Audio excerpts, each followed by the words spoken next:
Good morning and welcome to the June 30th meeting of the DC Historic Preservation Review Board. My name is Marnique Heath, the chair of the board.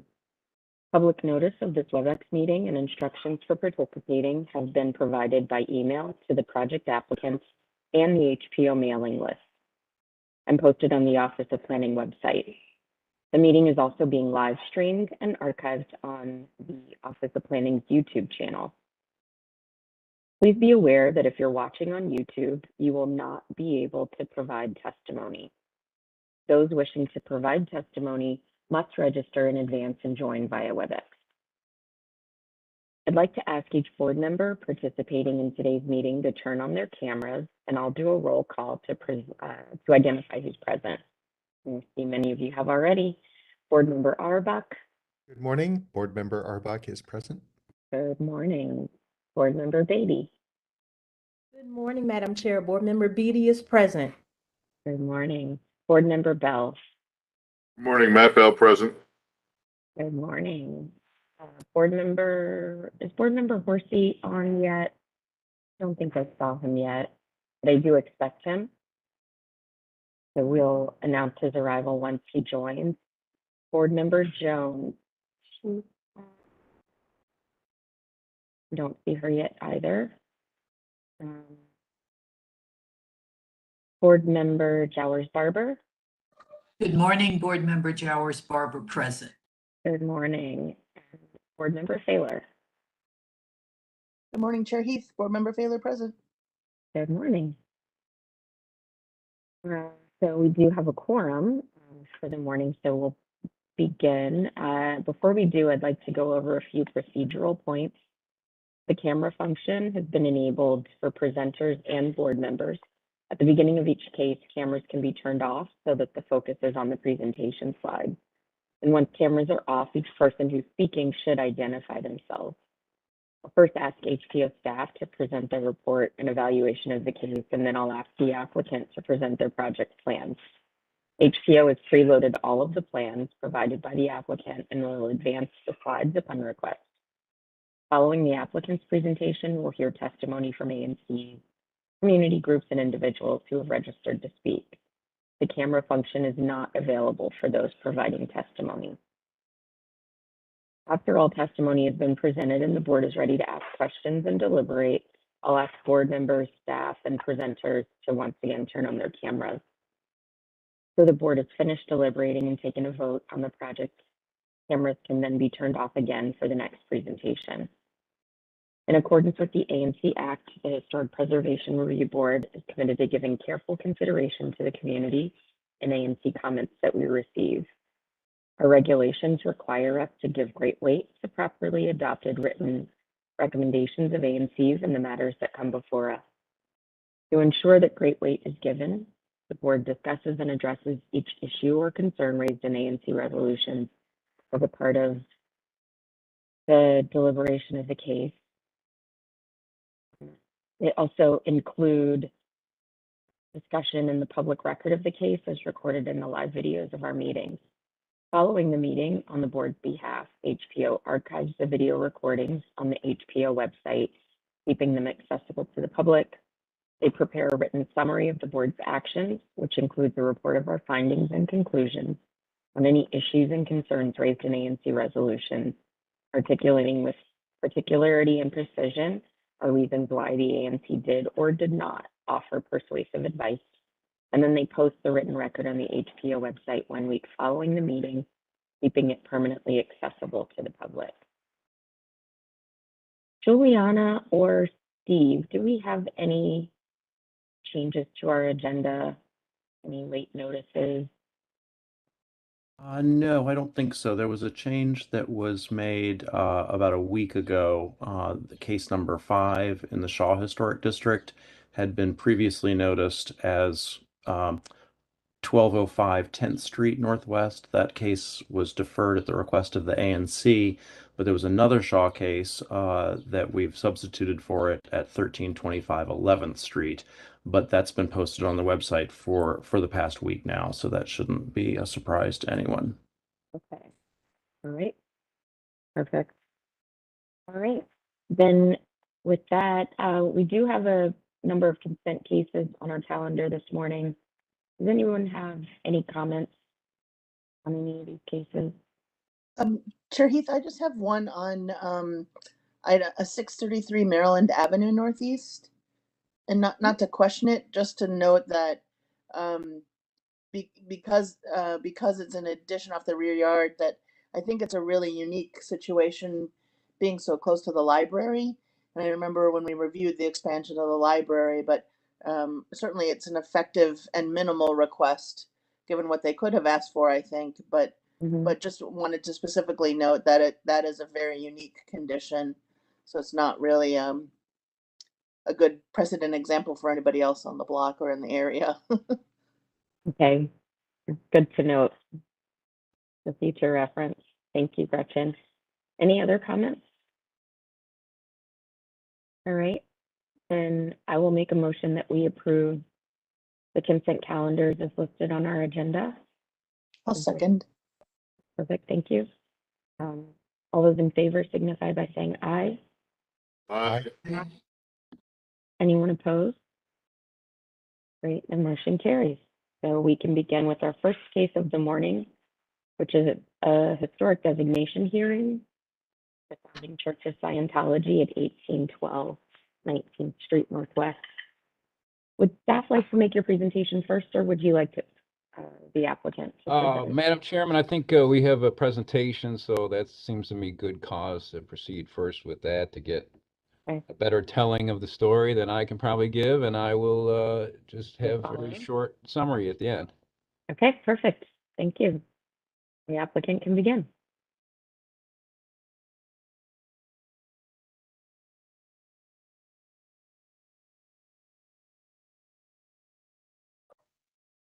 Seem to be muted. Well, I'm so sorry. So I'll start over again. Good morning, everybody. It's a pleasure to be here, and thank you so much for having us. My name is Reverend Susan Taylor, and I'm going to be representing the nomination applicant for the Founding Church of Scientology's property at 1812 19th Street Northwest in its application for individual listing in the National Register of Historic Places. And I'd also like to make note too that my colleague Deborah McLean is also on today, and she is our historian. And if you have questions that I am unable to answer at the end, then I would like to have her step in and answer them. We can click to start the first slide. Thank you. Okay, well, my PowerPoint will give you an idea of how this property has been fully restored to the way it looked in the 1950s and its historical importance, not only to the church, but to our DuPont Circle area and the city and the nation. Next slide. The property sits within the DuPont Circle Historic District area on 19th Street, just north of S Street. Next slide. 1812 was constructed in 1904 as one of 6 adjoining single-family townhouses. The building's design is attributed to Mr. Waddy Butler Wood, the main designer for the architectural firm of Wood, Don and Deming. The left photo here shows the row of houses and their floor plans. The right photo is of Mr. Wood in later years. Next slide, please. We are nominating 1812 under Criterion A in the areas of philosophy and religion as the site of the first organized church of the Scientology religion, and under Criterion B for its association with Mr. Hubbard, the founder of Scientology. There are 2 other L. Ron Hubbard landmark sites in the United States which have already been listed in the National Register. 1812 would be the 3rd. Next slide, please. The first is the L. Ron Hubbard residence at Bay Head, New Jersey, shown here, where Mr. Hubbard wrote his seminal work called Dianetics in 1949, which has become the basic religious text of the Scientology religion. Next. The second, shown here, is the L. Ron Hubbard House in Phoenix, Arizona, where Mr. Hubbard lived and worked between 1952 and 1954. It was here that Mr. Hubbard realized that he was working in the realm of religion rather than science. He called this new system of religious practices Scientology. Thus, the L. Ron Hubbard House in Phoenix represents the place where the Scientology religion was founded. Next, please. From Arizona, Mr. Hubbard came to Washington, D.C. in 1955, where he had earlier attended George Washington University and had begun his writing career. Our property at 1812 19th Street is one of these landmark sites that the Church of Scientology purchased and restored to reflect the time when Mr. Hubbard worked there, where actual objects, publications, photographs, and other materials of historical significance to the religion are on display as shown here. Scientologists from around the world come for tours and spiritual study. Next. It was here in Mr. Hubbard's second floor office that he developed some of the most important Scientology religious practices and services, wrote thousands of religious texts, and spent literally hundreds of hours creating organizational guidelines, policies, and a highly effective functional structure for the new church. It was here that Mr. Hubbard decided to create a formal structure for Scientology. And on July 4th, 1955, the founding Church of Scientology of Washington, D.C. was incorporated. Next. This slide shows the Hubbard Communications Office, which was adjacent to Mr. Hubbard's personal office. This office was the organizational division responsible for coordinating church operations and executive policies throughout the world. This is Mr. Hubbard's secretary, Mildred Dean, at her desk in about 1957. This office has been fully restored to the way it looked at that time. Next. At the rear of the first floor of 1812 is a room which was used as a chapel and also as a multi-purpose room for lectures and weddings, and where Mr. Hubbard presented over 400 religious seminars. The importance of 1812 to the Church of Scientology and its worldwide members is that they identified the building as the place of origin for their church, the first church in the United States and the world, and the site from which the religion began its unprecedented worldwide growth. Next, please. For these reasons, we are nominating the building at 1812 19th Street under criterion A and B in the areas of philosophy and religion, and for its association with L. Ron Hubbard. With the addition of this property to the National Register of Historic Places, DuPont Circle and the city will be recognized as the birthplace of the first Church of Scientology. Having this property registered nationally will add to the other two landmark sites in Bay Head, New Jersey, and Phoenix, Arizona, continuing to show the importance of the United States as the birthplace of the Church of Scientology, a major international religion in over 160 countries.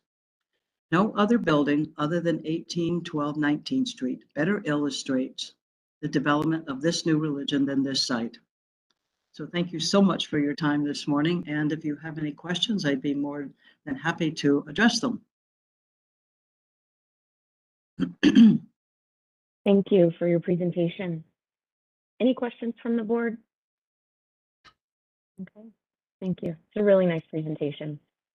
Thank you very much. Appreciate that. Do you want to give your summary? Sure, that was a very nice and tight presentation. And of course, no religion springs from just one spot or from one point in time, but this nomination makes a persuasive case that this property is the most important site in Washington or the nation or the world for the formation of the Church of Scientology as a religious organization. It's not merely an example of a church associated with this religious movement, something that might be dismissed as ineligible by the National Register, but instead it's a font of the movement. And HPO concurs with the applicant that for its role in the beginnings of Scientology, it merits designation under National Register Criterion A and DC designation Criterion B for its significance in the history of religion and philosophy, especially in America, but it's also an international movement. And even today, the religion and its founder, L. Ron Hubbard, can hardly be separated. This property is important for its association with Hubbard as one of the more significant American religious leaders, particularly in the 20th century. Therefore, it also merits designation under National Register Criterion B and DC Criterion C for association with an individual significant to the history of the district and or the nation. That's it.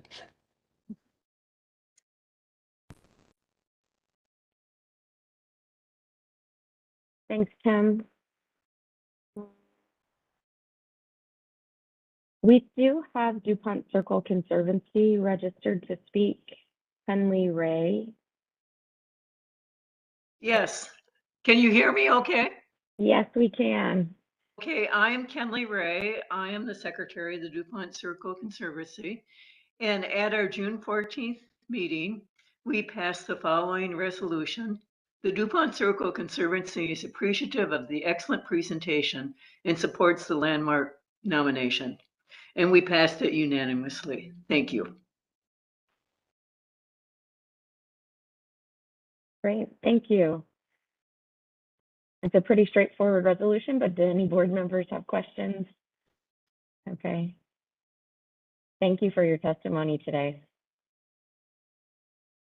All right, then that's the only person we have registered to speak. And if there are no questions from the board, I think there's certainly an application that deserves designation. And I would be ready to move to deliberation and or make a motion to support this application. Are there final questions from the board? Chairwoman Heath, Sandra Jowers Barber, I have no questions. I appreciated the succinctness of the presentation and certainly believe that it should move forward. All right, thank you, Dr. Barber. I guess I do have one question. This is Outerbridge Horsey. Mhm. I didn't sign on earlier, so good morning, everyone. Glad to be Good here. morning. There was no mention of the designation with reference to the architect as a master, and I think Mr. Wood is acknowledged as the master, but at least maybe I missed it.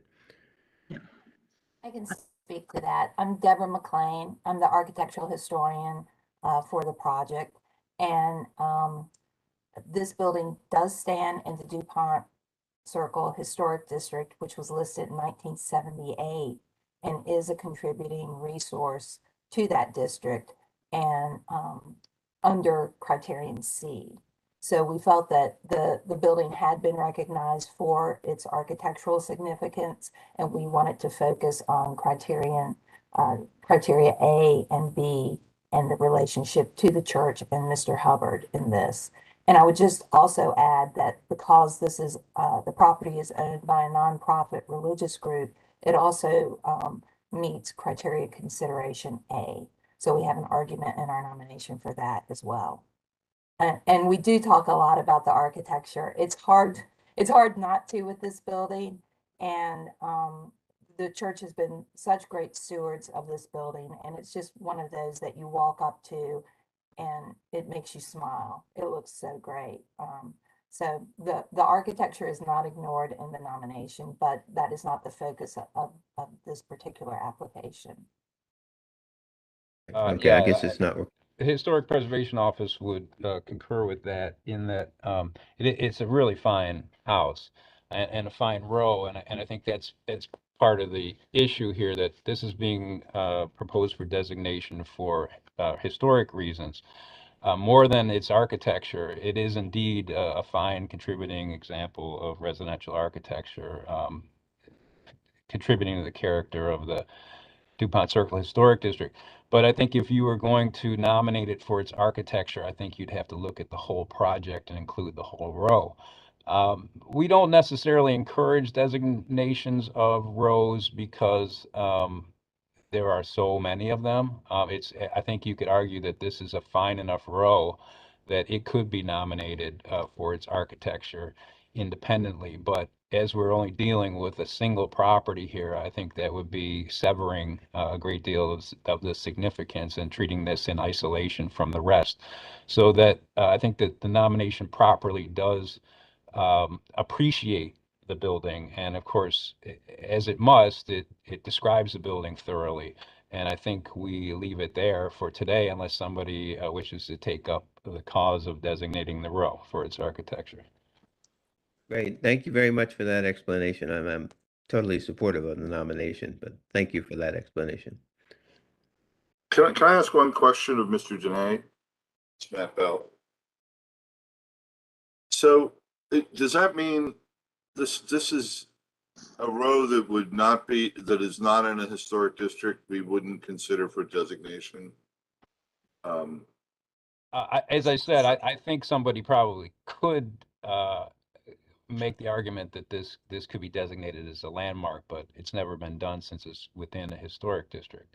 But we would never encourage nominating a single unit in a row for its architecture separate. No, from the rest that's of not the my question. My Yeah. question is, just for my own edification, how would you all look upon a row of buildings, a stick of townhouses, say 5 or 6 or whatever, in an area that is not in a historic district that had Yeah, sufficient? you could designate it. I mean, we You have could do that. we have very small areas that are unified projects that have been designated, such as Snyder Triangle.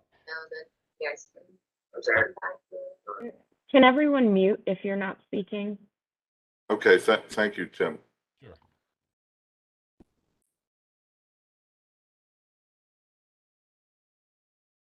Any other questions from board members? All right. Then I will make a motion that we approve the designation of the Founding Church of Scientology. I'll second. For a second. Okay, thanks, Matt. Any further discussion? Then all those signify your approval by saying aye. Sorry about that. Aye. Aye. Aye. Aye. Anyone opposed? Great. Then the motion carries. Thank you all for your presentation this morning.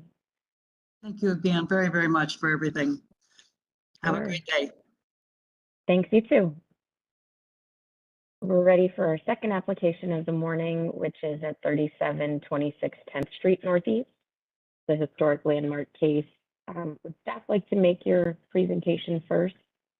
Sure. Yeah. Good morning. This is Steve. And this is a concept application that involves the renovation of the Brookland Bowling Alleys building, which was constructed in the late 1930s, originally as a one-story building, and then about a year later, a second story was added to it. It's a relatively modest Art Deco, Art Moderne styled building. But is characteristic of the sort of small scale buildings in the Brookland neighborhood, as well as a good remaining example of a bowling alley, which was a building type which gained in popularity during the 1930s and 40s.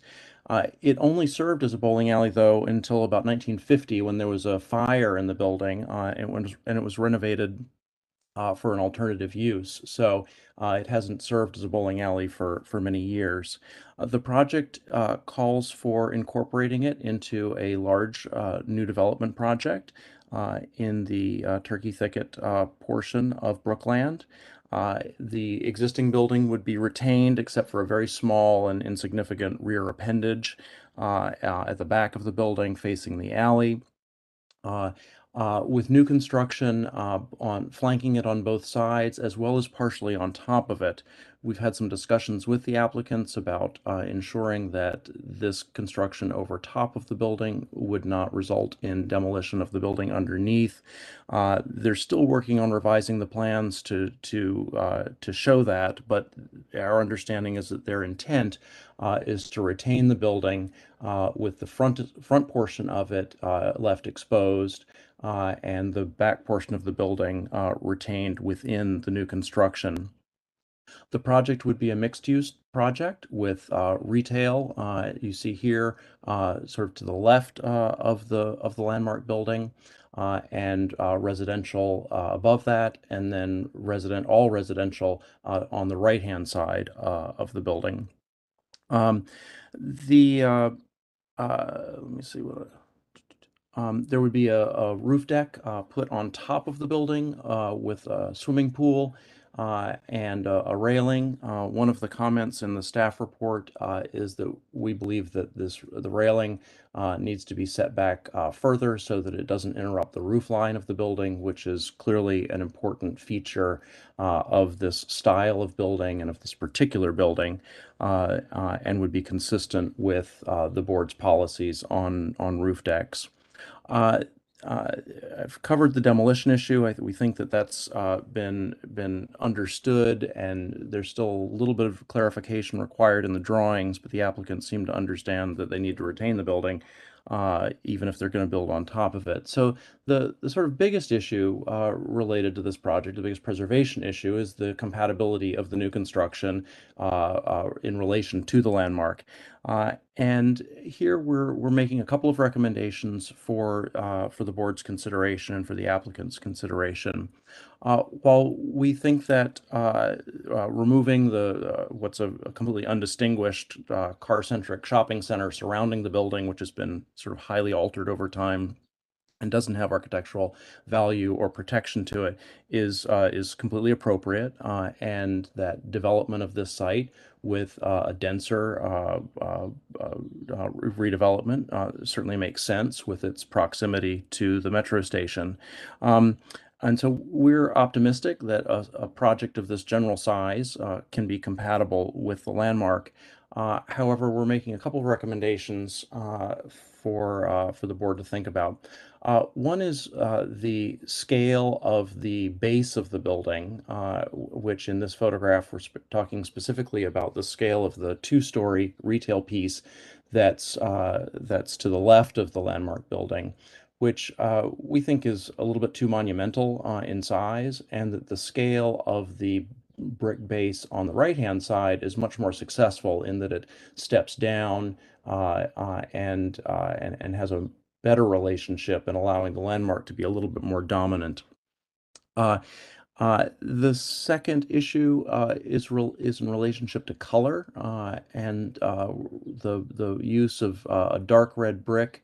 In this instance, we think is serving to provide too sharp of a contrast with the historic building. And while we're not suggesting that the materials and the colors need to necessarily and probably shouldn't precisely replicate the historic building, the darkness of some of the material choices, particularly the red brick, we think serves to more isolate the historic building, from the rest of the composition rather than integrating it into the composition.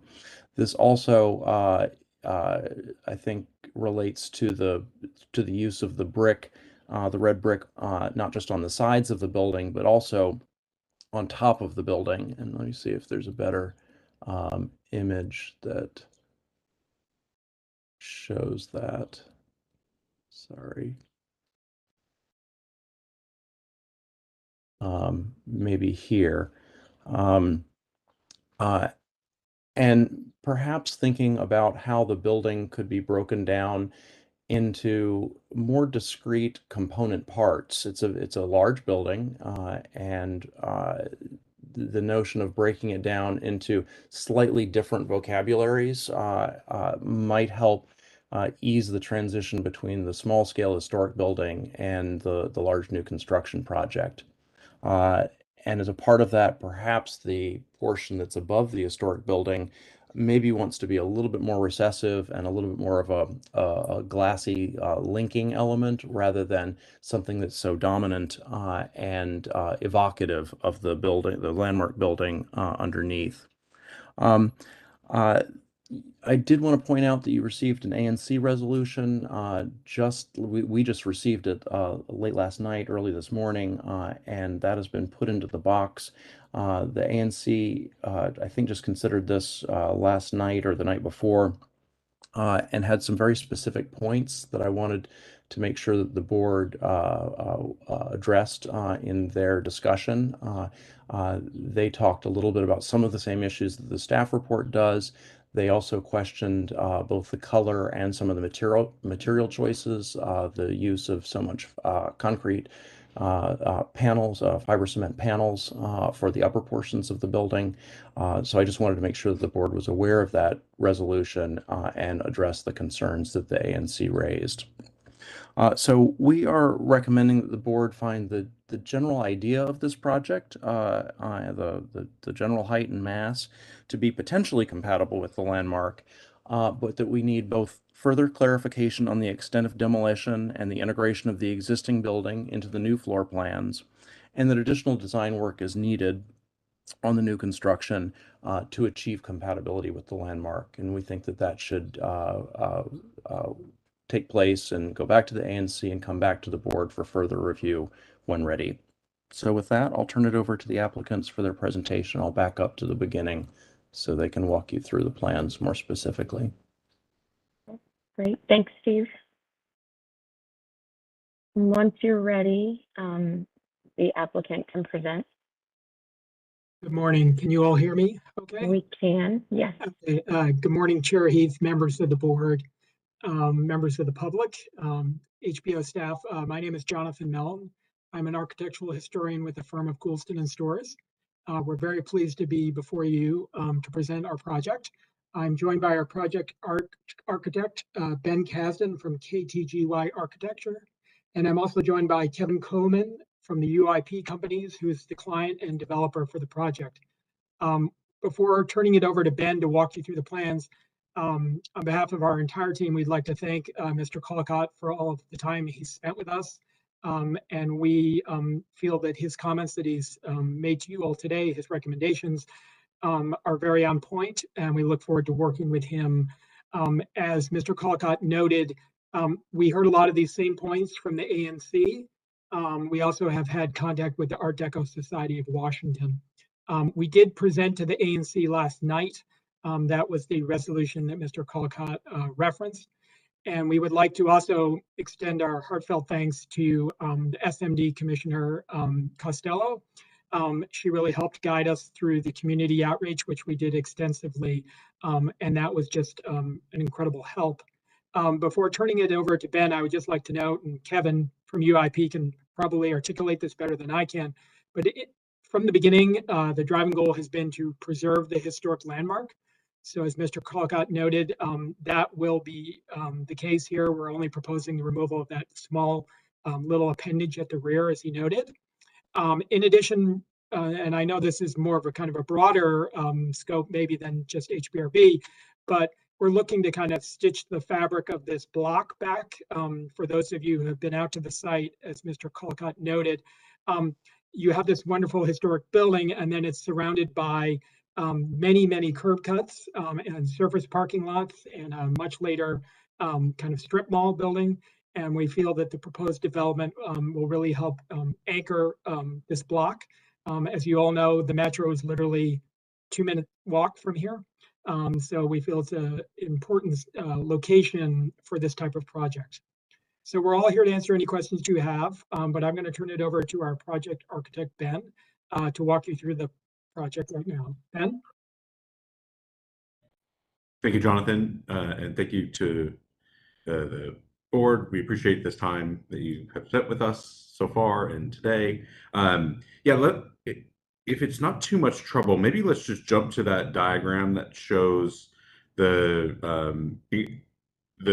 demolition versus refinement. It's page 26. It's the second to the last one. I'm sorry for all the jumping. But just to describe our intent here, from as Jonathan mentioned from the get-go, thank you so much. The real purpose of this project is to kind of integrate the new building with the old and to breathe some new life into that space. Right now, it's a electric supply store. There was a fire many years ago. There's very little remnant of its historic use in its current condition. And so the idea is to turn it back into something that more resembles its original function. And so the intent is to preserve the front facade in its entirety, restore it if needed, but really keep it exactly as it is. And then that gray box sort of in the middle, that's the piece that is, as Mr. Calcott mentioned, needs further refinement with structural engineers and really figuring out what the structural intervention needs to be in order to activate that roof for a recreational area on top.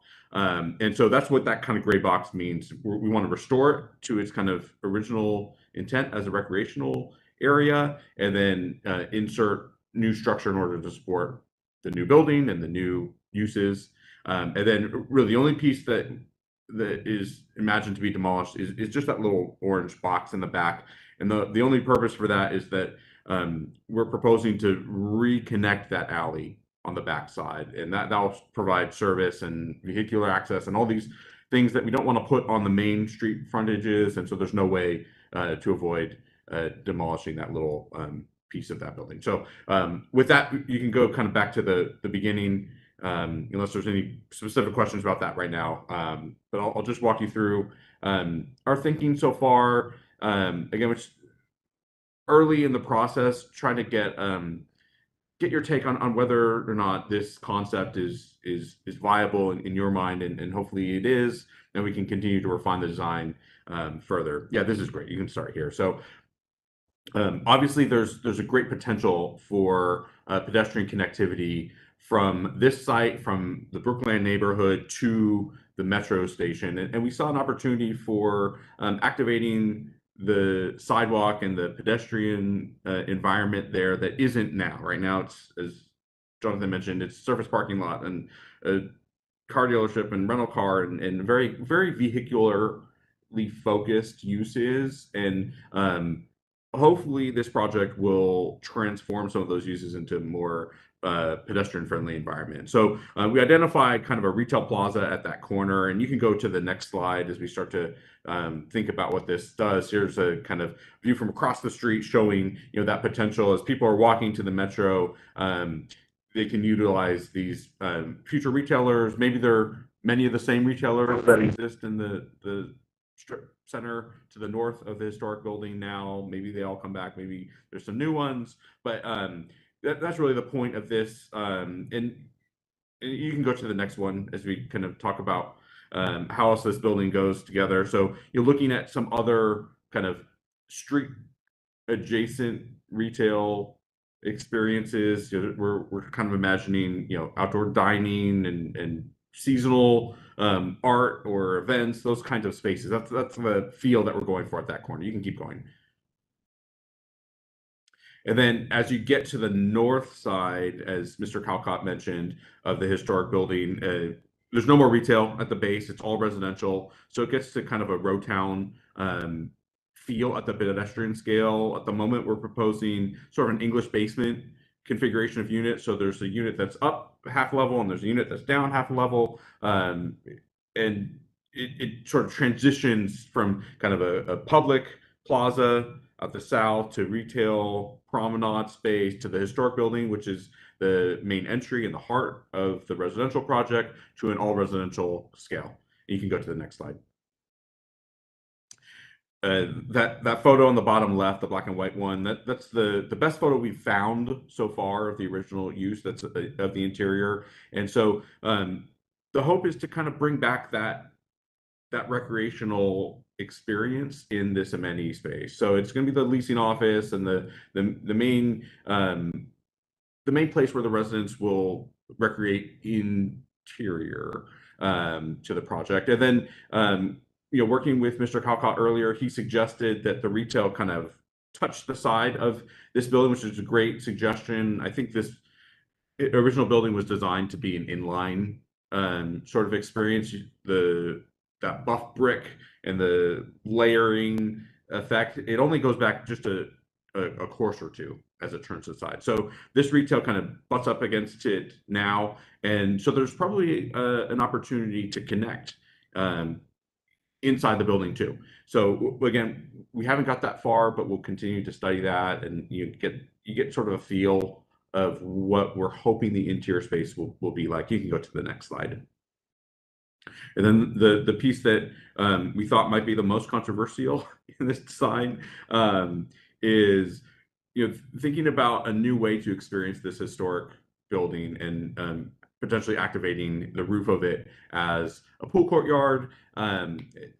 Totally understand the point about the railing and pushing it back further. That is probably completely doable. But this was a recreational building. The idea of providing the residents of this new community a unique way to experience that building is what we're going for here. You can go to the next slide. And this shows kind of the materiality in the base middle top configuration. We've heard the comments about the materials and the scale of the retail. We'll continue to work with Mr. Calcott on that as well. You can go to the next one. Quickly through the plan. So all of the parking is subterranean on the south side, so under the retail effectively. You can go to the next slide. And then this is where you get to those kind of English basement units. You can go to the next one.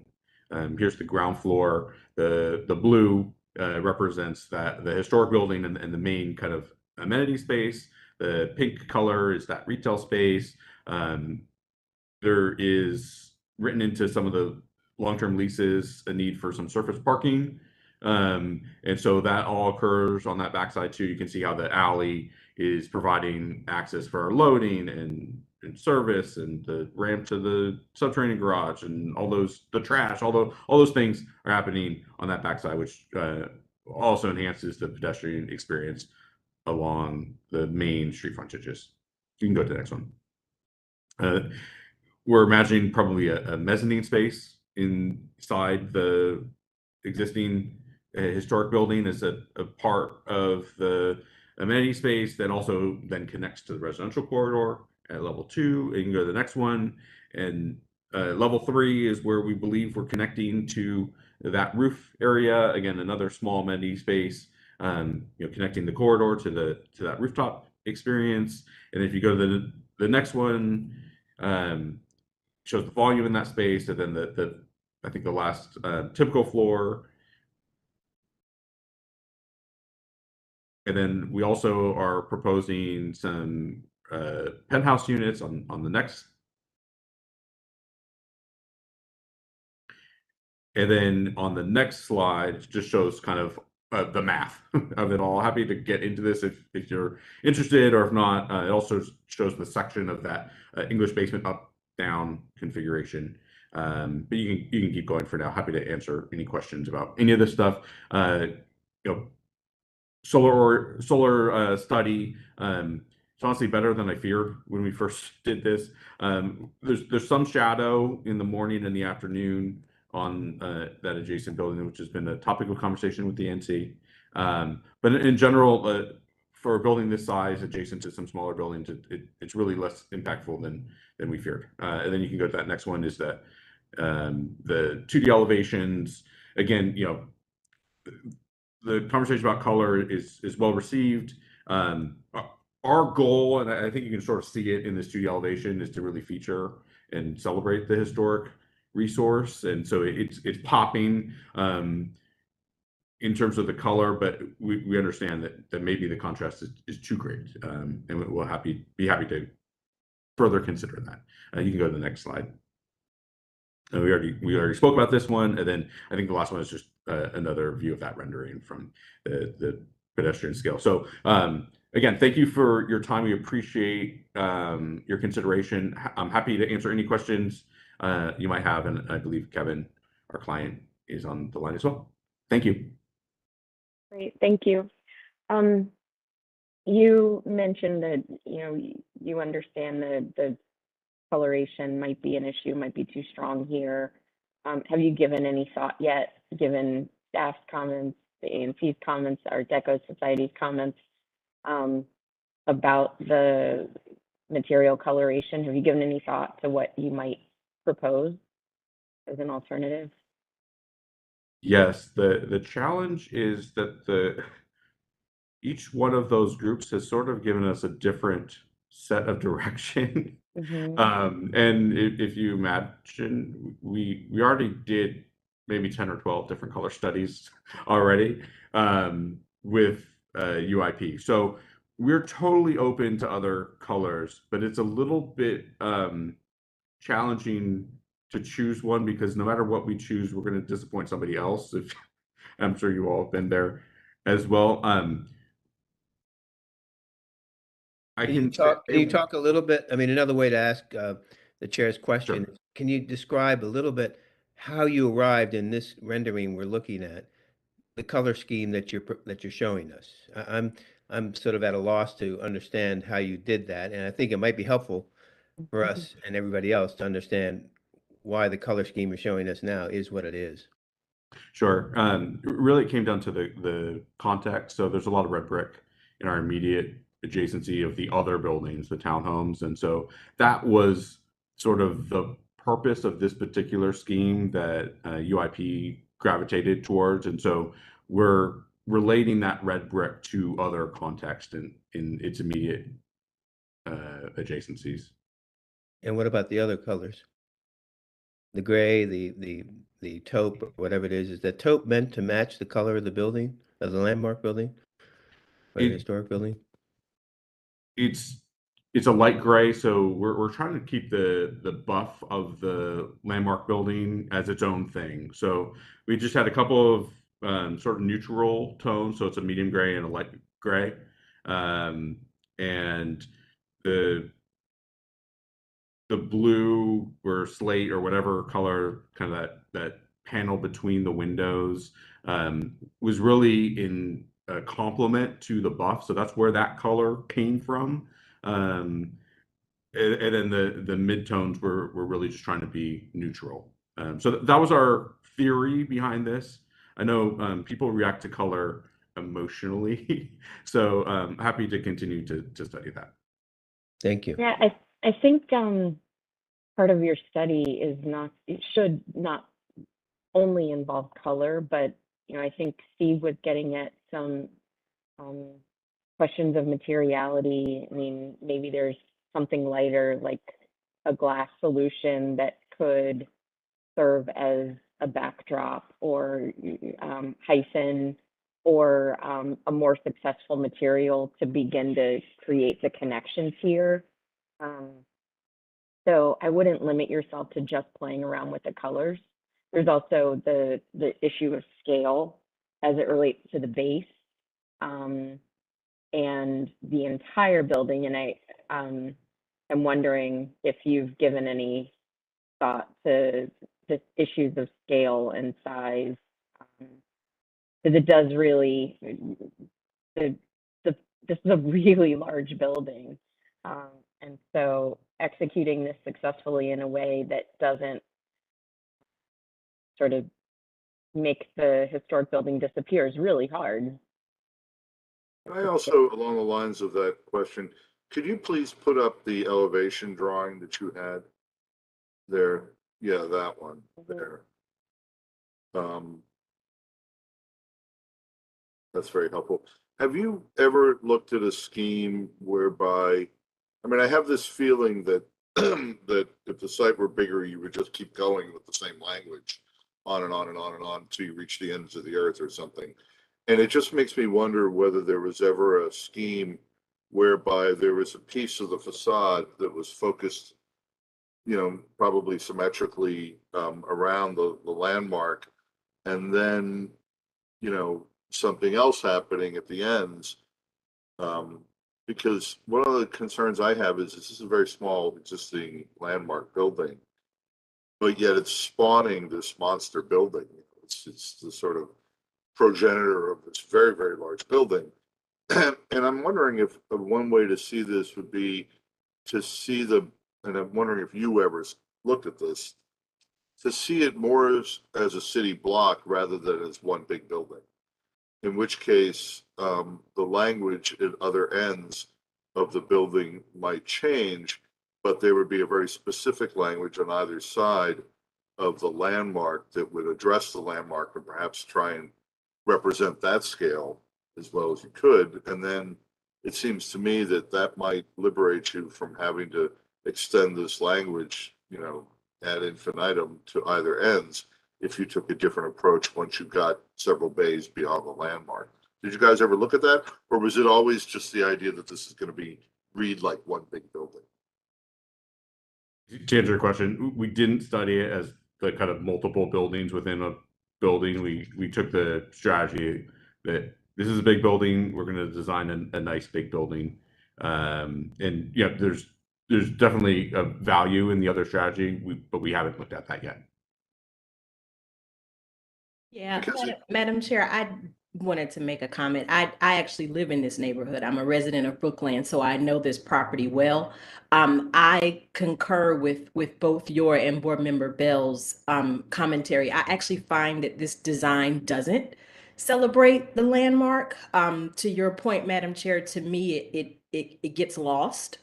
And there's got to be a better way, and I'm not an architect, but there's got to be a better way to Matt's point of sort of allowing the landmark building to be what it is and not look like it's being eaten by these 300 units. I mean, this is a very large project for this area. And I just don't find that this celebrates that particular property. The other thought I had, which I don't hold the owner accountable for because that's not what we do here, but I'm somewhat disappointed that there's not a public use incorporated into this, given the previous use of the building. But that's just my own thought, having nothing to do with historic preservation. So. Board Member Beatty, this is a question. I'm glad to hear you say what you said. Because I know we're not deliberating, but to me this concept feels almost, and I don't mean this to sound pejorative, but it will. But it feels like the recreational building has been swallowed by a boa constrictor in a way. It's like this big wrapping building, and it's a different scale than any of the buildings in that area. And in order, I think, to get the height that you're wanting to have to make your finances work for your developer and get the housing in there, maybe I think there's a lot of value to what I think the path that Matt was going down, and looking at this is maybe a series of amalgamated buildings rather than one big building that's all the same.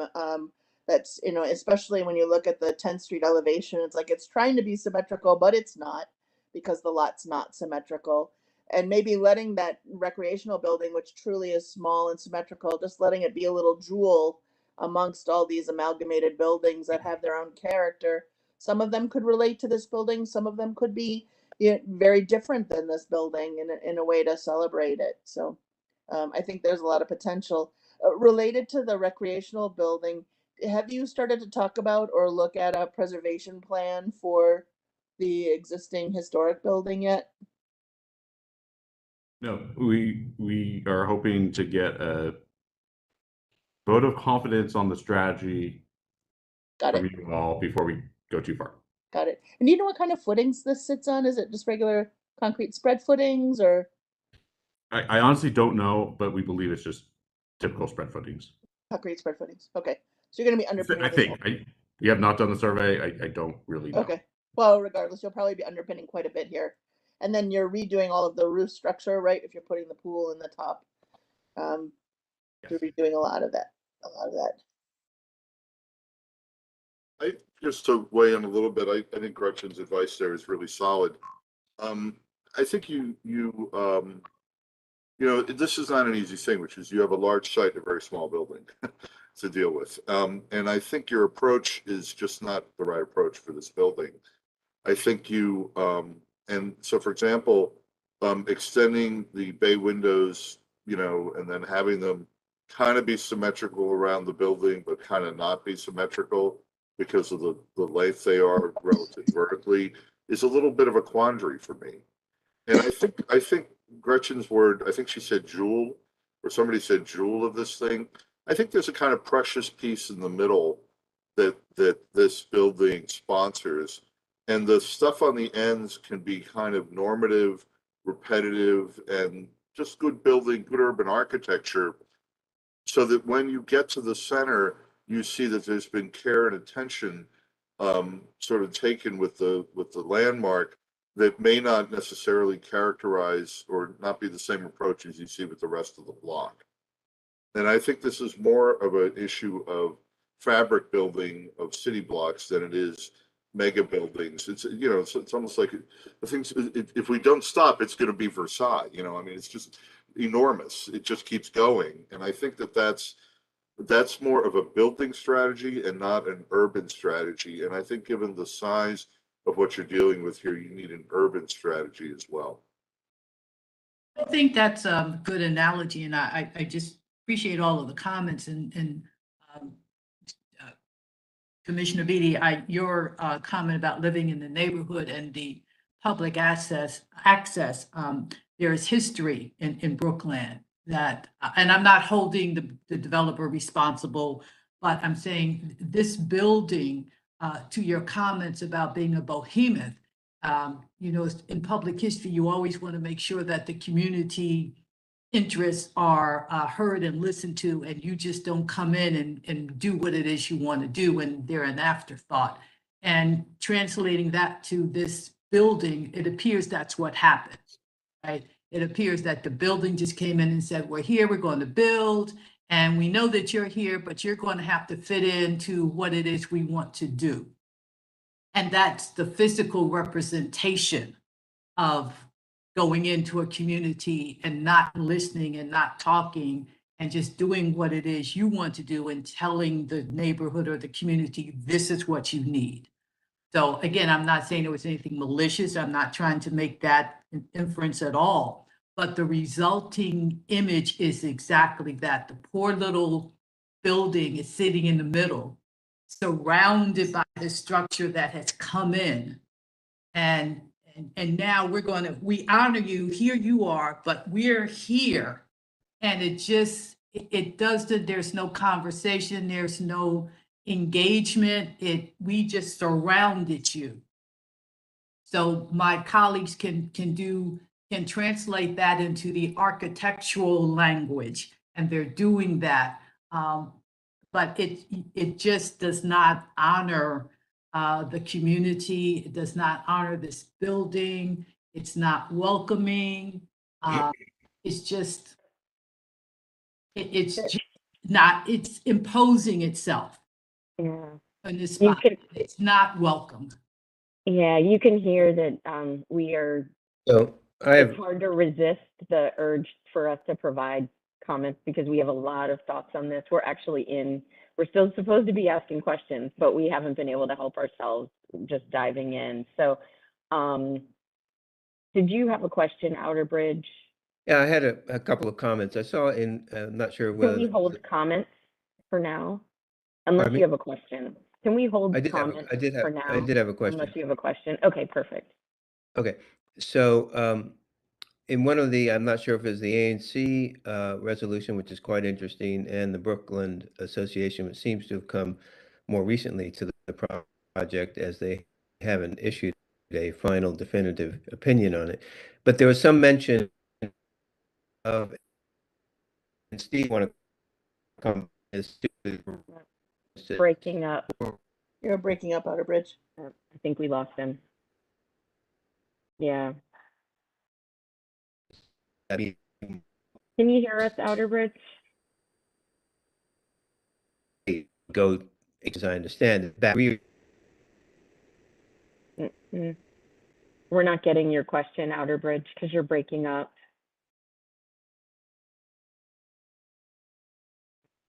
Okay. You are, yes, you're very much so. A lot, yeah. Yeah. In fact, all we could see was a little triangle. Turns out breaking up is not so hard to do sometimes. Not for Outerbridge, right? I was wondering who would get the reference. Right. Next time you'll have to sing it, Matt. Okay, so I'm back. You hear me now? Okay. Yes, now we can. Okay. I've changed Can you my start location. over? Yeah. So I'll start over from the beginning because I think this is an important point. And it has sort of to do with a larger idea of, you know, building on what Matt said of breaking down this gigantic building, of using the building, the historic building somehow as a module to break up the facade in some way and perhaps go from there to something that's more respectful.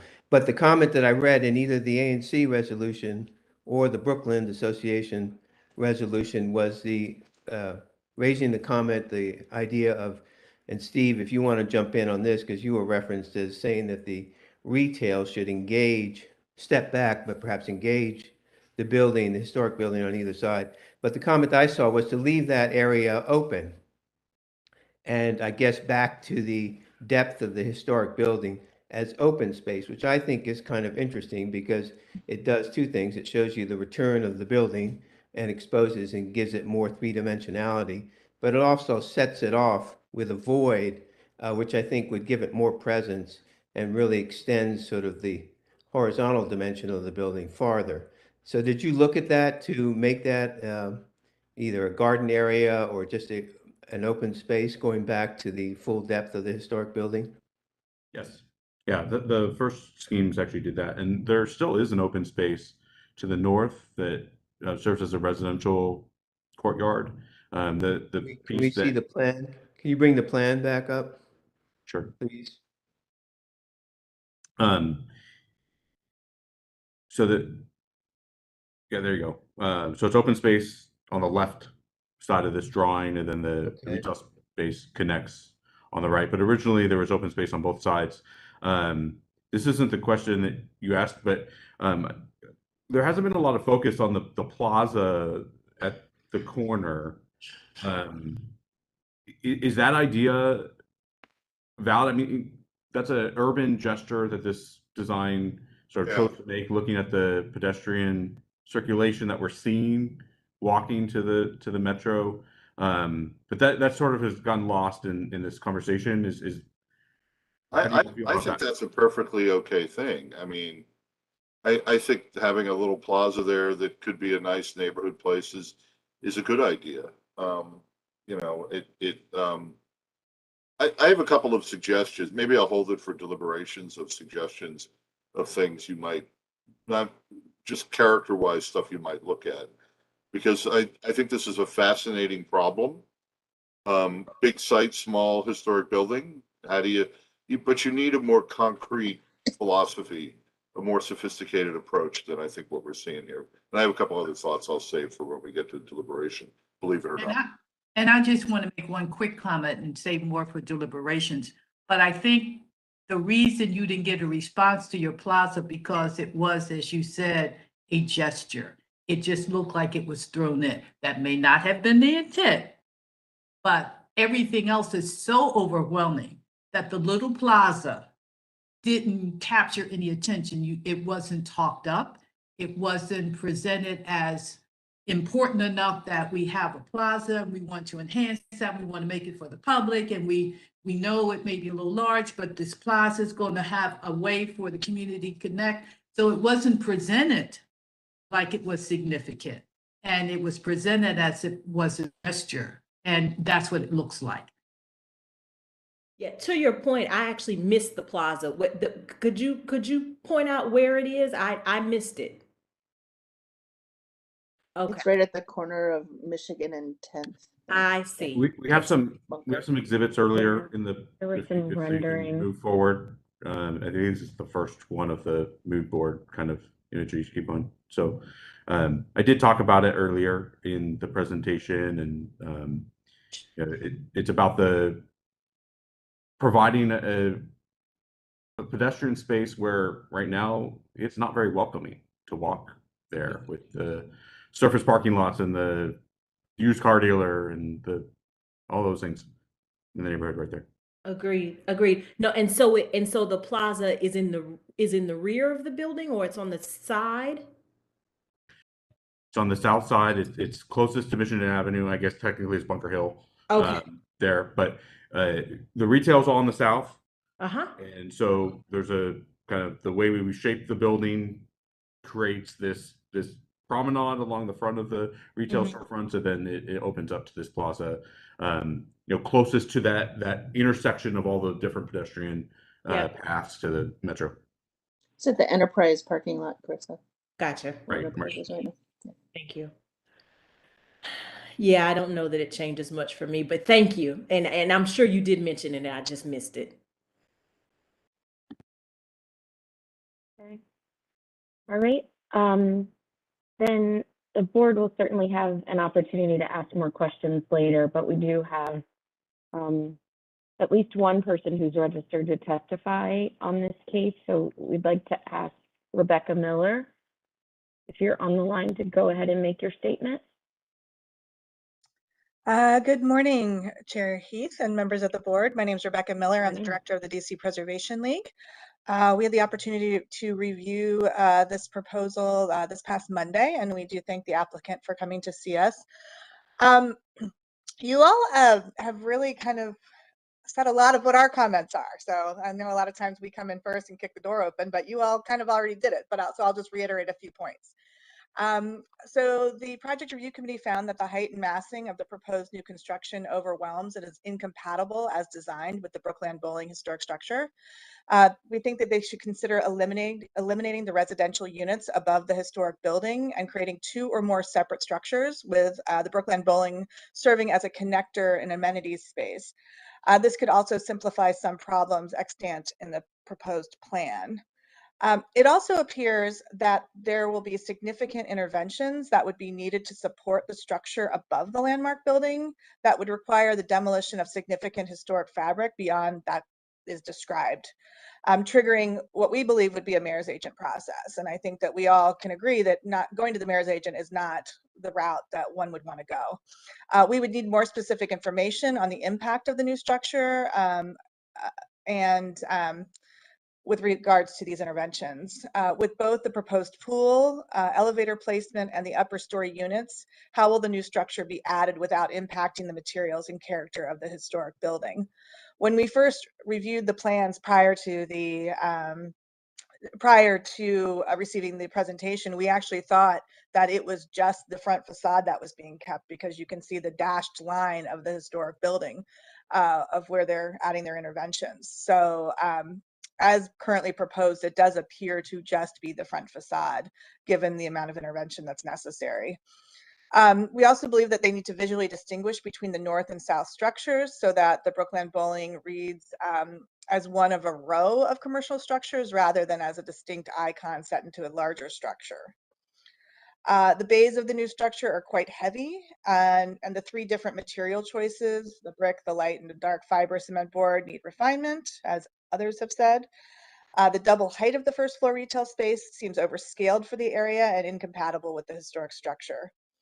Also, we'd like to see more respect and expression of the decorative brick return on the south facade, and if one exists on the north, that one as well.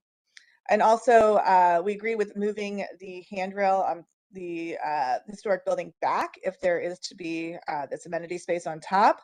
And also, dark metal guardrails will fade from the eye more readily than a glazed guardrail at the roof of the historic structure. So the more you put glass on top of historic buildings, the more it reflects and shows more heavily.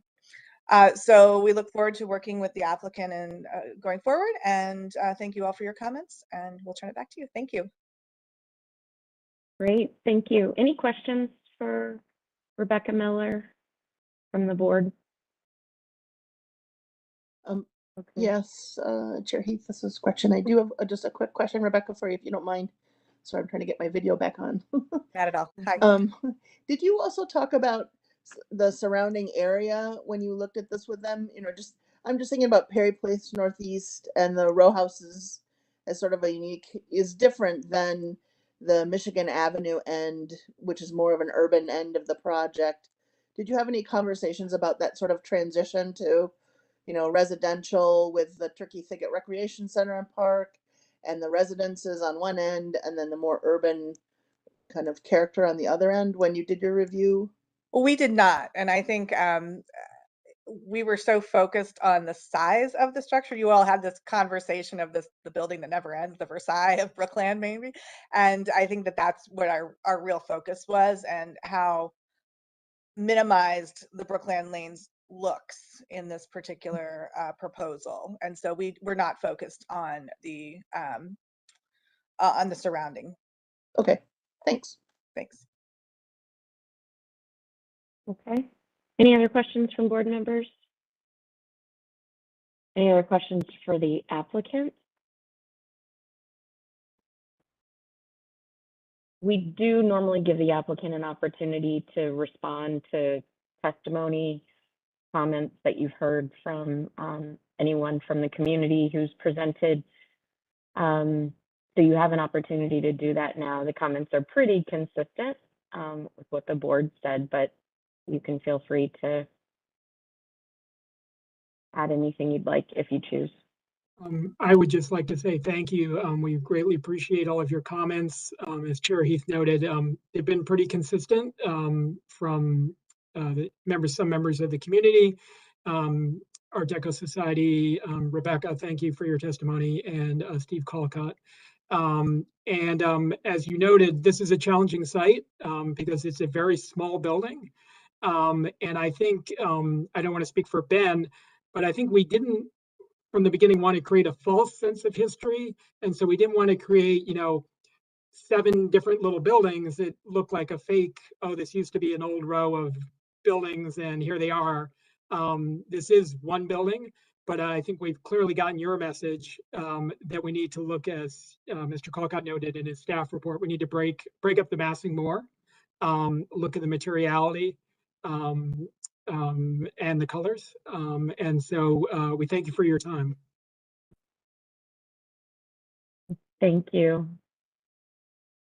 The board ready to deliberate? I did have another question about the pool. Did you look at other locations for the pool? Yeah, good question.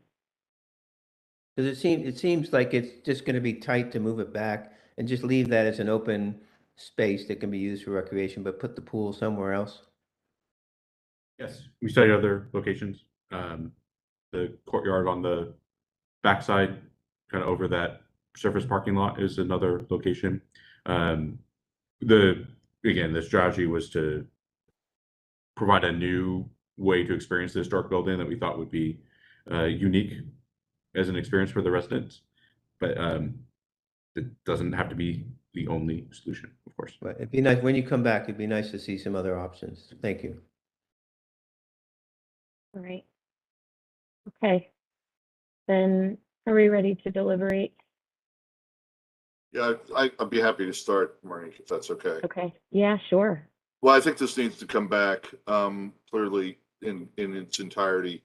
I think the comment about not wanting to make it seem like it's like a collection of buildings in a block, somehow that's a fake thing to do. I would push back on that to Mr. Meller and say, I think what we're looking for is a taxonomy of language that has hierarchy and is able to not break it down so it looks like it was built over several periods, decades, but break it down so that the emphasis is in the right places and that there is enough variety and distinction that that makes it compatible with the landmark. So I think, right now the building reads as one giant building. I do think you can still have levels of consistency through scale, proportion, and color, but figure out ways of emphasis. There are plenty of buildings that do things like this, but this is particularly challenging given how small the landmark building is. I do think there's one building. The other thing is, I don't get a sense that that the language, particularly in and around the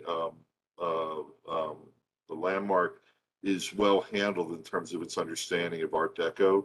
There's a little bit of it, but I think that ought to be somehow pushed a little bit further, and in particular, the way the base, the brick base and the building on top sit in relationship to one another is concerning, and misalignment of the bay windows and things.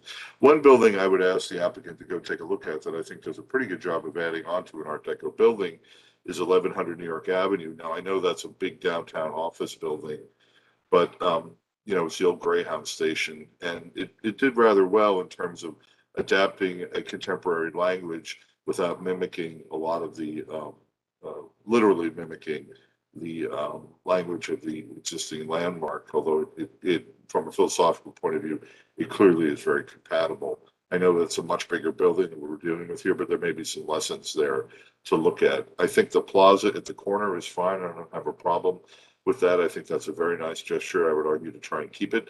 But I think really trying to understand, and you know, it could be as well that you might want to look at blocks in the city and how they do get broken up, but they're all one building. I mean, there's plenty of examples of large buildings in Washington D.C. that have long facades that are broken up in a way that they're not just one large repetitive thing that extends forever and ever. So a little bit of homework on that I would suggest, but it needs to come back. Yeah. To your point, Matt, there are large buildings in Brookland that don't look like this. In my opinion, the materiality of the building doesn't feel like it's Brookland. I mean, what comes to mind for me immediately is Monroe Street Market. I mean, that's a huge development. I'm not sure if it's 300. 300 is a lot, but it may be. But the way they develop that, it does not feel like you're being swallowed. It feels very quaint. It feels very neighborhoodish. And I don't get that from this at all. And I'm not sure that they had to deal with the historic property, but it's just there's other development in this neighborhood because we have so much development recently, and it does not feel like this. This doesn't feel like it belongs in Brookland. And I think I agree. And Matt, you did a great job. I'm always, I think my colleagues here are just experts, and I always wait to hear your articulation of this. So I'm really waiting to hear Gretchen. But I agree, Mr. Beatty, it is not a neighborhood feel, and it needs to be some research. It can be done.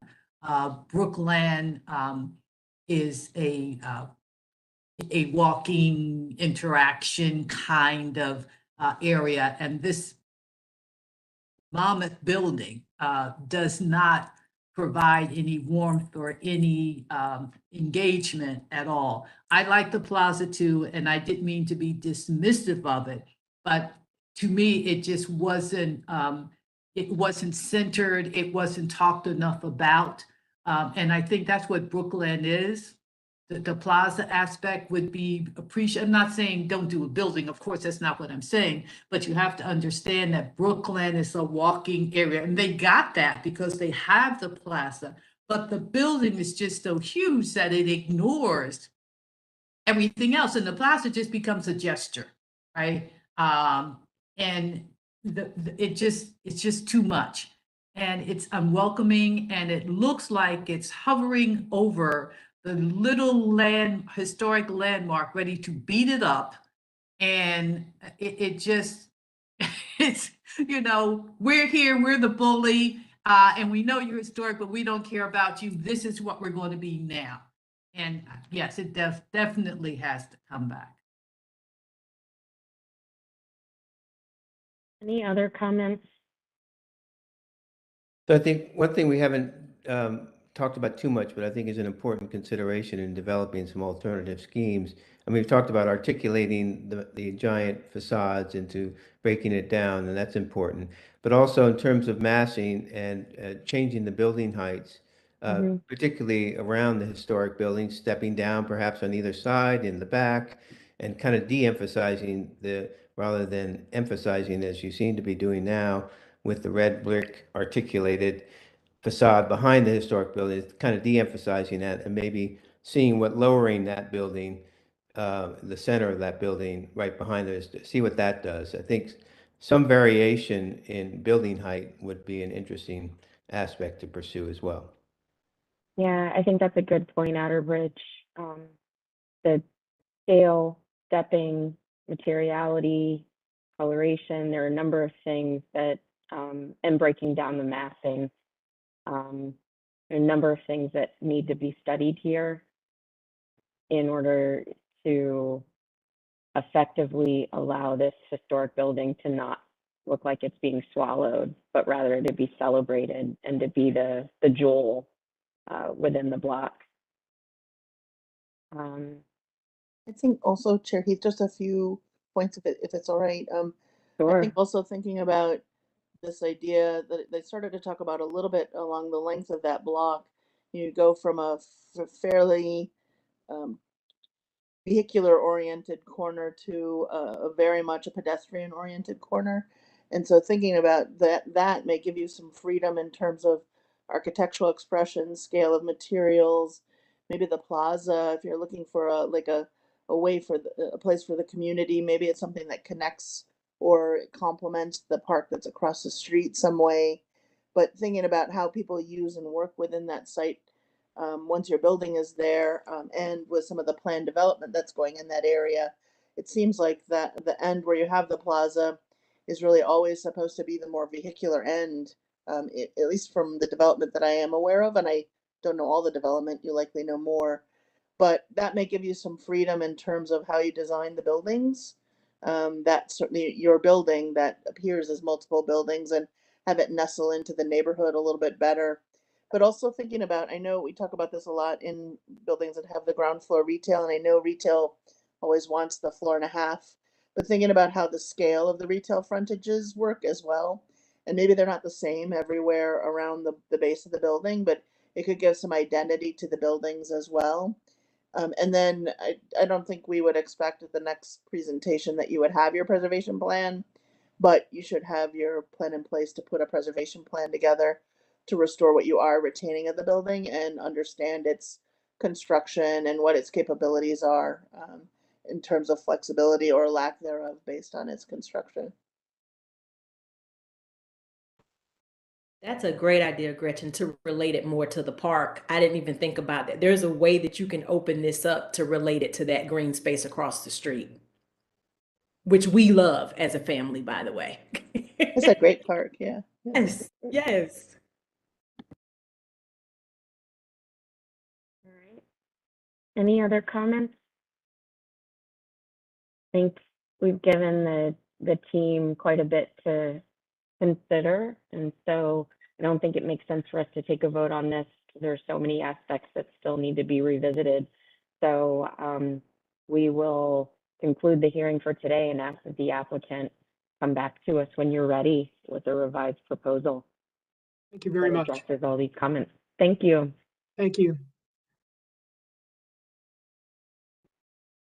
We're ready for our next application of the day, which is another historic landmark at 1365 to 1375 H Street Northeast.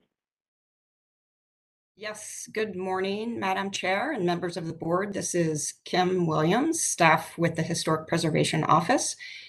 This case is actually quite similar to the last case we just heard in that it involves the incorporation of a modest landmark building, the Mott Motors Plymouth Theater building at 1365 H Street, into a much larger 6-story new building that would have a wing on the east side of the landmark building and at the rear 2/3 of the landmark building. For a little bit of background, Mott Motors was built in 1928 as an automobile showroom at a time when the automobile showroom was just emerging as a building type. And it really reflects the predominant characteristics of that type, which includes the front showroom where the company displayed its cars for sale and a rear workshop for the repair and adjustment of automobiles.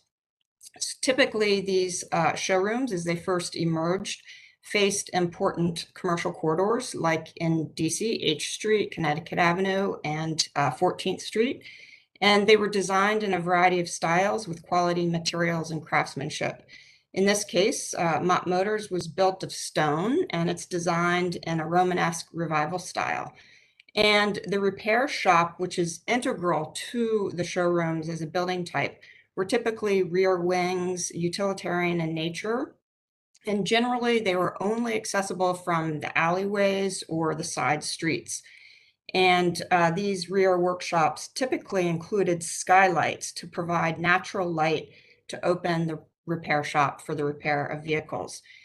So it was built in 1928. It served as Mott Motors until 1943, at which point a lot of the automobile showrooms were moving out of the cities and into the suburban areas where they could have larger buildings and larger parking lots and room for more storage and showroom area.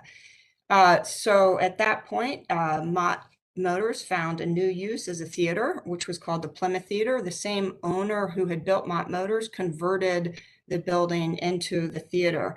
And although there were already several theaters included along H Street Northeast before construction of the Plymouth, these were all restricted to whites-only audiences in an area where many Blacks lived. And from the outset, the Plymouth Theater was not racially segregated. It was open to Blacks.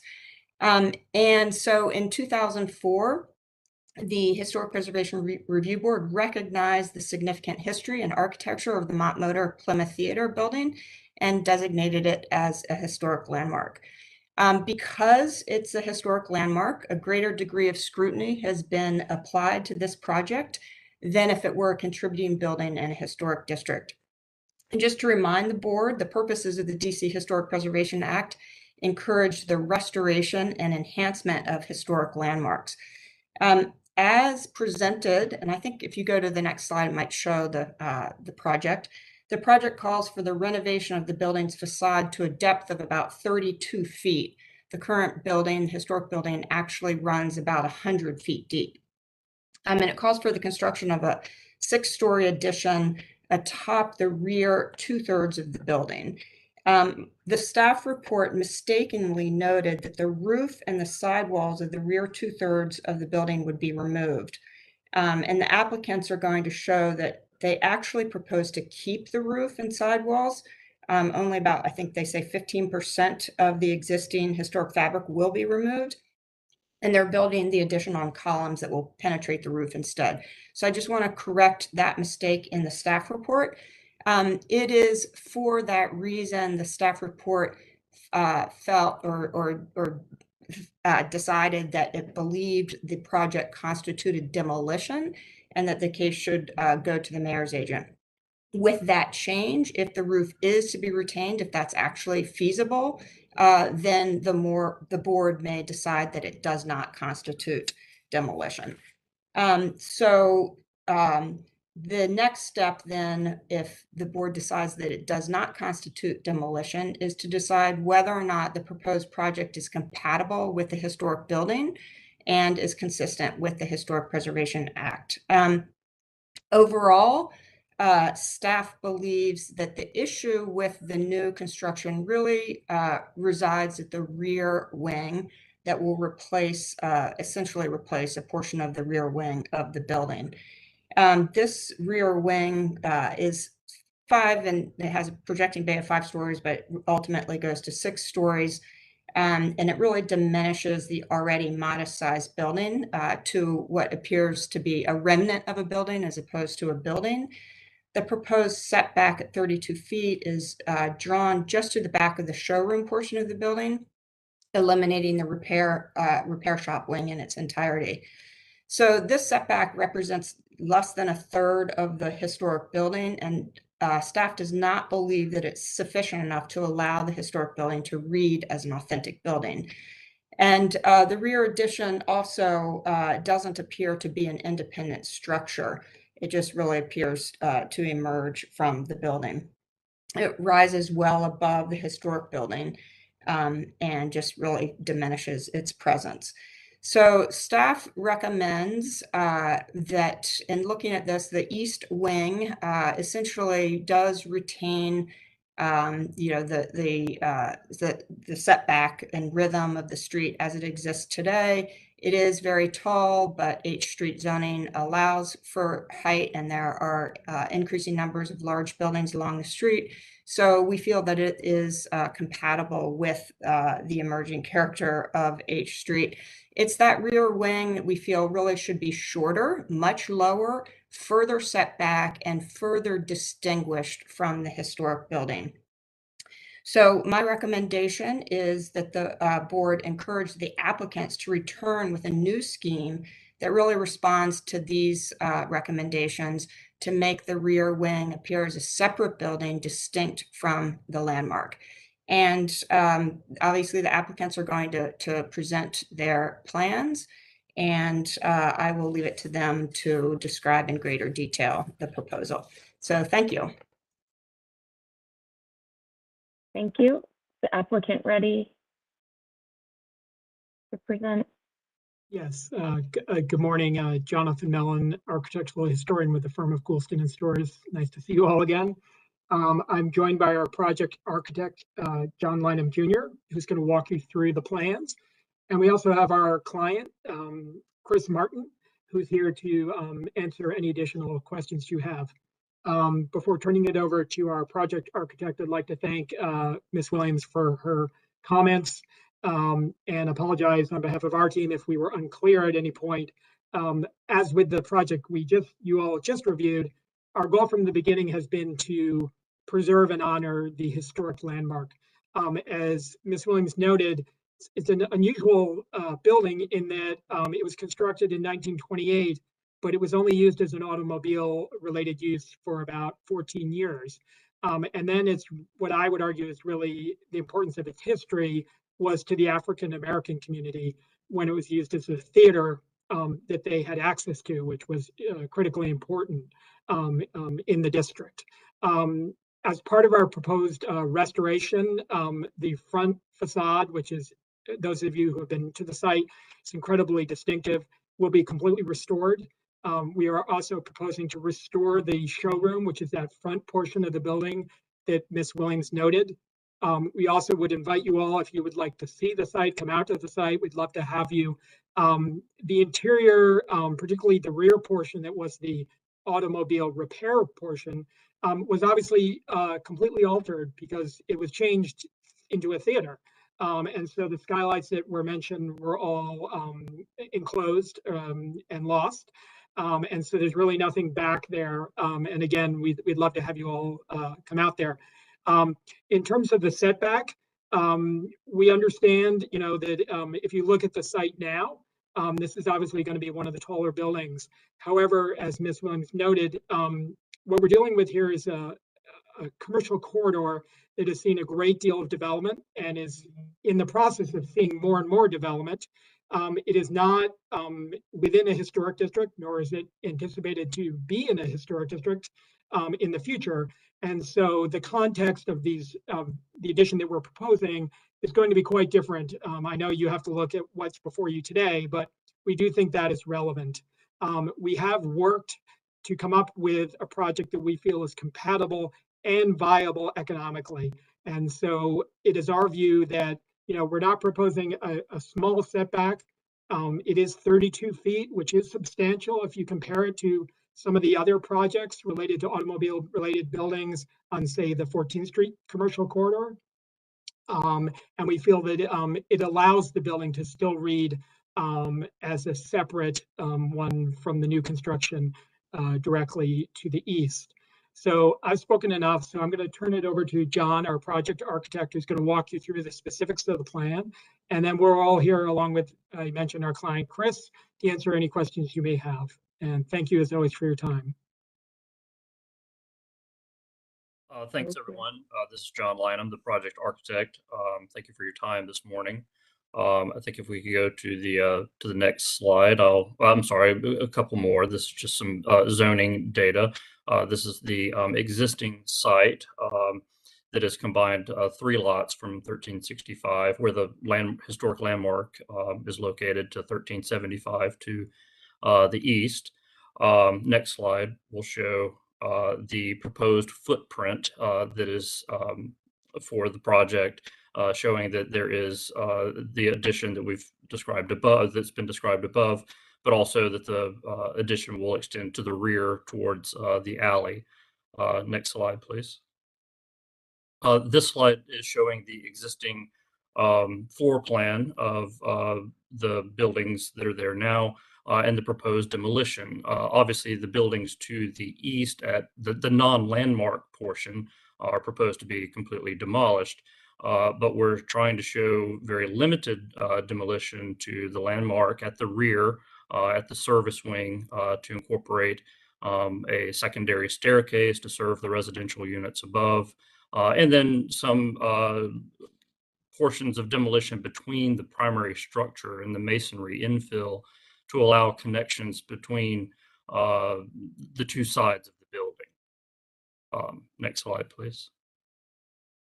This is showing the proposed basement cellar that would be located on the east side so as to minimize any impact to the landmark structure.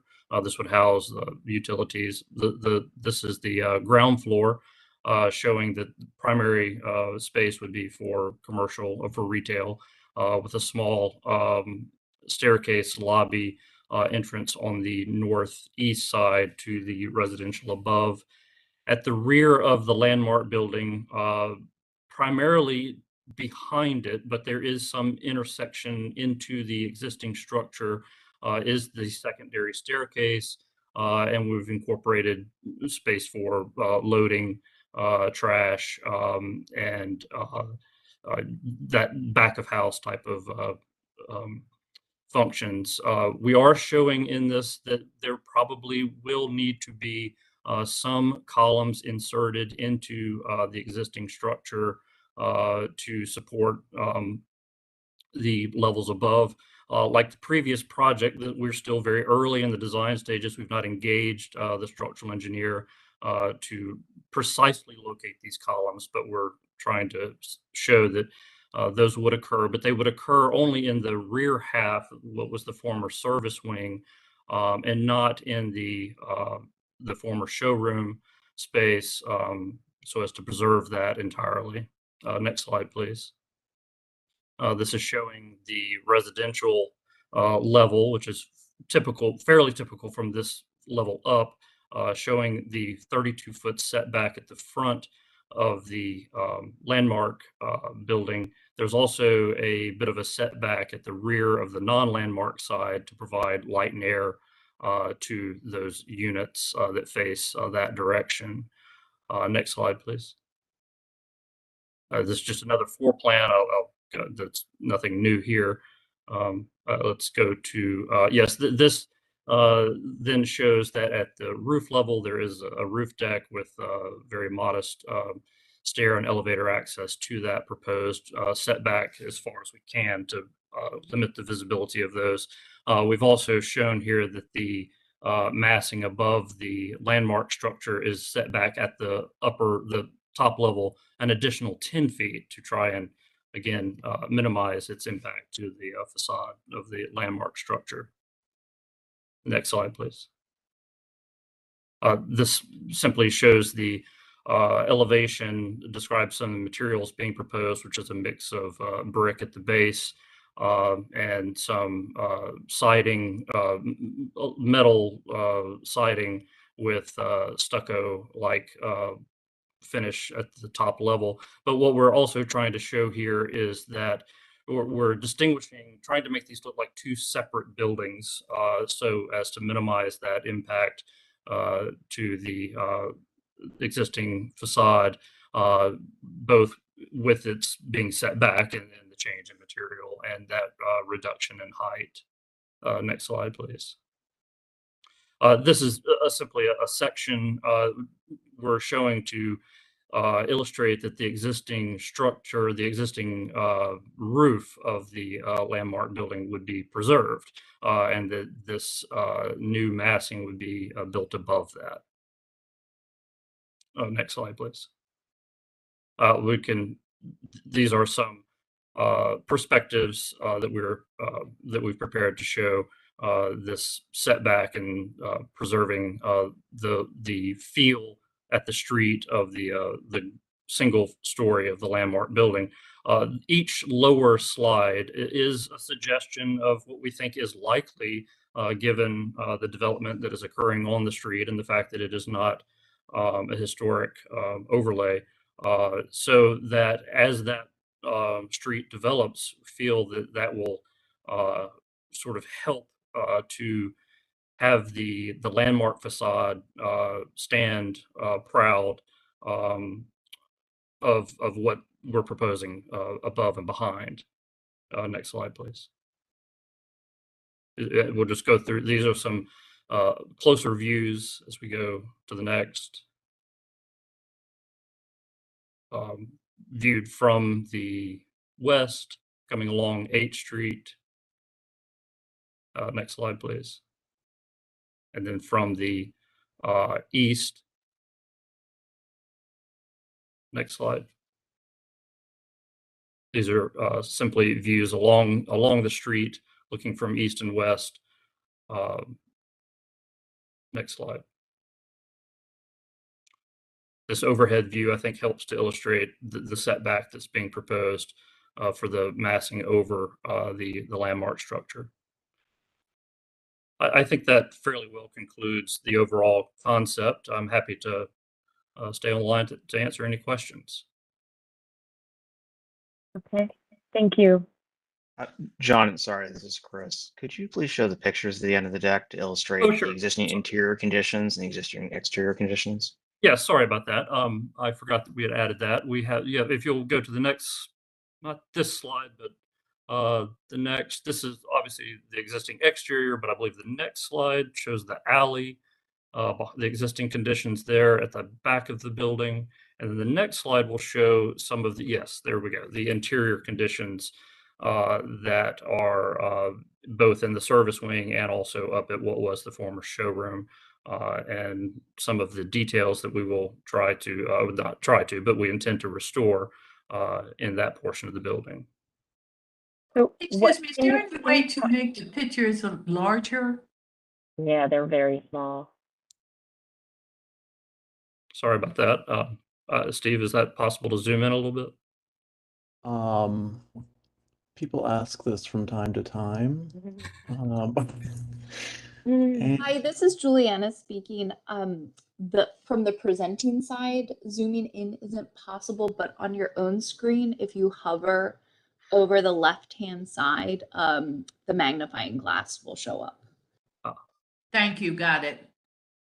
We will correct that in our next presentation to put one photo per page, so it's a little bit easier to see. Sorry about that. That would be helpful. Can you talk from these, though, about what you intend to preserve? Well, there's not a lot of detail left. Jonathan, yeah, thank you. Could you speak to that a little bit? Yeah, thank you, Chair Heath. So the front portion, which was the showroom, I went out there and spent some time with Chris looking at it.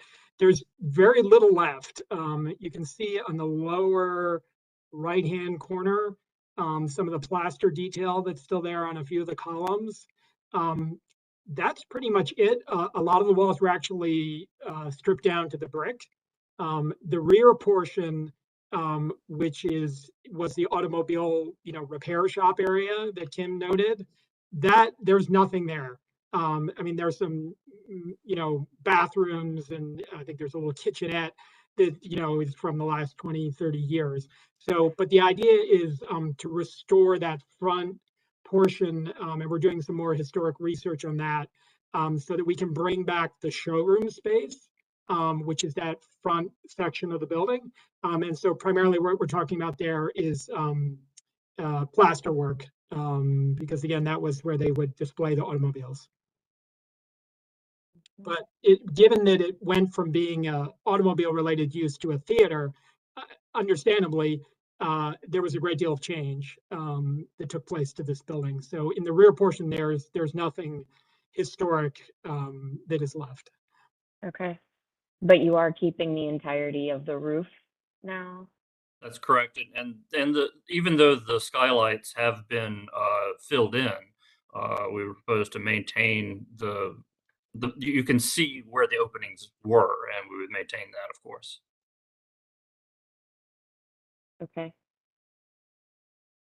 I just have a question, and I understand it went from the showroom to the theater.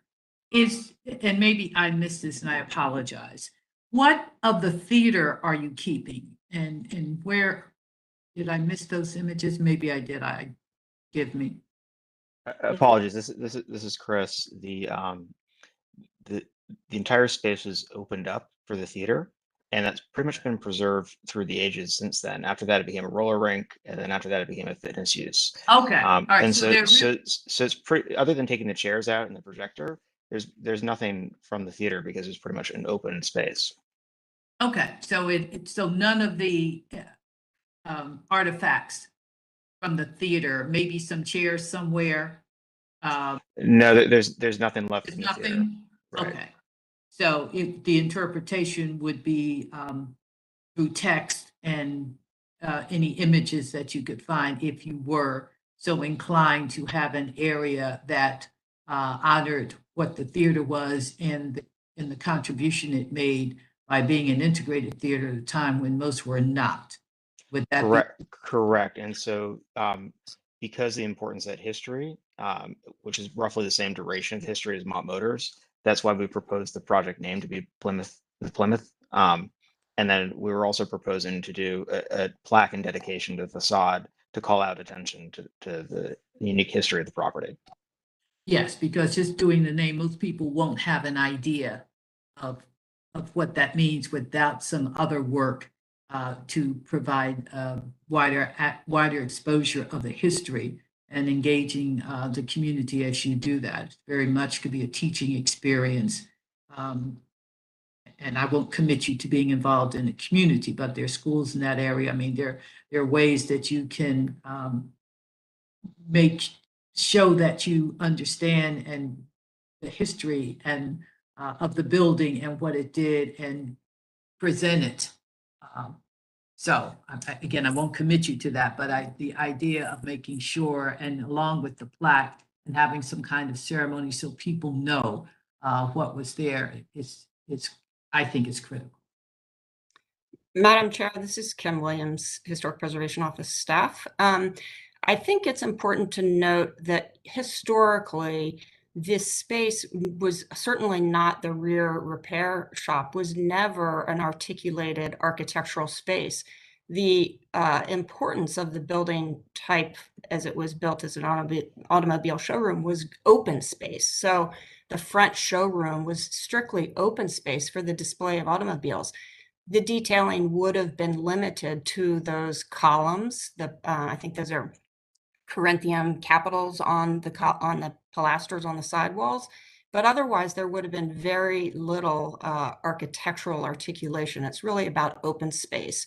And at the rear in the repair shops, really, as I mentioned, the only character defining feature of these very vernacular utilitarian spaces were the skylights that let light into the shops for natural light for the automobile repair. So, you know, that sense of open space is important in order to save the roof. And I also sort of question whether the roof can survive such intervention. The proposal suggests introducing columns, and those columns will break up that sense of open space. So I think that we just need to take that into consideration too. But the interiors were never grand spaces. So I just want to emphasize that point. Thank you, Kim. That's helpful. I just wanted to, and my emphasis was on the theater and the use of the theater. I do understand about the open spaces, and I appreciate your adding that on. I just wanted to make sure that there was a way for the significance of the theater and that history to be made known as well. Yeah, absolutely. Understood. And Kim, you're satisfied now that this does not constitute significant demolition, correct? I mean, I'm satisfied, you know, based on the drawings because, you know, the roof is being shown as preserved. I honestly do question whether or not the roof will survive that intervention. I mean, you know, I have a feeling the roof will end up being demolished, but as it's presented in the drawings, I think, you know, the board can legitimately say this doesn't constitute demolition because the roof, which is, you know, a structural member, is being retained. The walls are essentially being retained. So the rear wall is being removed, but that, you know, as I mentioned, represents like 15% of the building. So yeah, I mean, I think you can say it does not constitute demolition. At the end of the day, will it constitute demolition according to the definition? It may. I don't know. That's to be seen. And as a process question, what happens if they reach a point where in order to add to this building, they do end up losing the roof? I mean, is it a done deal at that point, or is Does this, Yeah, I mean, at that point, it wouldn't go to the mayor's agent. We would just work with them to try and rebuild, those aspects that have been demolished or that have Okay. fallen. Yeah. So if the roof caves in or the walls cave in, they would just be rebuilt. okay. I don't want to come out of order, so forgive me for, I do have a question or comment.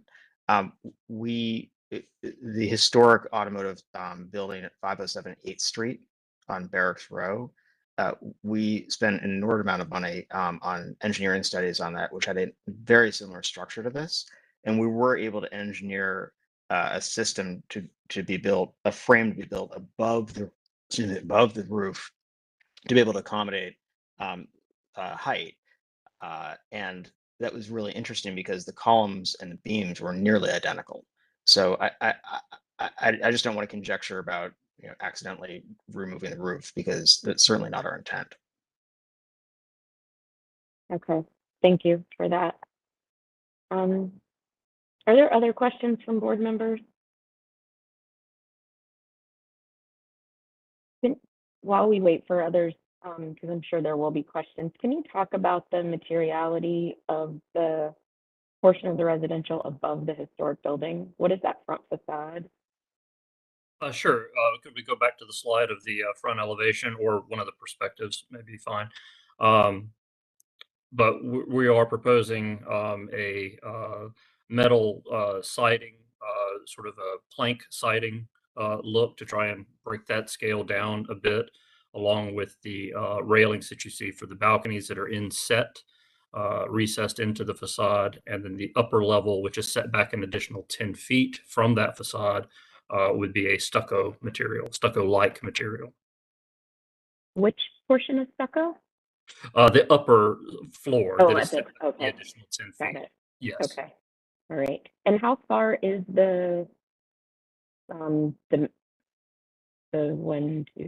4-floor addition, not the, I guess, I don't know if you consider that the penthouse, but not the 5th floor. But how far back are those 4 stories up from the front facade? 32 feet. Okay, Yes. all right. Set back to the point at which the former showroom transitioned into the service area. Okay. And in the lower elevation, you're showing some buildings on top of those 2-story existing buildings. Is that, are those proposed developments? What are you showing there? Because the top elevation doesn't show.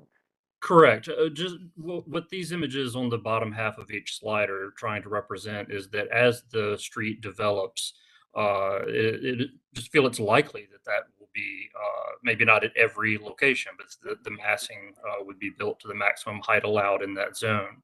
And we feel that helps to show, particularly not in this slide, but if you go to the next, where you're viewing the next slide, even where you're viewing as you're coming along the street, it really makes the addition disappear and really enhances the view of the landmark as a 1-story building. If Right. Sorry. happens, Yeah, That the won't reason, happen. Of course. yeah. Like the lower Of image course. won't happen. That detracts from the 2-story structures along the type. So that's not a realistic representation, I don't think. yeah, and the reason I asked about that is because this is such a prominent side facade that you're going to see over those low 2-story buildings, and the fact that you've got this surface applied front facade and not as much thought given to the side facade, I think, is a concern. The other building, the new building adjacent to the historic, has more thought given to that side facade, and I was asking, getting at what's going to be so visible there above the existing building. Just Chair Heath, if it's okay, just to add on to what John was saying, we appreciate your comments and we'll definitely look at the treatment of this elevation. I do think, though, it is reasonable to expect further development. This is not, just to be clear, there is the historic landmark, but everything around it is not protected. And as I don't want to speak for the Historic Preservation Office, but my understanding from everyone I've consulted with, there is no anticipation that it will ever be designated. So the likelihood of further development on this block and in the surrounding context, as we've already seen on H Street, is very likely.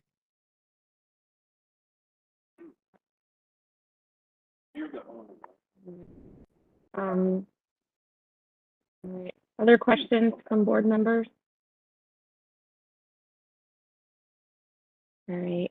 If there are no questions now, we don't have anyone registered to speak on this application. So I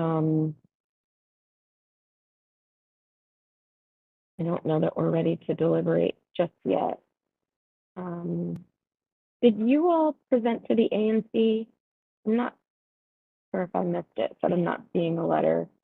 I went in informally to review at the Economic Planning and Zoning meeting, which it was very well received because it would add a meaningful amount of IZ to the neighborhood, and they liked the treatment of it, but they weren't willing to provide written testimony or make a motion to it because it was informal. We requested if we could present to them in June, but because of the informal nature of the first presentation, they suggested it would be better to stay silent and allow us to be able to resolve, frankly, I mean, I'm just being very honest with you, to resolve this issue about the setback before coming before them, in part because we also have a zoning application that needs to be filed for this property as well, and their preference is we file both of them together.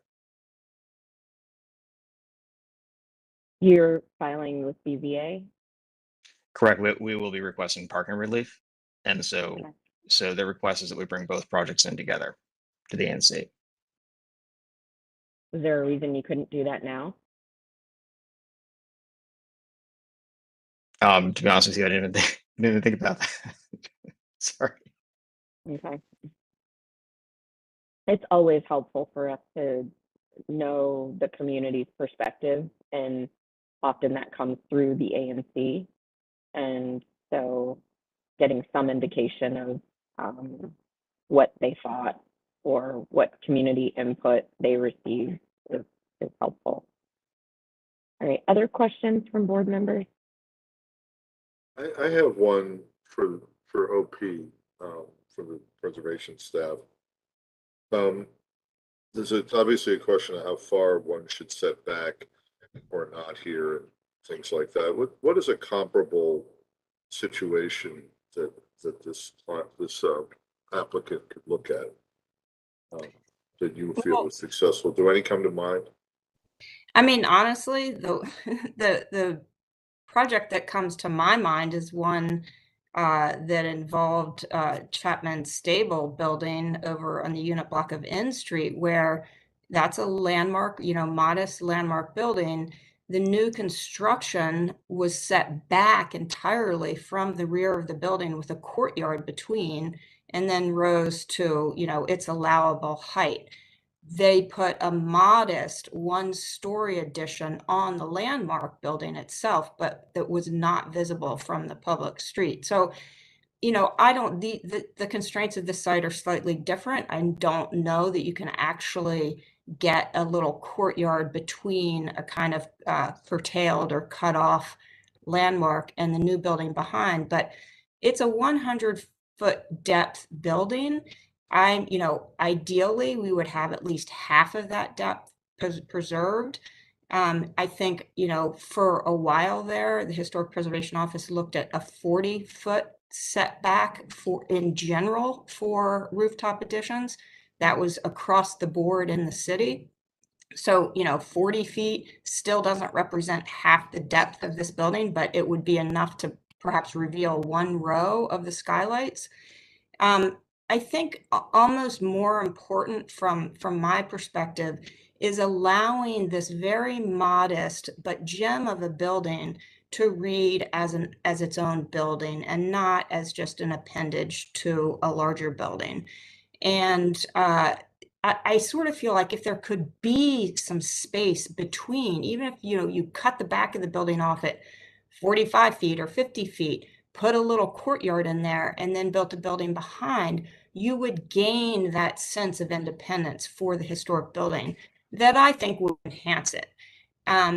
It's just, I know 32 feet isn't a facade, but there is a sense of facadism here that bothers me. And I think Sorry, go ahead. Sorry, I was just going to say, and if they aren't able, given the site constraints, to do any sort of separation between a shorter historic building and a new building, I do think reducing the height of the rear addition would also help a lot to set the building apart. And also, okay, they've changed the facade somewhat, so it's distinguished from the east wing. But I do think lowering the height a little bit more would make it appear as a separate building. And, this is a very eclectic street with buildings of different sizes and scales. And I mean, obviously there's this row of 2-story buildings next to it, but along the entire corridor, there's a lot of up and down and, pushing and pulling of building massing. And so that would kind of, continue that sort of existence. So, otherwise it just encases it. So one thing that comes to mind, so I guess a question and an observation. The building is a landmark. Does that mean that what you just enumerated is that much more important rather than a building that's part of contributing to a district, number one? And number two, an analogous condition I can think of is the Martha's Table project, which did have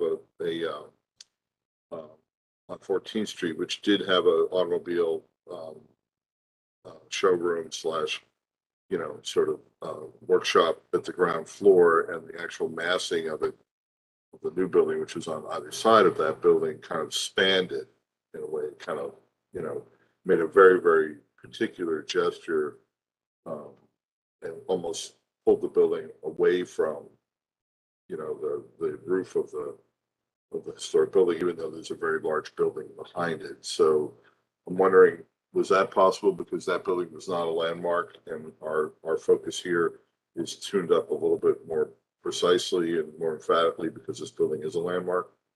That's correct. And I think Jonathan mentioned that, along 14th Street, where there are a lot of automobile showrooms that have been successfully added onto, the setback is much less than 32 feet.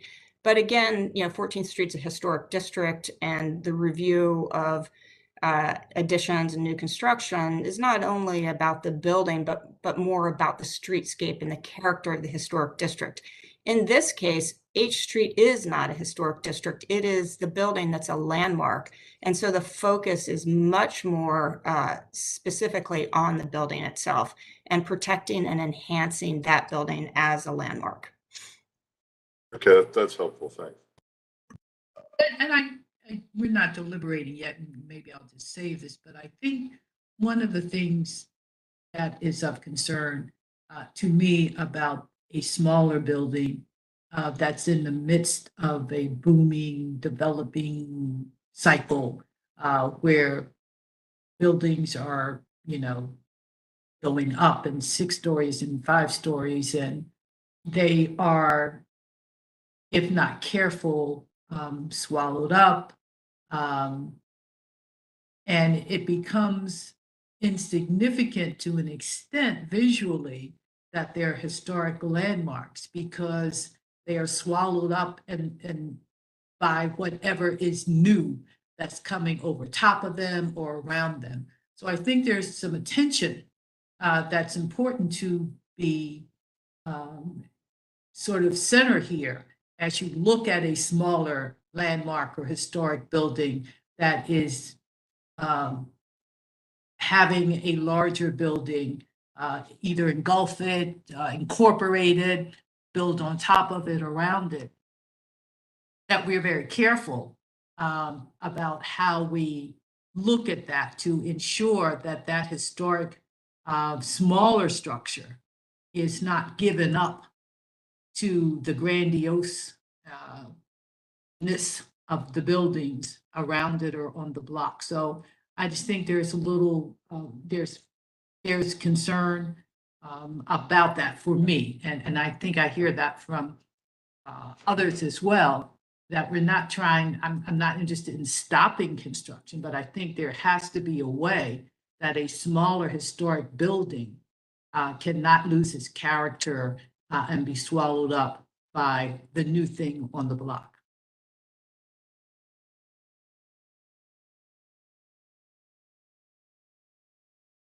Right. I just have one thing. It's not really preservation, but, and you probably have started to work through this with Jonathan, because I know he would have his eyes peeled for this, but in these slides, like the aerial view of the back, the axonometric aerial view of the back, it's like slide 18 in the packet that we have. Just make sure, because you're not exactly representing the Maryland Ave building that rounds the corner there on 14th Street, which is the side of it matches the back of your building. Both in that location that's parallel to H Street and the location that's parallel to 14th Street, just double check that you're not creating a closed court situation. I'm sure you and Jonathan probably already talked about it, but.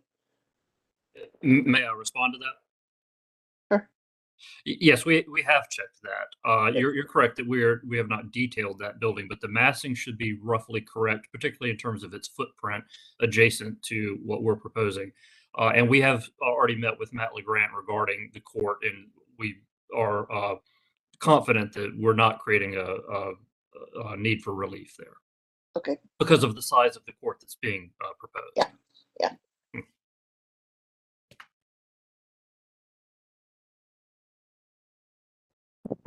Okay. Any other questions from board members? Madam Chair, I have a question, and they probably said it and I just missed it. Could the applicant confirm that the interior of the building, there's no engagement of that for the new project, or is there? And I'm sure they covered it. There, in the front showroom, there would be no engagement with either demolition or added structure. There would be minimal demolition to non-primary structural elements in the rear of the building, as well as some columns would have to be introduced in that rear portion to support the massing above.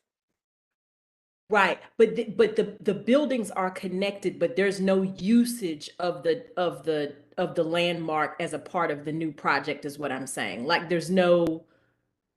Do you follow my question? Meaning, it kind of gets back to what staff was saying, that the landmark building is sort of a facade, right?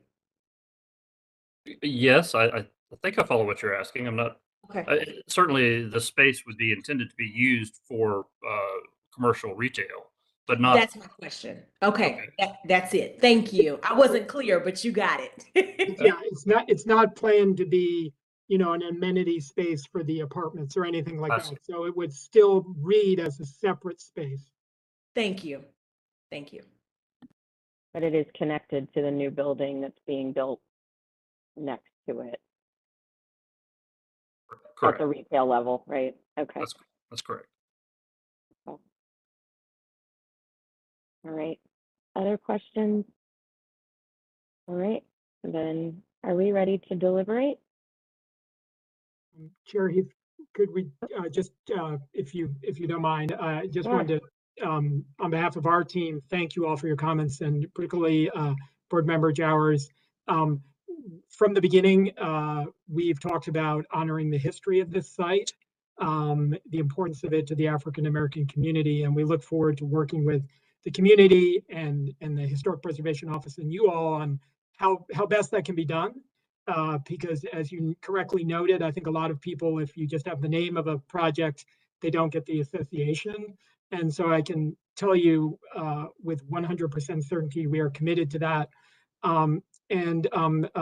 Board Member Bell, thank you for your comments.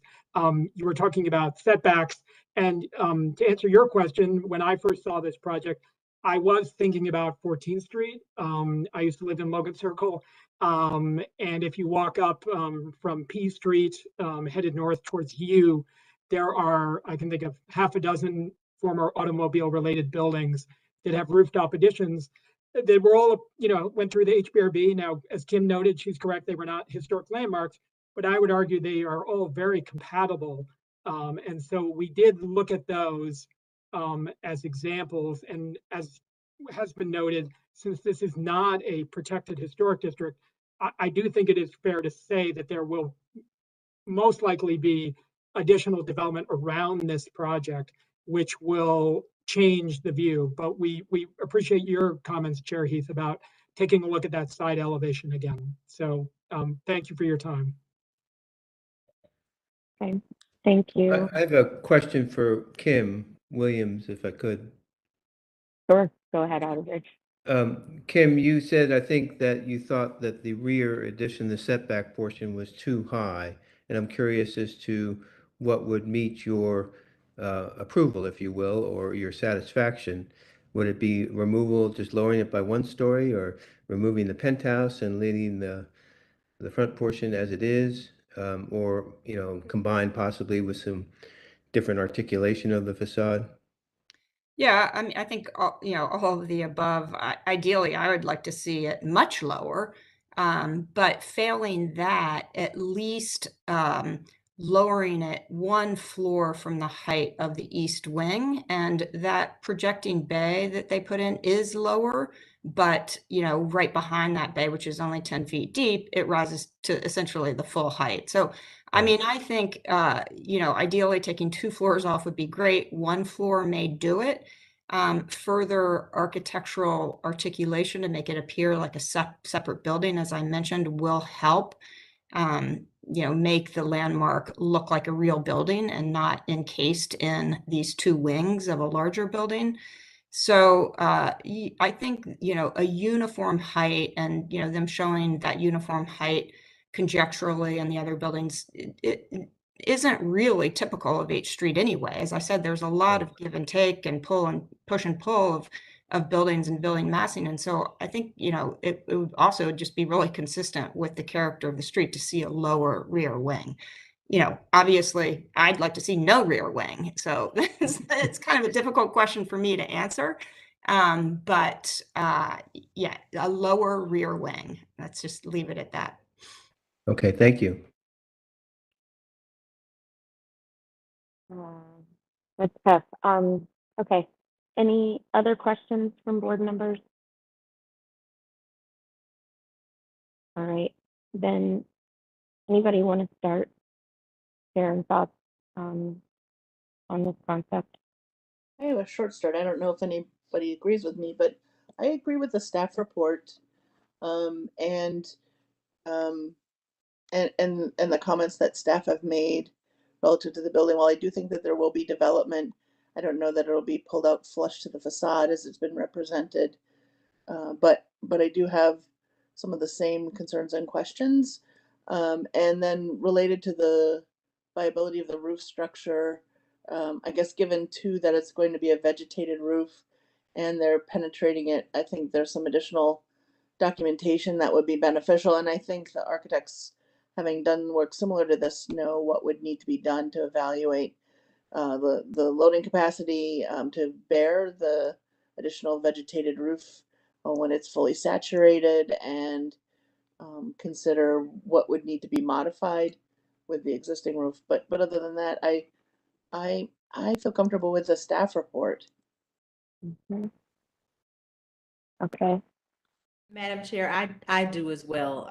I agree with Kim's analysis in the report. I would much prefer to see the building, the landmark building, I guess optically more separated. I think that makes sense. And even in terms of her conversation about the setbacks, I mean, something like that In my opinion, this building is too important, particularly with the conversation that that Board Member Giles Barber had around the history of it, to not do everything we can to make sure that it's front and center. Sure. I might say that I would say that we not deny it, but ask them to just come back if we hold a vote. Mm-hmm. Can we, Sure. can we come to some agreement on the reduction in height of the rear portion? Is 1 story satisfactory? I mean, I would be happy with 1 story reduction. Yeah, I would agree with that as well. I think that serves it. I don't know that pushing the building any further back is going to have that much of an impact. I think reducing the height will have a better impact. I agree. Yeah. Yeah. So I think we all agree Yeah. there. Okay. So rather than take a vote on this today, I think we'll conclude and allow the applicant to go back and make revisions based on the comments that they heard today, but certainly working closely with staff. I would always also encourage the applicant to do a more formal presentation to the ANC in order for them to be able to weigh in and provide the resolution to us before you come back. All right. Any final comments? Thank you for your time. We really appreciate all your comments. Thank you very much for your time. Yeah, thank you for the thoughtful feedback. I appreciate it. We look Thank forward you. to coming back and talking with you. We look forward to seeing it. All right. We're ready for our next application, which is coming back to us at 1723 Swan Street Northwest. Is staff ready to make your presentation? Yes, this is Steve. I'm filling in for Anne, who's on leave this week. This is a returning concept for new construction of a 3-story row house. As you remember from seeing it a month or so ago, it's a sort of unusual situation where it would abut a series of 3-story row houses to the east and a very modest 2-story setback porch fronted house to the west. When you all saw it last time, and maybe I'm just going to go ahead and forward. The board was comfortable with the general concept of the massing and relationship in meeting the street face of the 3-story row houses, as well as notching back with the entrance to recognize the setback of the house to the west. But you all had some concerns about the visibility of the top floor, the some of the material choices and color choices, and the fenestration. So the applicants have revised, and I think again I'm just going to fast forward to the end. I'm not quite sure where they buried it here. This is the previous presentation in which you all expressed some of those concerns about fenestration, the visibility of the roof portion, as you see in the upper right photograph. So the applicants have responded, we think, very successfully to all of the concerns that the board has raised. This is the revised proposal, in which you can see they've raised the parapet wall to hide the top floor and roof equipment, changed the fenestration to provide a little bit a smaller sense of scale, introduced a little bit more brick, and reorganized those windows to pull them away from the corner. And introduced more compatible materials with red brick and stone lintels for the windows. They also revised the entrance, which is a little harder to see in this image, but which we think is also responsive to the concerns that were raised previously. So we're recommending approval of the revised concept and delegation of final approval to staff.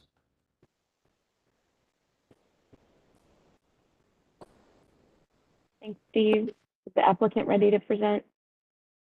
I'm ready, although I think Steve did an excellent job of summarizing the changes. So I'm happy to kind of talk through any questions, but just to kind of catch you up with where things have gone. We met with the neighbors a number of times before, meeting with the local land use committee, which approved both the neighbors and the land use committee approved the revisions.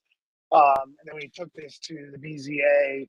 We did have a negotiations and ongoing negotiations with the neighbor immediately to the east. And she withdrew all of her concerns based on all the changes that we made and supports the project.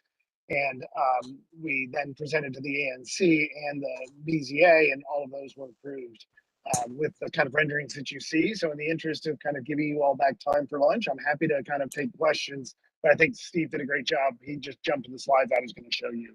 Do you have anything to show us on the penthouse, either a view Yes, I do. farther to the Actually, west and a so one plan? of the, yeah, Thank you. that's a great question. Sorry. One of the things that the land use committee asked us to do was to pop up 50 feet in the air, Steve. So if you could, whoever's controlling that, Jennifer, I'm sorry. Yeah. So this is not a view that you would ever see. We're 50 feet up from the street, but in terms of the materiality of the penthouse, we, you know, you will not see this from the street, from the public way, or from the, you know, sidewalk. But obviously, there's second floor windows across the street.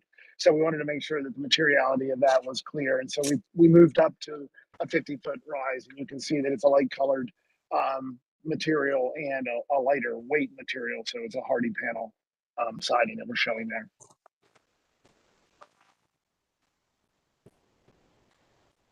And anything from the rear? That's very helpful. Thank you. That view. Just the rear elevations. The rear wasn't an issue that I was aware of. What's your I mean, concern? the rear of the penthouse.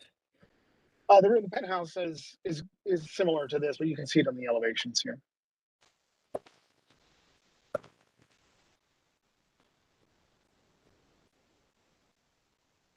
I'm missing the penthouse. I'm sorry. It's on the I see it well, on. so that, yeah, it's the, Is it on the south elevation? it would be the south elevation, yes. Oh, Yeah, there. That's the, Well, it's that's very about as steep. straight as you can make it. Yeah. Yeah. Okay. And then the west? I guess the west we can see from the aerial photograph. Okay. The west and the north, and then it butts up against the neighboring property to the east. Just not clear how far it extends back to the. It So aligns with the, I'm sorry, Steve, if you could jump back to the floor plans, the penthouse aligns, we pulled it in, and it now aligns with the rear of the neighbor to the east. That was one of the requests that we were negotiating that I mentioned. If we just jump back, yeah, there you go. You can let's see- go back to that previous image. That was very helpful. Is there like a windbreak screen walls? Can you go back to the previous? Yeah, right there. Yes, so there is a translucent, that was again one of the requests from the neighbor that the immediate neighbor that the neighbors all approved, which was to allow for some translucent but secure way of not losing light along that eastern edge of that property. So that's kind of a translucent screen or something to. Correct. Like a three-form kind of screen. But there's no roof over that portion. No. That's correct. That's just from the mass of the penthouse, which aligns with her property, back to the edge of the roof deck to stop anybody from jumping over from the, Got it, you got know, it. only, Okay. it's not a common roof deck. I should make that clear. It's only a couple other things that Steve didn't allude to, didn't mention that I'll mention. One of the questions was how close, you know, folks could get to the front of the building. We have a green roof on the front of the building that would stop about 25 feet back from the property line, and there would be a rail or a, you know, planter there to stop people from going up to the front of the building. So all of the activity would be on the rear. That was another negotiation with the neighbor. Okay. Thank you. Yep.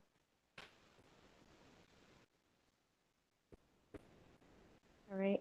If there aren't any other questions now, we can always come back and take questions later, but we do have several people who have registered to testify today. So the first person is Ann Carson. We have Ann Carson on the line. I'm here. Can you hear me? Yes, we can. Okay. Yes, my name is Ann Carson. I am the owner of the adjoining structure at 1720 Swan Street. I'd like to thank the developer for his consistent understanding and willingness to make adjustments and accommodations. Those are reflected in the document before you that's labeled BZA package. And that is the document that has been described. My intervention here is to urge you to vote in favor of the BZA package. Might not be necessary, but the staff report specifies the concept submission, which the only document dated that is April 26 and has been superseded. So this particular document, the BZA package, is part of the BZA order settling the case. It is what Mr. Colcott presented. It is what Mr. Bagnoli referred to, and it is what I urge you to adopt. The document in your package labeled BZA package. Thank you very much. And I appreciate everybody's attention to this matter. We do have an excellent block on Swan Street, and I appreciate everybody's work in working together to make it continue to be so. Thank you. Thank you. What we would be approving today is the package that has been reviewed today. So I think we would all be in agreement on what approved. Thank you for clarifying that, because I saw that in your statement that you submitted, and I just wanted to better understand. Any questions for Ms. Carson from board members? Okay. Great. The next person that I have is Kenley Ray, coming back from DuPont Circle Conservancy. Thank you. I'm Kenley Ray, the Secretary of the DuPont Circle Conservancy, and we passed the following resolution at our June 14th meeting. The DuPont Circle Conservancy supports the project as presented and appreciates the changes from the previous view. We encourage the applicant to increase the profile of the cornice on the uppermost bay and the associated band. That was approved unanimously. Thank you. Thank you. Any questions for Ms. Ray? And the third and last person I have is Vincent Street. Thank you very much. Just a quick note from me. I'm the owner of 1731 Swan Street, just directly across the street. Firstly, I want to thank the developers for the changes they've made. I think they adequately meet our concerns, and we really appreciate the community engagement. Secondly, I want to just encourage the developers as we move through the final steps of this process to ensure that we sort of charge ahead with this and without any sort of reversions to the previously proposed concepts. And then thirdly, I would ask that the HPRB does not delegate the final approval to staff, but rather rotates at the board level to ensure the community engagement that was requested by the ANC. Thank you. Okay, great. Yes, I did see that in the ANC resolution, that request to have it come back. So we can certainly include that as a part of our decision on this, depending on how we decide. Are there any questions for Mr. Breet? All right. Do board members have any questions for the applicant?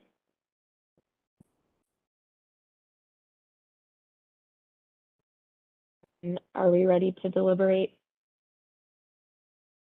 I think if we can turn our cameras back on, I'll just start by saying I think this is a huge improvement, and I commend the applicant for listening to the board, the staff, the community. It's clear in their revisions that they've been receptive to all of the feedback they've received, and this is much improved.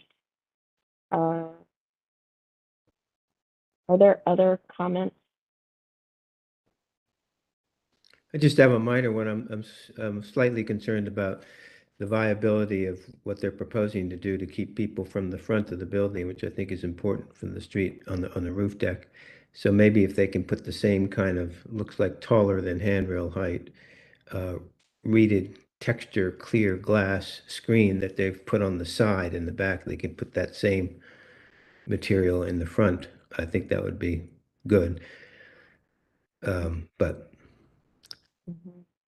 I think I agree with you, Chair Heath. I think this is a big step forward, so I'm supportive. I don't know what to do about, would you want to have this come back on consent? Would that satisfy the need to go back to the ANC and the community one more time?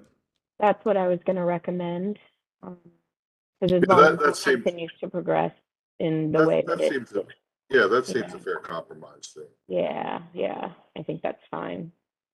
So then, I'll make a motion that we approve the concept as presented. I think the one thing that I could add is the, you know, making sure that the occupancy of the front of the roof is prevented through design measures as recommended by Outerbridge, and that this come back to the board on consent if there are no objections, so that the community has another opportunity to weigh in on this before receiving final approval. Just a point of clarification for that, if we pursue that route, that would be the final package when we submit for permit, that it would be routed through the Historic Preservation Office, and then it would come for consent, I'm assuming.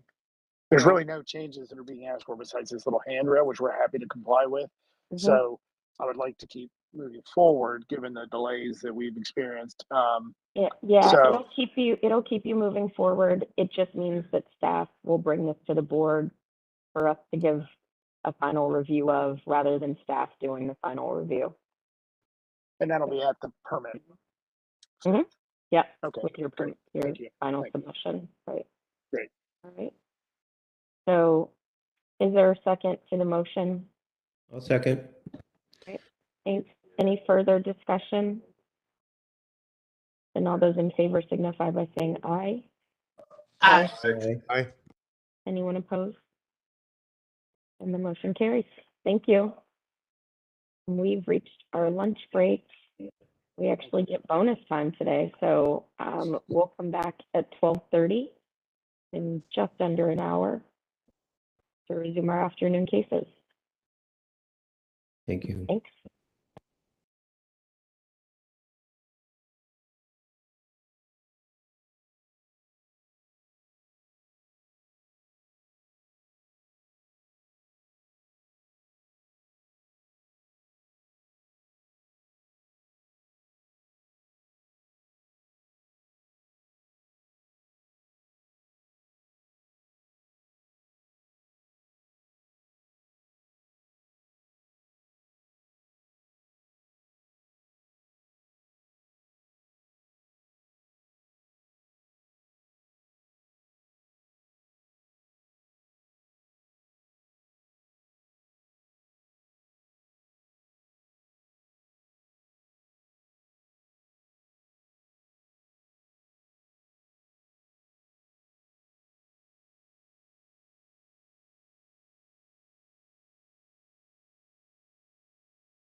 Good afternoon.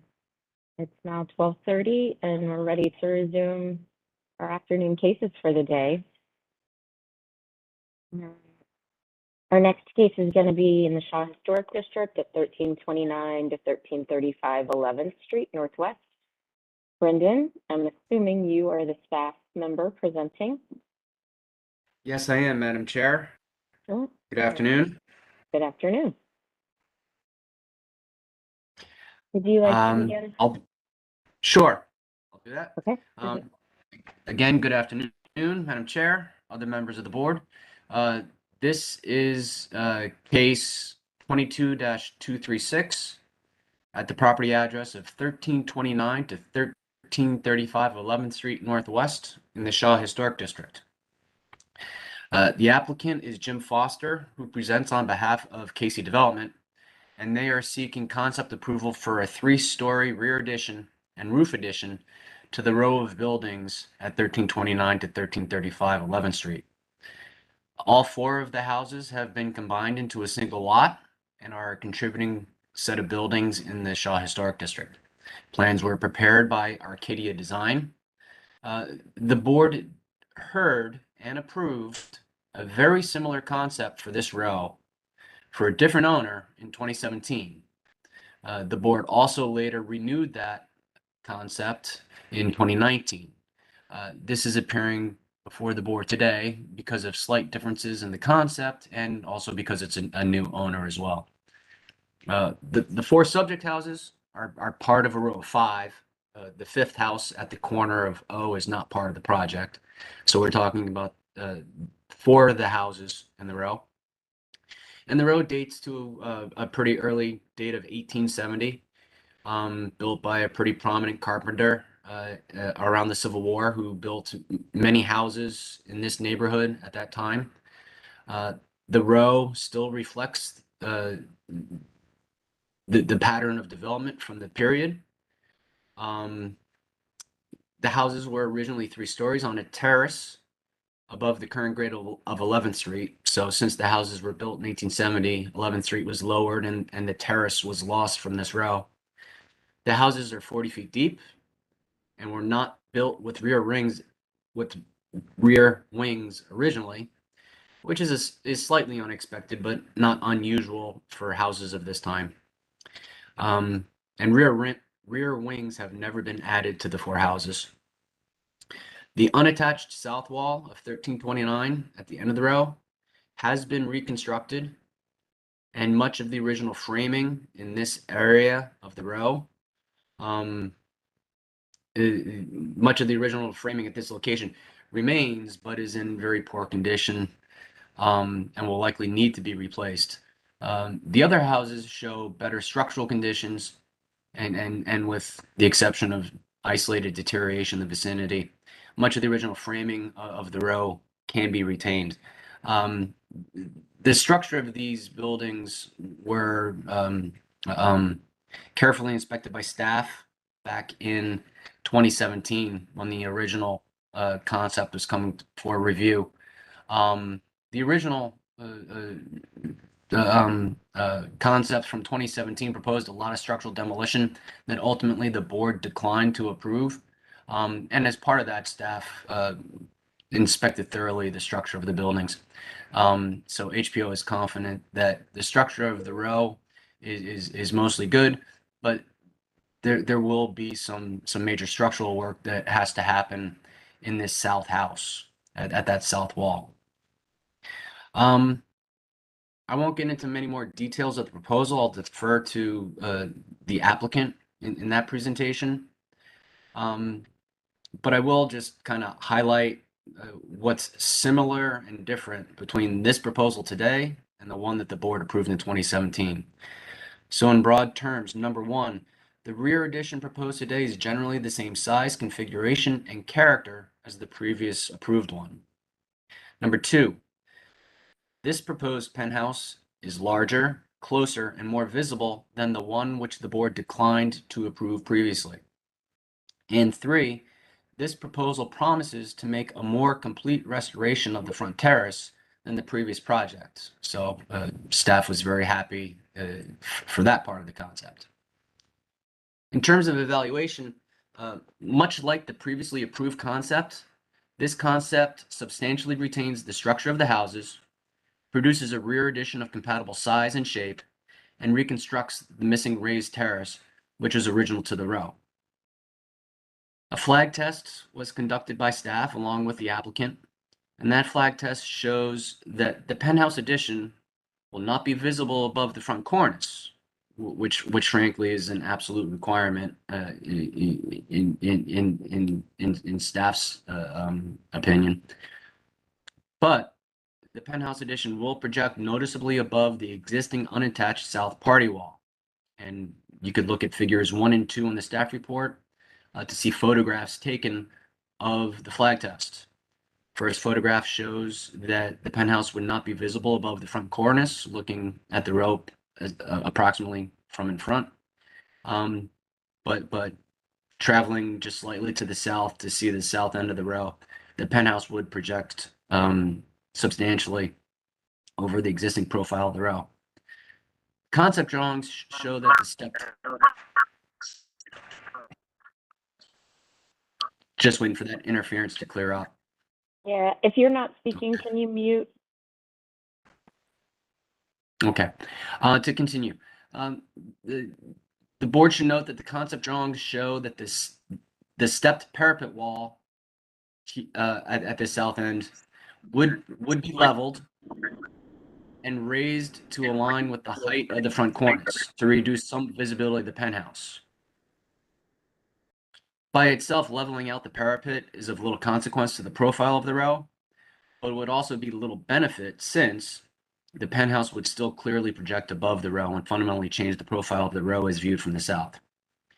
Like in 2017, the board should make reducing the visibility of the penthouse a condition of approval, either by reducing its height or setting it farther back. That sort of revision and that sort of advice from the board is simple enough that staff could take care of that if the project were delegated to staff for final approval.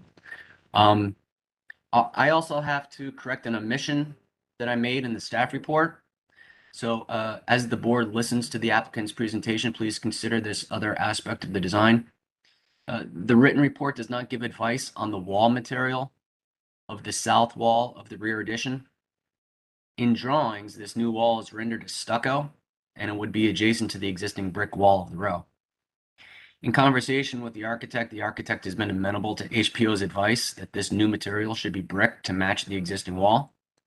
If the board determines this to be an important condition of approval, please, if you would, include it in your final motion and be specific on that point. That would be very helpful and correct for my oversight in the written staff report. In conclusion, the recommendation is that HPO recommends that the review board find the concept for a 3-story rear addition, penthouse addition, and terrace reconstruction at 1329, 1335 11th Street Northwest to be compatible with the character of the Shaw Historic District on the condition that the penthouse not be visible from the 11th Street right of way, that the south wall of the rear addition be brick to match, and to please delegate final approval to staff. I will mute myself, but remain available for questions. Thank you. Okay. Lyndon, a question about the your correction with your recommendation that the addition be brick as well. Is there no concern about, I mean, obviously the new brick is going to look different from the existing brick. It's not going to be as, new brick looks different than weathered brick. Are you concerned about it looking like it's trying to look original, or like that it's not going to, that it's going to, just wondering if the stucco is a better way of adding on in a Sure.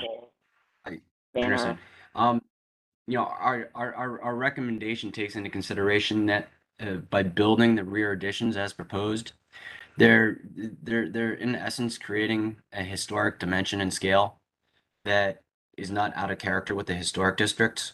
So we're not trying to mask the size of the rear addition. The size of the rear addition is completely natural in terms of the historic form. So therefore, using brick as the new material to match as closely as possible the existing brick would result in a building dimension and profile completely characteristic of the historic district. We would recommend a different material or contrasting material if we were trying to mask or offset, some sort of incompatible massing or form or size. But in this case, since we're basically creating a fairly historic scale thing, the matching material would make the project overall blend more smoothly into the materials of the surrounding area. Got it. Okay, that's helpful. Thank you. All right, is the applicant ready to present? Yes. Start. Hi, this is Jim Foster from Arcadia Design. I apologize up front. I am on the road and I checked into a hotel and the room wasn't ready, so I'm sitting in the lounge of the hotel. So if you hear some background noise,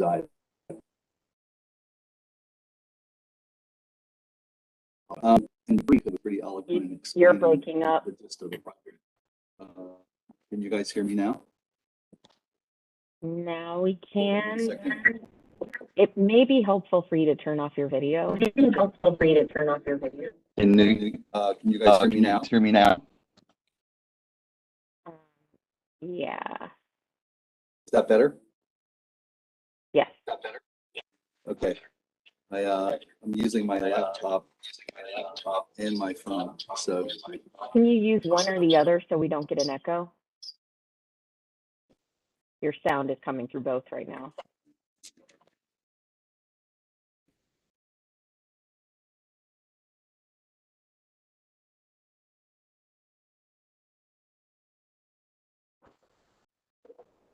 you guys hear me now?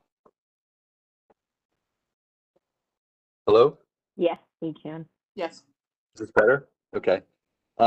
So I'll try to go brief through these images since Brendan was pretty clear about what we're doing. This first image shows the view south on 11th Street. As it turns out, the penthouse is a little bit more visible above the roof line that we're showing here. But that's, somewhat indicative of what we're doing. I just wanted to be clear. I think if we go to the next slide, the second page, the second house in from the left had the bay removed and the front stoop removed and the door infilled with a window. We're going to restore and replace that as part of our proposal. And then we're restoring what I believe to be was an original berm across the entire width of the 4 properties. We probably will replace the staircases, although a couple of them aren't in terrible shape. But all of the stairs will be similar to or to match what's there. And then all the plinth or the raised yard space will all be rebuilt with new steps and walls, creating the raised berm. And then here you can see, of course, in the elevation, the penthouse on top. You can see the setback from the side. It's set back about 12 feet from the front. As Brendan mentioned, you cannot see it from the street in front, but you can see it south along 11th Street. I do want to point out that the ANC in their approval and in the meeting and when they approved this project, they had no concerns or issues with the visibility of the penthouse. Also, we submitted numerous letters from adjacent neighbors as part of our neighborhood outreach. And we have more than a few, but at least 3 of them specifically mention that and refer to the fact that they have seen the renderings, seen the mock-up, been on site, and at least 3 of them have specifically pointed out that they're supportive of the penthouse as designed, and the fact that it's visible is not an issue for them, in case that's relevant to your consideration. We slip to the next slide. This is just another quick view, but it shows a little bit closer up of the berm we'll be rebuilding.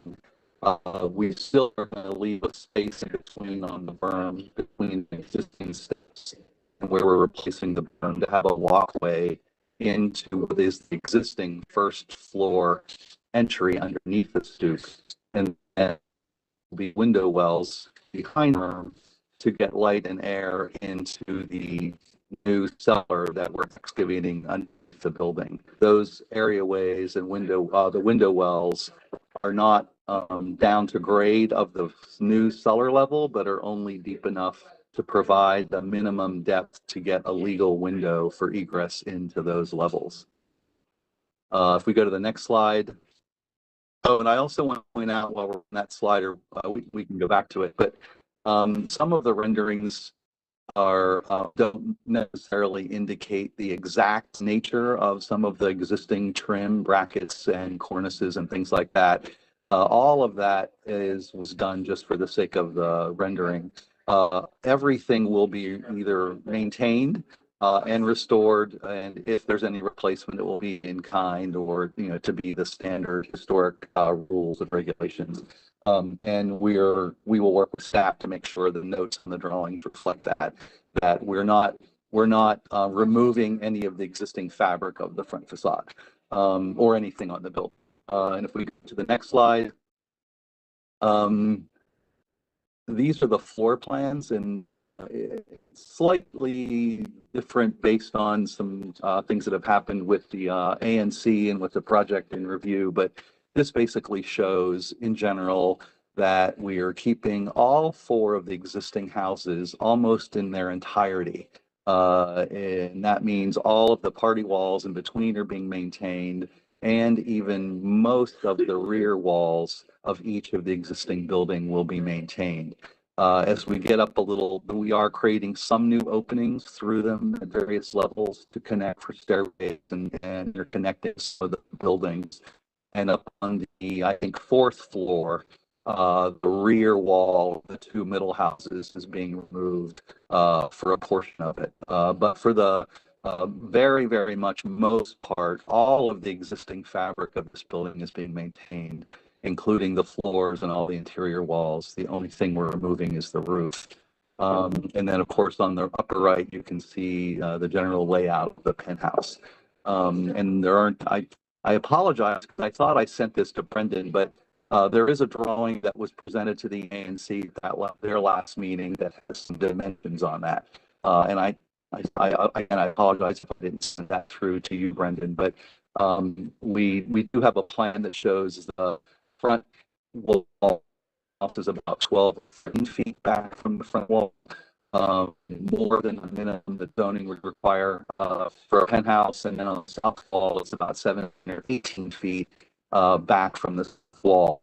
The reason I wanted to point that out specifically is in that keeping all of the existing demising walls between the 4 properties and adding our penthouse, in order to get up into the penthouse on top of the southernmost unit, to have a staircase that comes up out of the 4th floor and then goes up into the penthouse.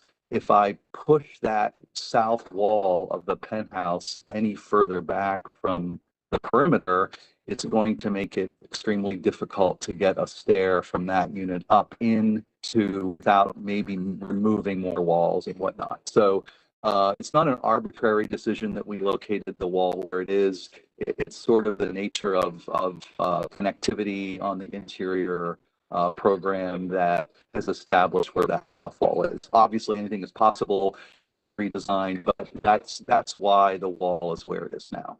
And then if we go to the next slide, this, and again, additional apology, in meeting with the ANC, 2 of their comments were that they preferred to see the rear facade as brick, which we agreed to and had an argument with. The front facades are painted as currently, although the south wall of the end unit is not painted. So we thought that we could do brick and either paint it or have it be specifically a different brick. that fits into with whatever the context is. But we agreed specifically as a response to the ANC review to have brick on the back of the building. A second comment they had was that if you look at this rendering, the roof deck on the top extends over these sort of inset porches we have on the back. And we were trying to maintain the sense that there were 4 separate row houses here. One of the comments of the ANC was that they felt like that sort of monolithic roof element going across the porches detracted from that, which I did not disagree with. So there's a second rendering that's not here, but it basically sets the upper roof deck back and eliminates the parapet wall at the top so that those inset porches on the back continue all the way up through the roof line and reflect and make it more, make the rear look more like there are 4 L's off the back of the house rather than that monolithic roof going across. And that's the second thing that we agreed to comply with ANC requests. If we go to the next slide, that's just another view of the rear. I won't talk too much about that. But you can see on the back, which I don't think Brendan discussed with you, but I wanted to make a point of, we do want to locate the condensing units on the roof of the penthouse. And we are proposing to screen them from the alley with some sort of a screen wall that you won't be able to actually see the units. Because of the depth of the penthouse itself, front to back, and the width, and these condensing units are only about 24 inches, maybe 30 inches max high, that you cannot see any of this from the street or from the south along 11th Street. But I did want to point out that they're up there. Because of the constraints of the site and everything, there's really hard to find any other place to put the condensers. The ANC did review this and comment on it, and they're fine with this location, as are the neighbors. And then if we go to the next slide, oh, I guess that's it. I thought there was a section, maybe not. Okay, I think at one point we added a section that showed everything, but it's not on this set. But that's pretty much it. The only thing I think that I would mention is that no, I think I covered everything. I'm trying to think if I missed anything, but I think that's everything. So at that point, I'll give the table back and respond to any questions. Thank you. Do board members have any questions? Any questions?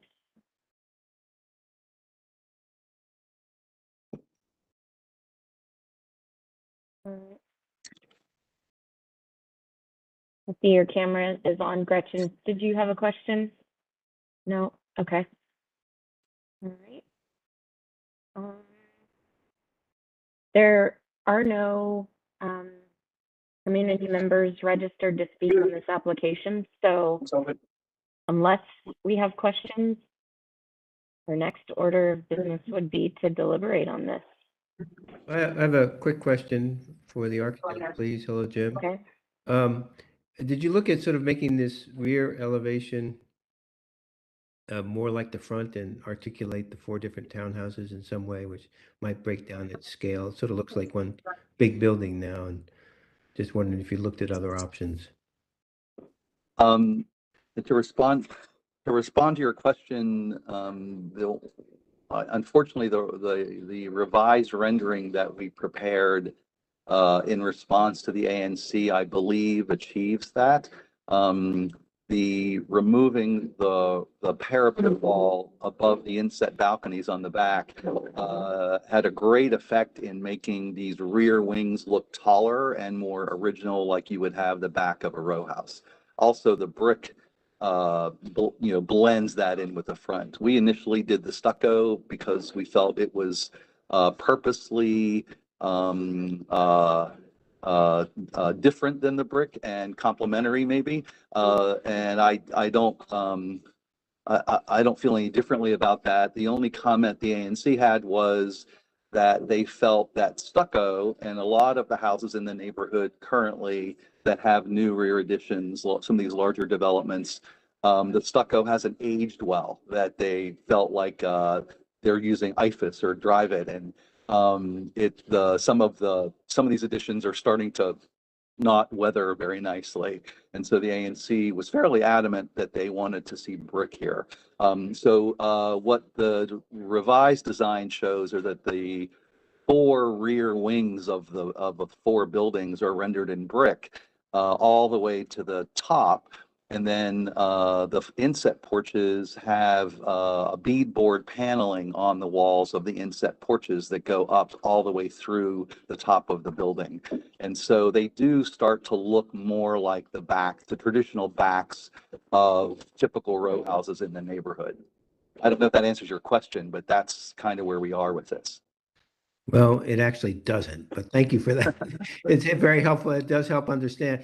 What I'm talking about is sort of the vertical articulation of 4 town. I mean, knowing that there are 4 townhouses, one can see that basically the wall that is in the center of the setback balcony is where the party wall, quote unquote, is, right?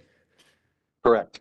But I'm just saying this looks like a big building rather than 4 small buildings right next to each other. And I don't know how you do it, but I just think it might be something to consider. So I just wondered if you had articulated them more. Like I said, I think the revised rendering might reflect some of what you're saying a little bit. One of the things that we did discuss with the ANC and opted not to do specifically was to paint or use a different finish treatment on all 4 buildings. So one would be one brick or a different color brick or whatever, so that you could delineate distinctly between the 4 separate structures. We're open to that. I personally steered away from that, but I feel certain that my client would not be opposed to that if that were a request. Yeah, I'm not sure, but I just wondered. Okay, thank you.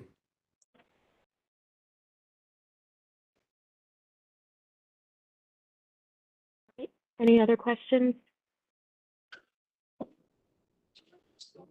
All right.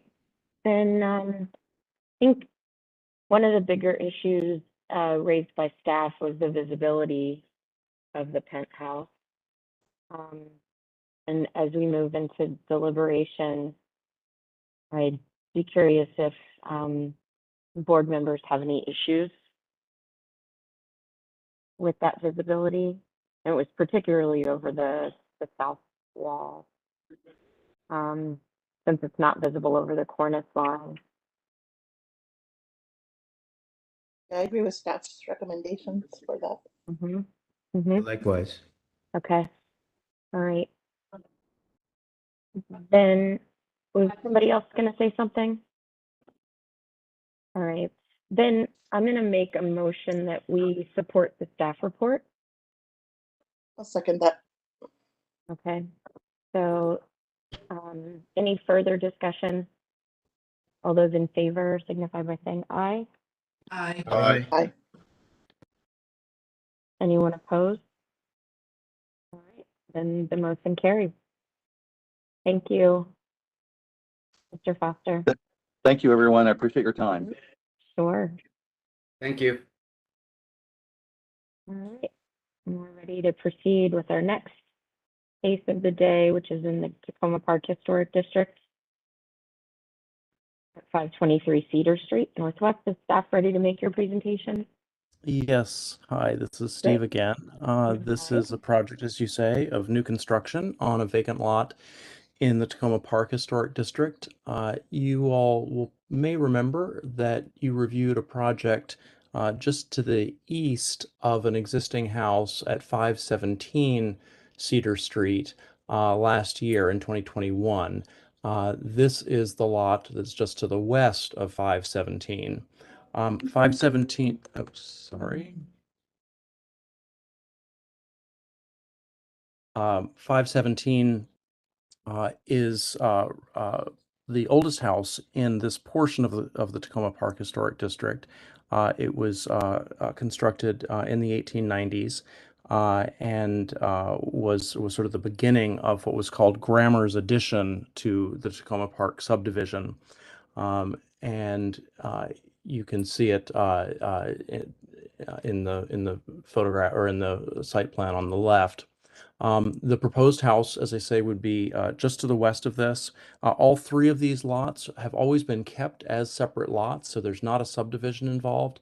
However, both of these two flanking side lots were historically associated with the house at 517.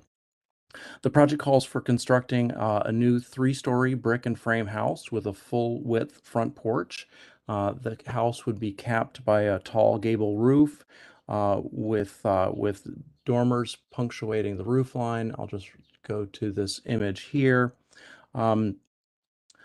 It initially proposed retaining the existing driveway that serves, shown here, that served 517. That 517 is now going to be serviced by a new driveway that's associated with the house to the east that the board approved previously. And one of the recommendations in the staff report was to abandon this original driveway to 517 because we thought it resulted in a very awkward relationship between the house and the lot. Now that this site is going to be developed with a house, and the relationship of the front stairs and the grade to the site. So that was one of the concerns we raised.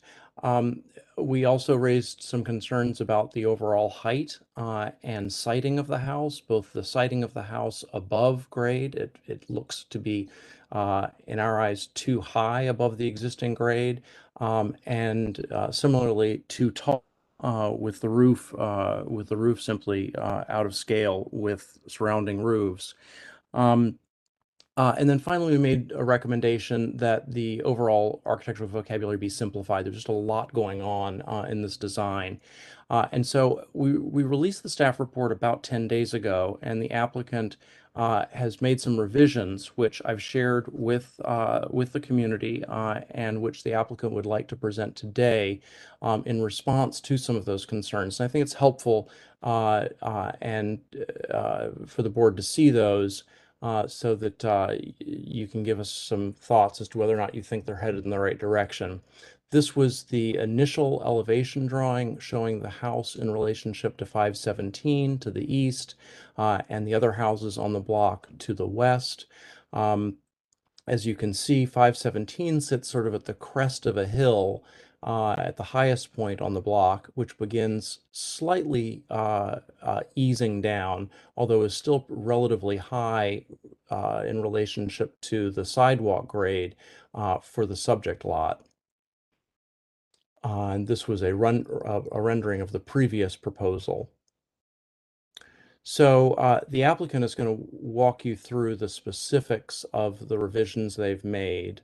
But I wanted to just go ahead and fast forward. This is a photograph showing the existing driveway. And as I said, we were recommending abandoning this driveway and doing a driveway that ran directly adjacent to the side lot line of 517 rather than coming into the center of the lot. And then filling the grading that was done for the creation of that driveway to sort of level off and create a little bit more of a naturalistic berm that still remains on the remainder of the site. My computer is freezing up. Just go. Would you infill this opening, Steve, or make some?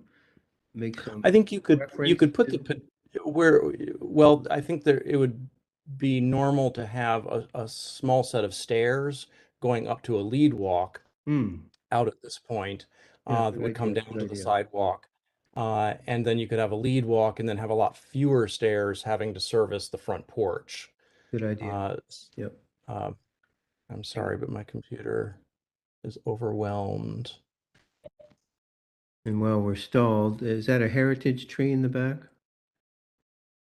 Oops, sorry, we reset to the very beginning.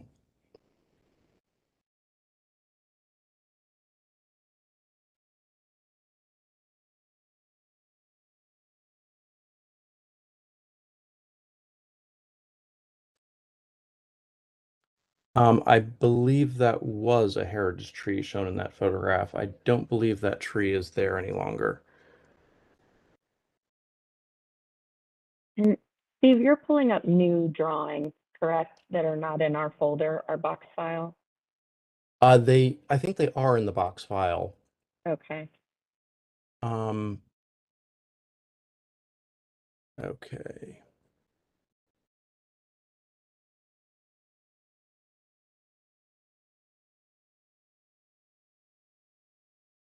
This is what happens when people send us too many slides for their presentations. Our files are from May, with the exception of the streetscape view that you just showed. Oh, then Are I'm from sorry. May. Okay. It may not have made it into the file then. Okay. All right. I was just going to So pull up whatever's new to see the changes, but we'll wait. yeah.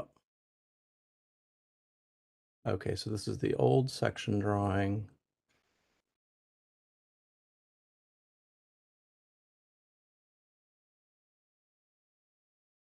Here we go.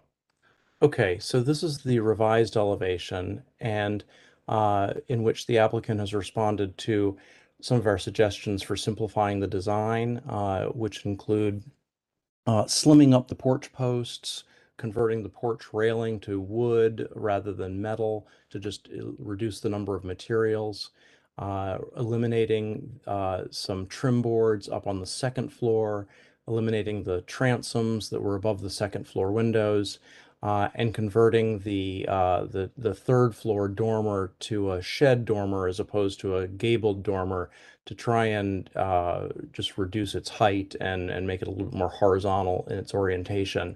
And as well, the ridge of the roof has been reduced by several feet as well. This is a revised section drawing, which shows the revised shape of the roof at the top. I don't believe the house is, and the architect can correct me on this, but my understanding is that the house has not been set any lower into the grade. It still has the same relationship to grade at the base of the building as it did previously.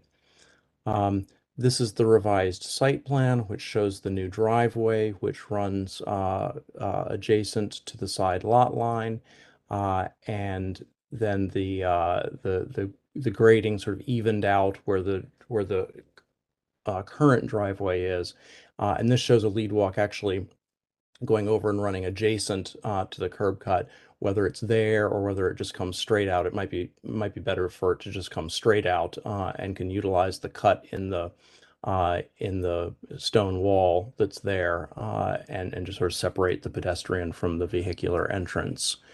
And then this is a revised elevation of the street, which is a little hard to read, a little bit small in scale, but you can see that the height of the roof is a little bit lower by comparison, and so that's sort of where we are. And at this point, I think all of these changes are good ones. I think the relocation of the driveway, I think, will have a significant effect in changing the way the house sits on the ground, and by easing out that front grading a little bit, I think that will and changing the stairs that go up to the front porch to be a more gracious set of stairs, fewer stairs, a little bit wider, and then a few stairs down at the sidewalk level. I think that will very much improve the way that the building sits on the ground. It's still a big house. The roof is still a big roof, as you can see by comparison to the other roofs.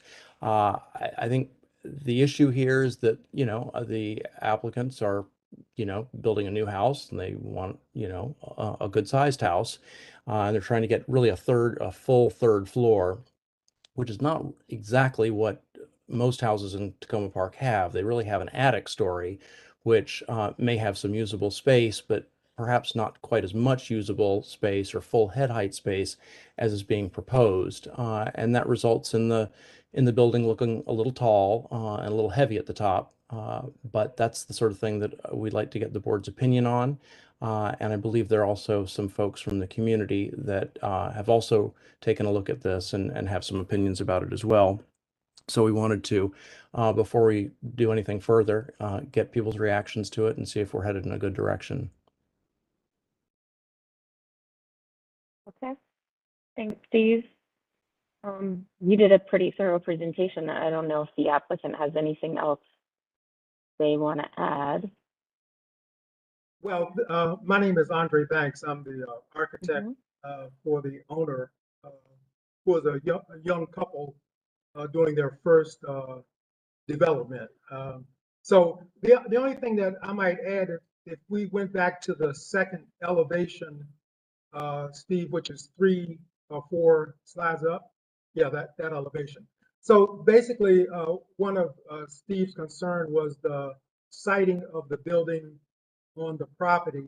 The grade changes at this site very dramatically, and so that even though the basement is probably 90% plus in grade, as the grade leaves the front of the house, it starts dropping dramatically, and it gave the impression that the house was sited very high on the site, whereas in effect the first floor level exits at the rear at grade, which the owner wanted. So the rear of the house is the basement level is fully below ground. And so what we've done in this particular second revision to the project was actually raise the front grade. So Steve, if you go to the next slide down, you can see a dotted line that starts at the rear of the house at the first floor level, and a dotted line that falls toward the west at the front of the house. That is actually existing grade. So to accomplish the view that you see in the elevation, we've actually proposed raising the grade right at the house a couple feet, two feet, to reduce that profile of the basement, as Steve felt that there was too much visibility of the basement level. So again, back to the top, the next slide up, Steve. So that gives the impression that there's not a lot of basement level exposed in the elevation. So we basically accomplished that by raising the grade as opposed to resiting the house.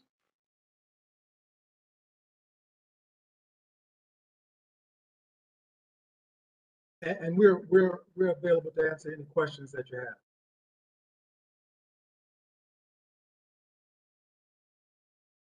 All right, thank you. And Steve, now I do see you did include these in your staff report at the end. Thanks, Gretchen.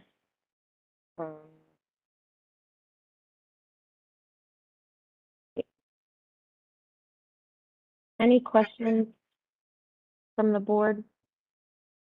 It's kind of a detailed question, but are the windows on the second floor side-by-side sliders, not double hung windows? No, they're actually double hung windows. That arrow indication is incorrect. They're all double hung windows. Okay.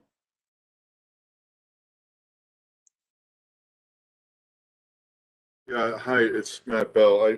Is there a post between those windows on the second floor? Or are they just abutted against one another? No, I think, there would be mulled windows. There's no post in between them. There would just be mulled windows mulled together. I think that third floor attic elevation kind of seems like it shows a post, but I think the intention is just to have the windows mulled together and just be a window frame between each window.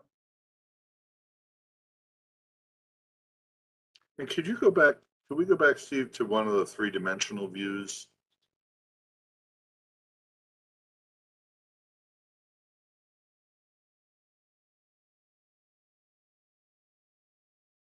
This one here? Yeah, well, it's a little hard to wrap your He is referring to the rendering, Steve, up further. This one This is- here? Yeah, this is sort of a three-dimensional view, but I think this is really an elevation. Right, Pasted yeah. in here Go that up make it further, look Steve, three-dimensional. there's some actual renderings of the house. Yeah. Okay. I Maybe see. one more slide, Steve. There you go. Yeah, that one. What determines the location of the ridge line at the top of the roof? I mean, it's asymmetrical, right? Correct. Is it common for a kind of craftsman house like this? Well, I don't know if it's common. I think as Steve mentioned, the owner's intention was to get, a fully occupiable top level, even though it was below roof. And I think that ridge line is basically dictated by the fact that we're trying to get a two-story profile on the front.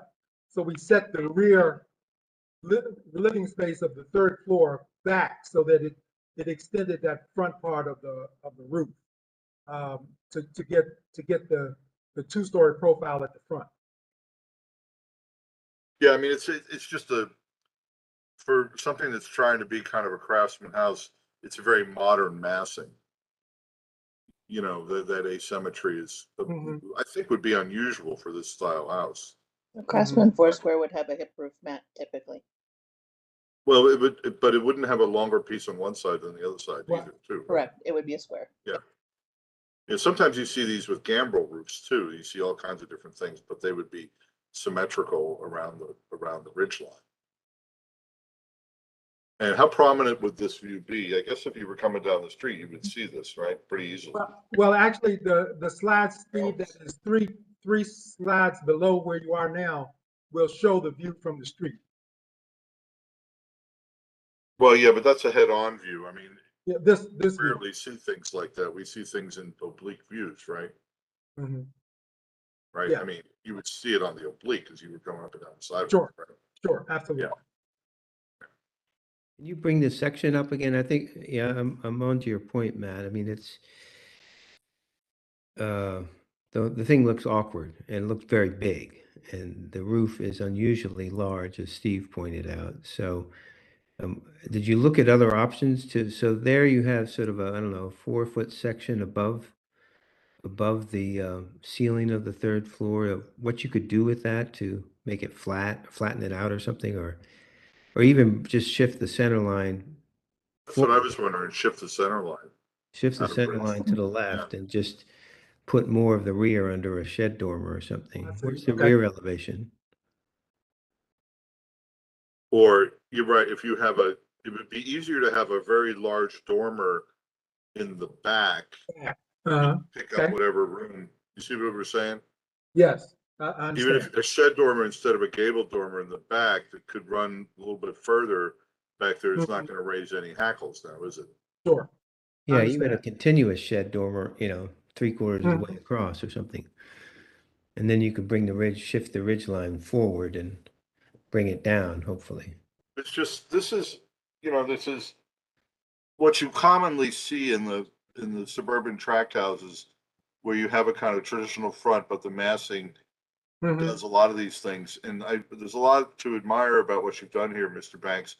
I just think the roof makes me a little bit worried that it really kind of makes the building very, very almost modern and abstract, rather than what I think you're shooting for.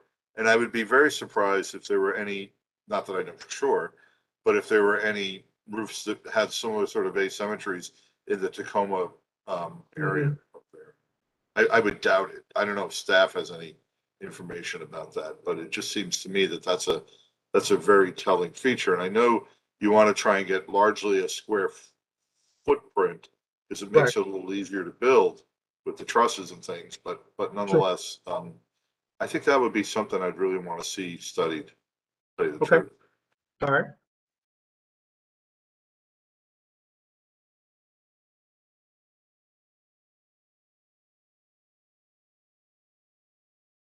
How wide is the porch, Mr. Banks? It is the width of the house, which is 39 feet. How deep is it? The port, I think it's 8 feet deep Okay, that's good. in that neighborhood. Yeah.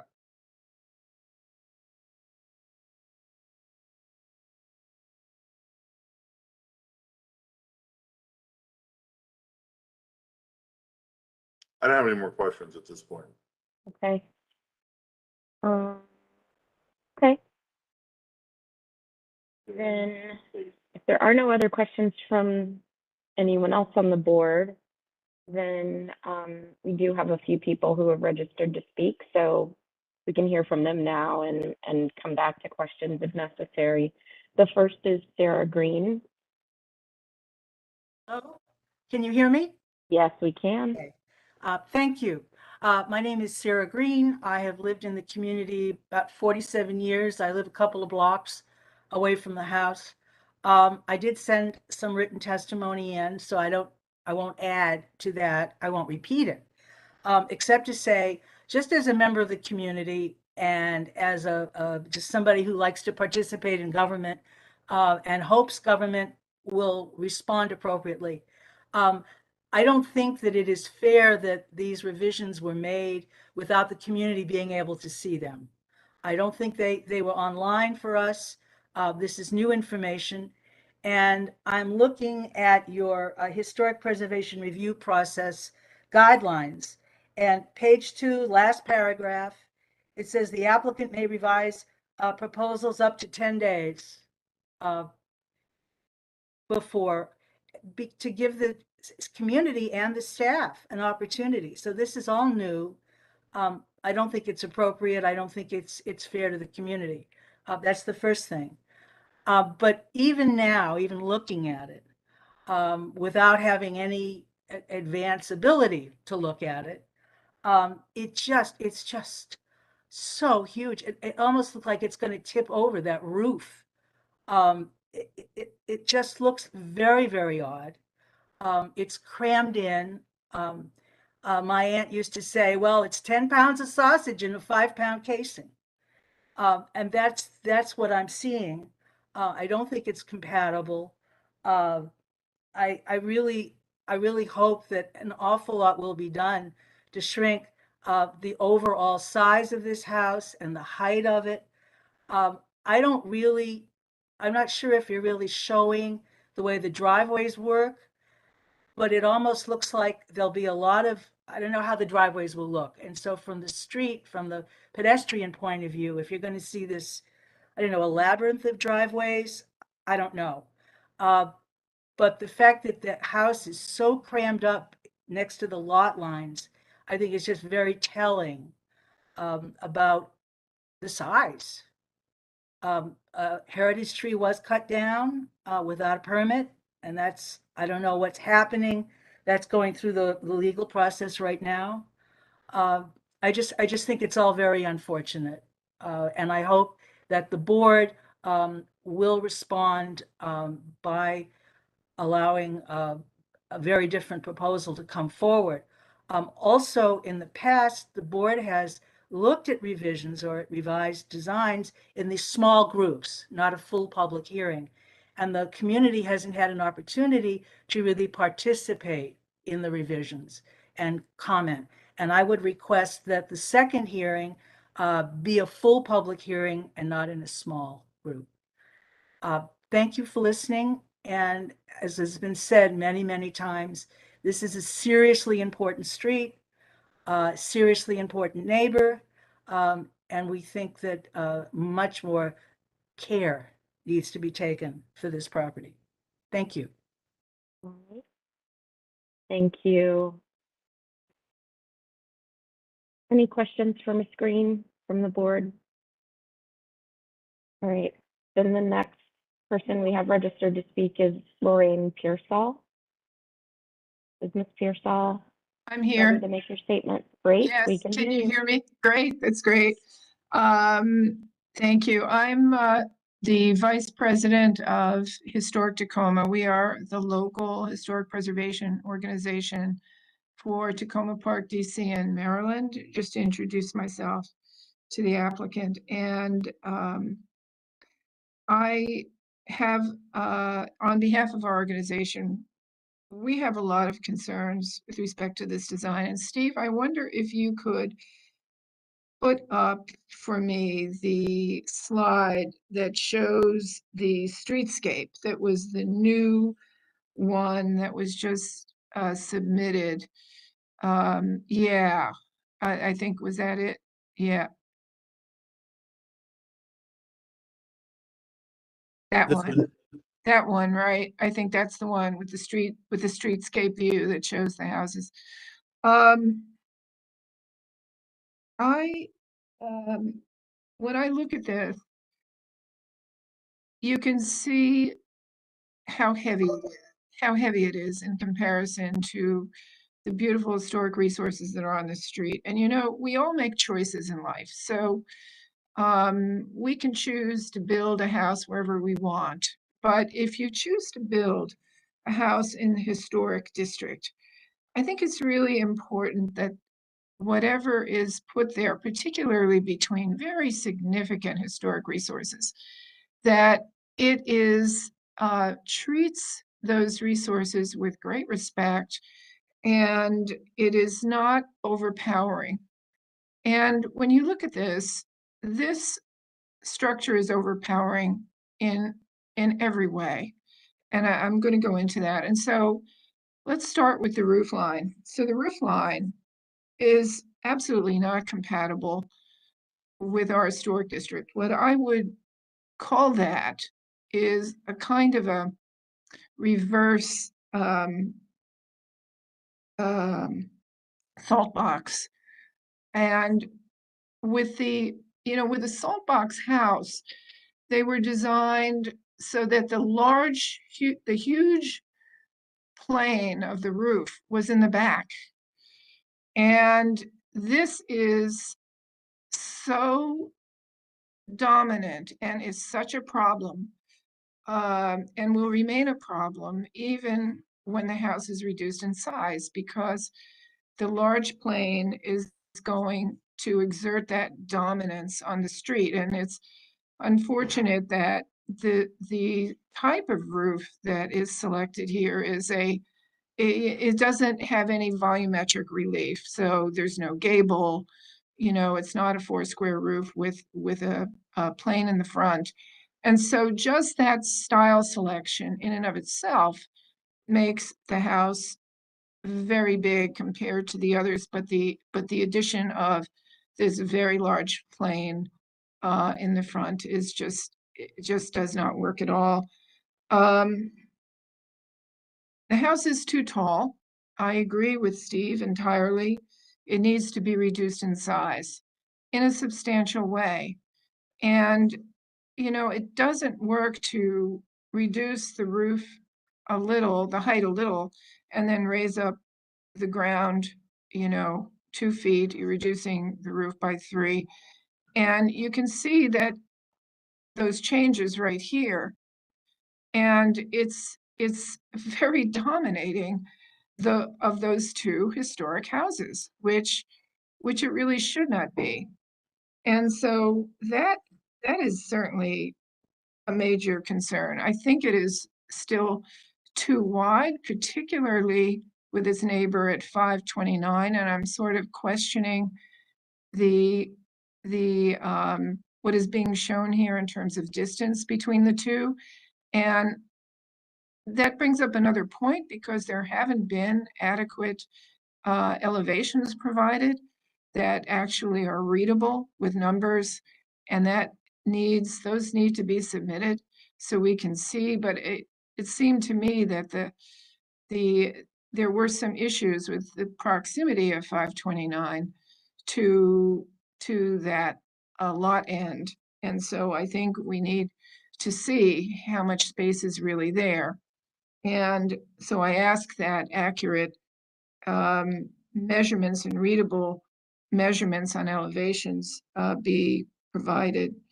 The heaviness of the 3 floors contributes to this boxiness overall. And you can start with the first floor, and you know, it has a brick first floor, and I sort of wonder if that isn't adding to the weight of this, where the other houses are clapboard.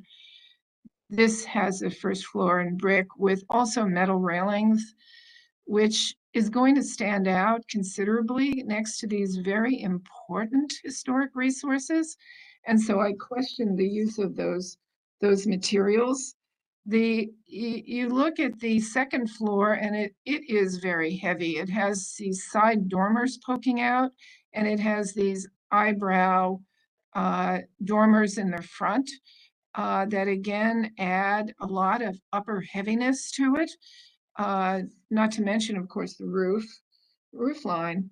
So I am, I think this needs a redesign, to be very honest. I think it could benefit from a major redesign, but not as a house in isolation, with a house that needs to be compatible with 529 and 517. And I would say that this is really important. And I would ask that we also check the setbacks very carefully. There is an elevation that provides footprints of the houses, but 529 was left off of that, and so were measurements. So I would like to see an elevation with the footprints of these houses shown, also with measurements present, so we can understand it. And, you know, I want to be sure if this house is so heavy that any amount of leaning forward on that lot, you know, is going to really badly affect the two neighboring historic resources.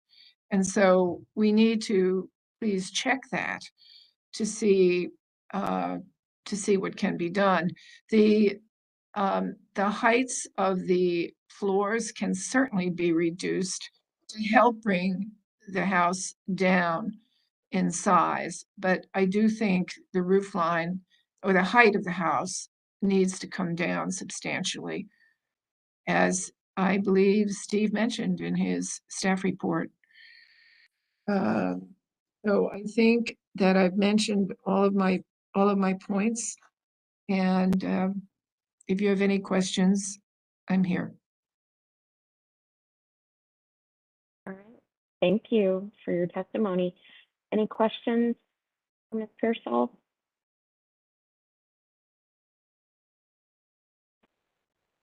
Then Faith Wheeler, we also have registered to speak. Do Are you ready, Ms. Wheeler? yes, can you hear me? Okay, we can, yes. Oh, great. Okay, thanks. I'm Faith Wheeler. Have testified many times before on such issues before you folks. Just to sort of put my interests in context, I guess. This street, this lot is in my single member district, which I represented for 12 years as an ANC commissioner. So I'm rather familiar with the area, to say the least. I do want to just say, reiterate, I guess, the point that Sarah made of community participation, and are not having a chance to look at the revisions prior to a few days ago. For me, community participation is a primary concern of the political process, which I have utmost interest and respect for, particularly these days in this country and this everywhere. That said, back to the point of the design of the house. What is very telling to me is what I see on the screen, the drawings on the upper level of the 1, 2, 3, 4, and then the fifth house off to the side, off to the end. The house the design in question is just overdone. It's simply overdone. I think one key note that Lorraine mentioned, that the roof is something of a salt box in reverse. I'm from New England. I'm from Massachusetts. I know a little bit about salt boxes. Salt boxes, the whole aspect of a salt box roof is simplicity. And you see a kind of a version of simplicity in the Victorian and the Queen Anne houses to the left and to the right of this new proposal is far more simple than this, far more detailed than a salt box as well, of course, but I just wanted to make the point of simplicity, which this proposal simply does not exude at all. The roof line is just way out of proportion. It simply does not fit. The details, as Lorraine mentioned, are very heavy, not simple. Again, just way out of proportion, way different, disrespectful of the architecture of the houses on that block. Truly disrespectful. And I'm astonished. I would really urge a very careful revamping, reworking of this proposal, and think about respecting the architecture that you see on that block.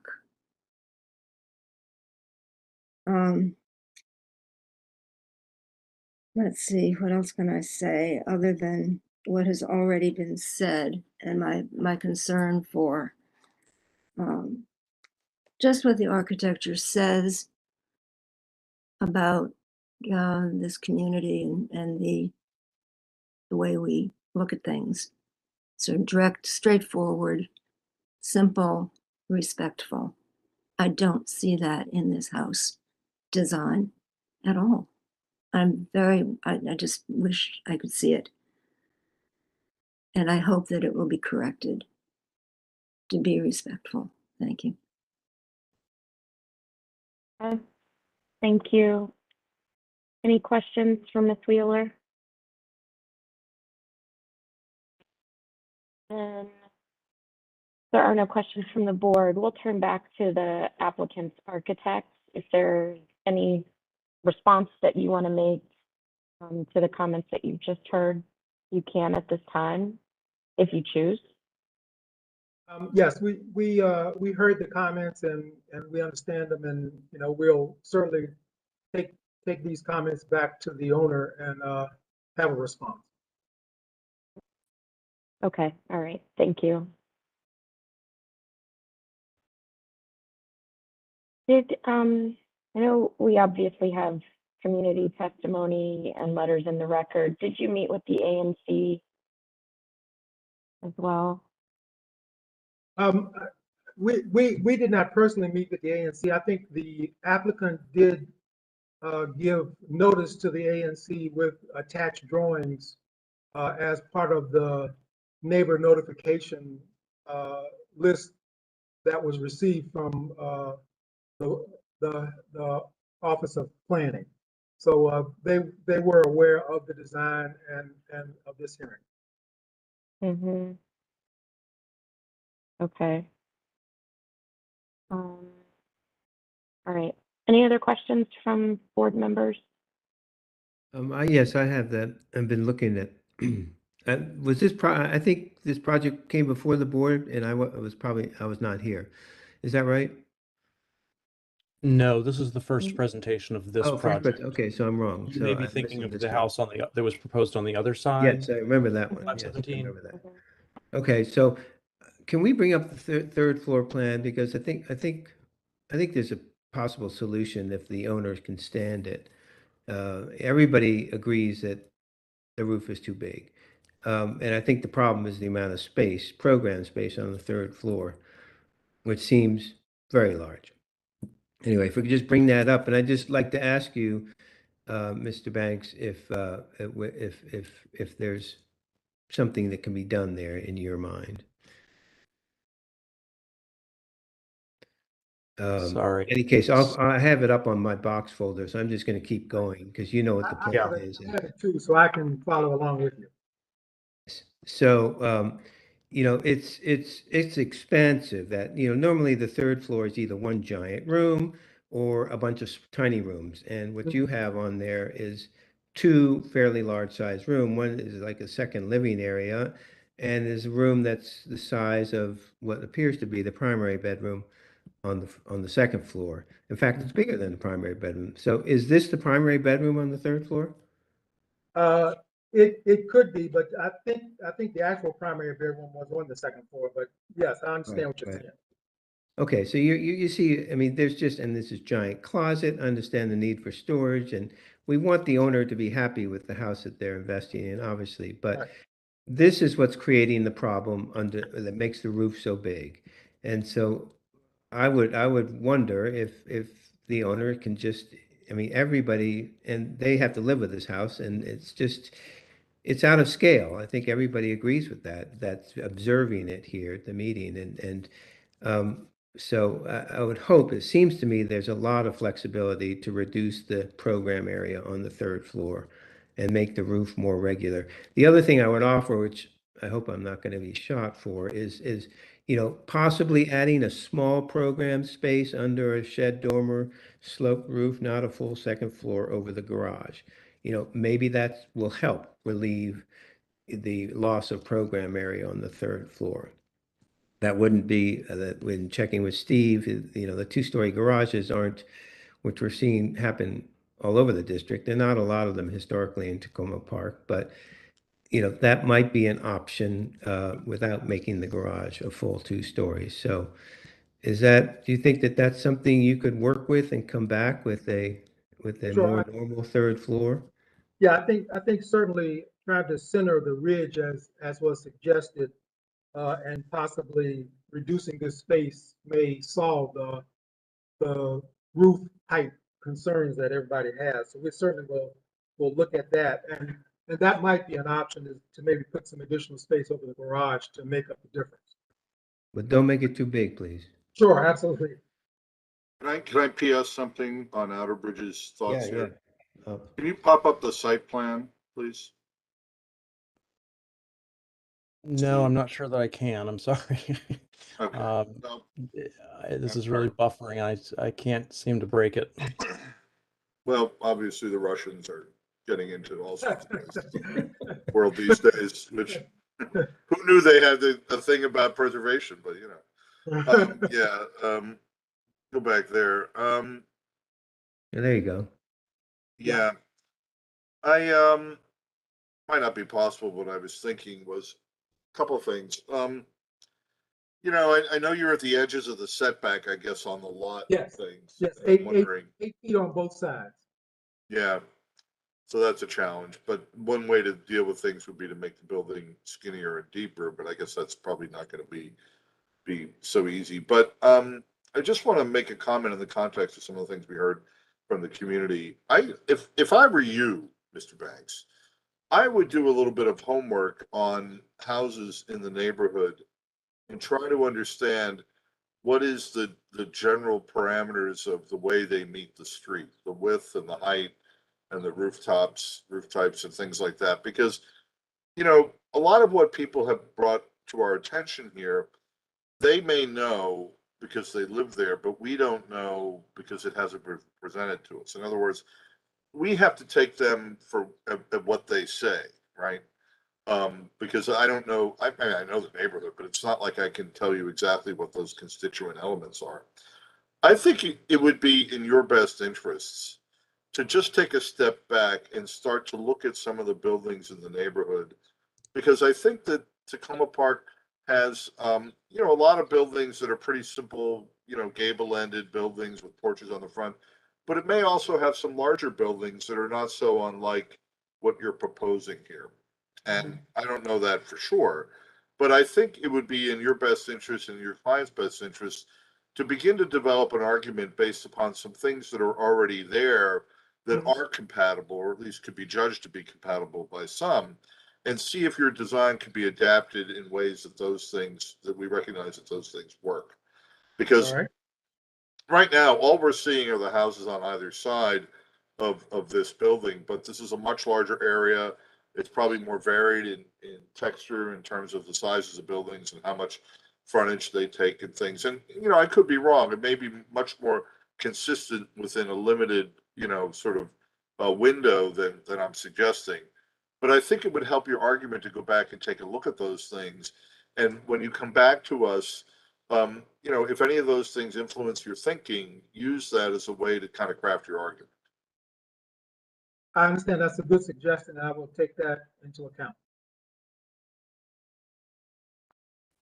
Yeah, I think that is a great suggestion, Matt, because I was gonna make the comment that this is still a really large house for Tacoma, which we heard from several of the neighbors. And one of the ways that, as we've looked at some of the projects that have come before us recently and nearby, is one of the things that we've talked about is the fact that these houses aren't massive blocks. They're usually broken up into smaller massings that are then joined by, varying roof elements that also help to break up the massing. And it feels like this just isn't of the right typology yet for Tacoma Park, and could use some study of other homes that are nearby. So I think that's a great recommendation. One thing about that too, Marnik, is that this seems to have a very headed towards a kind of craftsman, almost Victorian craftsman model. Are there other buildings in the neighborhood like that? Are there not? That would help us a lot, I think, as we begin to figure out There's a Craftsman Foursquare just on the adjacent lot. Right, but what else is there? I mean, the context is not strictly the adjacent lot, and if Mr. Banks could tell us more about that, and then how it impacts his decision and what he's able to do, I think that would be very helpful. I certainly will take that into account. Yeah. Yeah, even looking at a cross gable as opposed to a single gable might be helpful, where more of the third floor can be under the roof and not full ceiling height all the way across. But that's part of the typology. Yeah. Okay. So, and I think, sending this back to let the architect and applicant work with staff and the community further on this, I think is warranted. I think that'll also give the community more time to hopefully digest any revisions that come back to the board. So that would be my recommendation, unless others feel differently. All right. Okay. All right. So, so we won't take a vote on this today, but we will ask that the applicant come back with revisions when you're ready. All right. Great. Thank you. We're ready for our next case in the U Street Historic District, 1819 15th Street. Is this Amania? Yes. Perfect. Good afternoon, everyone. How are you? Good afternoon. Good. All right. So this project is in the U Street Historic District. We're at 1819 15th Street Northwest. The applicant is seeking ongoing conceptual design review for a facade alteration and the construction of a third story on a non-contributing building at the corner of 15th Street and Swan Street. The building is located at the end of a row of 4 two-story Italianate houses. At 26 feet, the lot is wider than its adjoining contributing historic buildings. Originally constructed in 1901, it was a dwelling. However, the building's facade was removed and replaced with cementitious paneling. In the mid-20th century, it was converted into a church. The side elevation along Swan Street remains relatively intact with brick cladding and its traditional punched windows. The revised proposal has reduced the size of the bay to be narrower. The arrangement of the double hung windows has been revised to include double gang windows on the bay with single punched windows on the front elevation. The third story would be is still being treated as a mansard roof with dormers along the front and side elevations. The rear elevation continues to have the sliding doors and the balconies at the rear. And a roof deck is proposed at the top mansard roof to be set back approximately 27 feet from the front and around 6 feet along the side. While the general scale and massing are appropriate for the historic district, the revisions made in the last round have improved the design, but additional work is still needed. HPO recommends the following revisions. To elongate the windows on the main block, including the bay, by raising the headers and converting them to 2/2 windows to give them farther, stronger vertical proportion. To thicken the mullions between the paired windows. We're recommending updating the materials to show the bay as brick and the roof as a synthetic slate. To revise the front entry door, as well as include additional details on the dormer framing, and also developing a front yard site plan. HPO is still questioning the sight line of the roof deck to be not visible from 15th Street.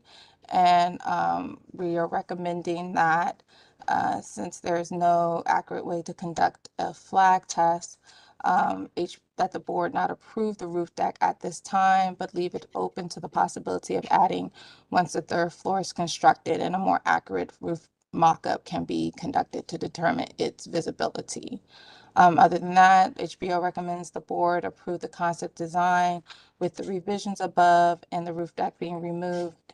And I'll let the architect go ahead and talk about their revisions and how they've treated the project redesign. Hi, this is Nima. I'm architect of the project. Actually, Imania told everything about the project, and we try to achieve all the comments that we get last time, and we try to cover all the comments that we get from DCC and ANC. So this is what we get to, but I received those comments that came from HPRB, and we decided to work on it and see if we can make that mullions the way that they asked for. But I'm here if you have any question. Okay, is there anything, do you want to walk us through the drawings at all? With the changes that you've made, anything you want to reference? Yeah, the main change that we did from the last one is the kind of the window of the side. We remove all the double windows and just make single overhang windows, and we try to make it more as proportion of the other properties in the neighborhood. And we make that front bay smaller than what it is, because the existing bay is a little wider, and we try to stay with the same footprint, but because of the design and the recommendation from board, we decided to make it narrower and have just 2 windows on the sides and 1 double overhang window in front.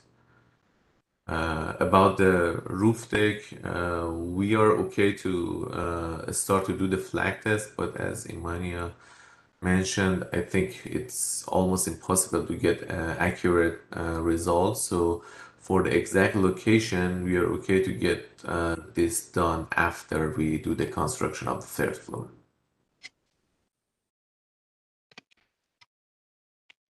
Okay. Any questions from board members?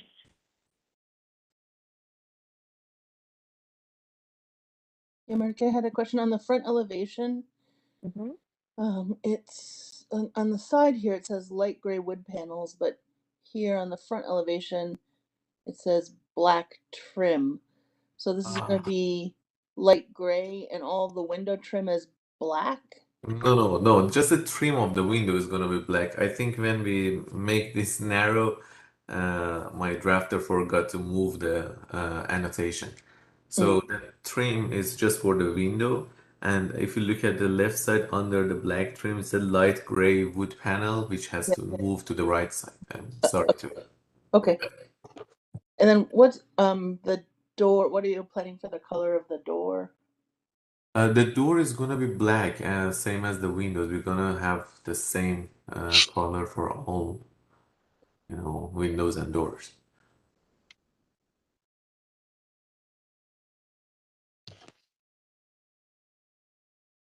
So Emmanuel, when we do a flag test for the rooftop deck, do we just do the railing or do we have the height of a person that's standing behind the railing? Just the railing, Okay. what's going to be built. And I think they have a roof hatch as their access point. Right.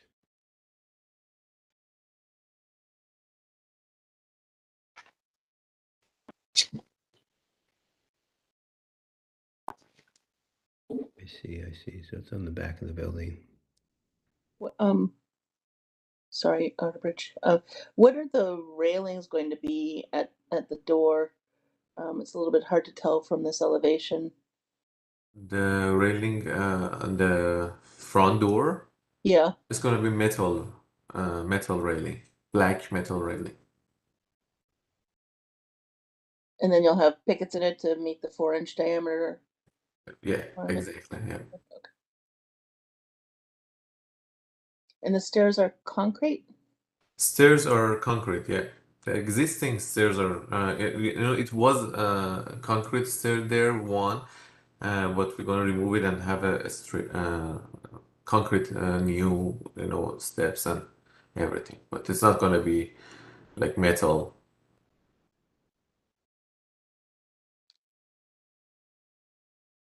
Let's double check it.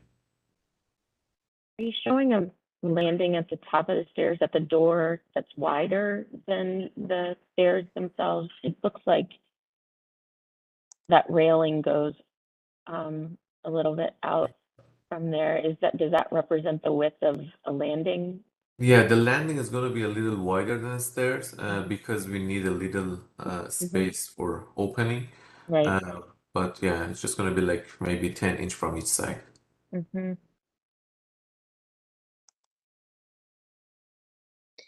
then opposite the door, where the two people are standing, there's a window that's down for the basement, I'm guessing, right? Yes, that's a well window we have there. Yeah, is there an area well there? I don't see it on your plan exactly. Oh, I see it here. If we go to the, yeah, that one, yeah, you can see sheet that. 7, yeah. No, On the cellar floor. basement, yeah, this one. You can see that.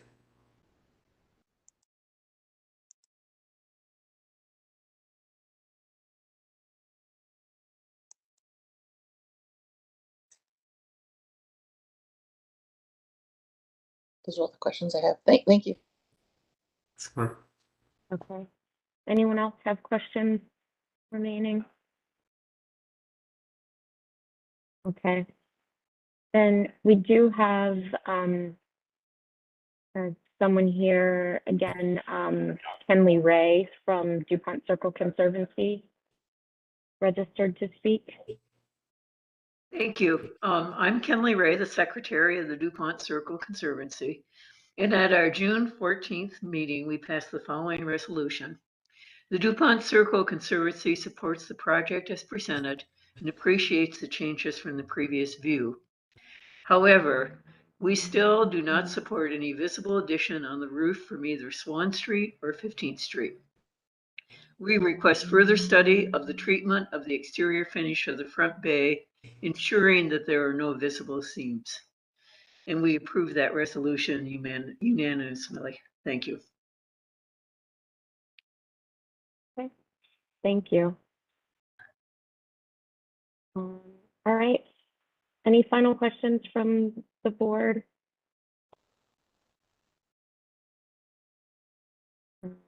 Okay, then if there are no other questions, then I think we're ready to deliberate.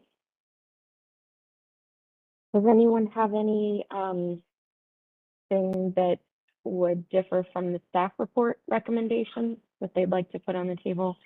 Okay, then I'll propose that we support the staff report, including the comments about particularly the roof deck. Second. Okay. Any further discussion? All those in favor signify by saying aye. Aye. Aye. Anyone opposed? Aye. Oh, I hear more ayes. Okay. Anyone opposed? All right, and the motion carries. Thank you. Really appreciate it. Thank you so much. Okay.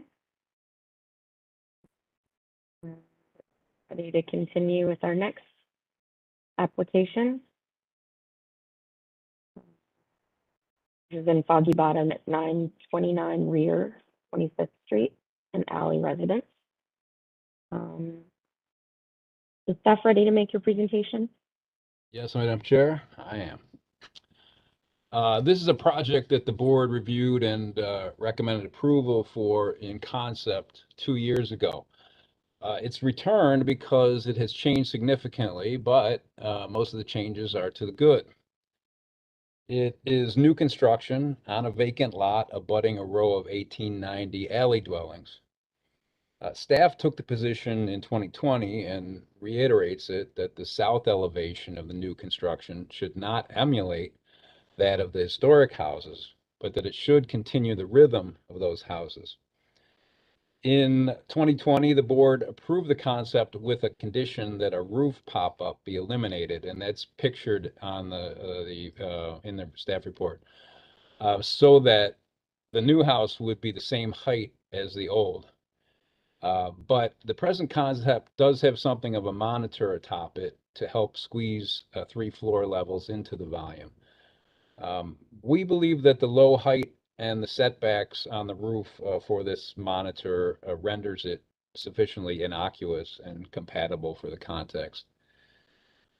The windows, however, should be addressed. The south windows, that is facing the alley and aligning with the fronts of the historic alley dwellings, are too narrow, and in fact significantly narrower than the others in the building, when they really should be of the same width as those in the adjacent historic row to reinforce the rhythm of those openings, and sort of partially make up for the fact that in the new construction the floor levels are different from those in the 2-story historic row.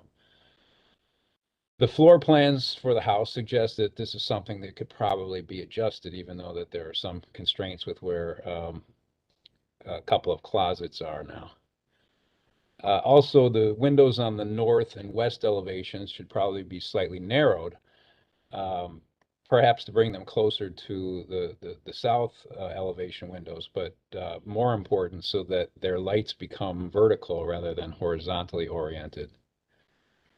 The board has been presented with some choices here, I think explicitly and implicitly. The applicant has, for instance, provided 2 options for the entrance elevation, the principal west-facing elevation. The initial elevation in the set presented some probably impractical relationships between the window openings and projecting planters. While a second elevation submitted kind of simplifies the openings and eliminates the planters altogether. The board certainly can find either one acceptable, at least as further revised, or it can find one preferable in terms of compatibility. One strength of the second option, the revised elevation, is that it continues a level parapet around this west elevation, which means that a cornice may be carried around that side too. Because it doesn't make sense for a cornice to be only on the south side of the building, emulating the historic row, but not returning it around what is the primary elevation of the new construction. In 2020, the board conditioned approval of the project on the brick being either red, which is true of the adjacent row, or painted, which is also true of the adjacent row.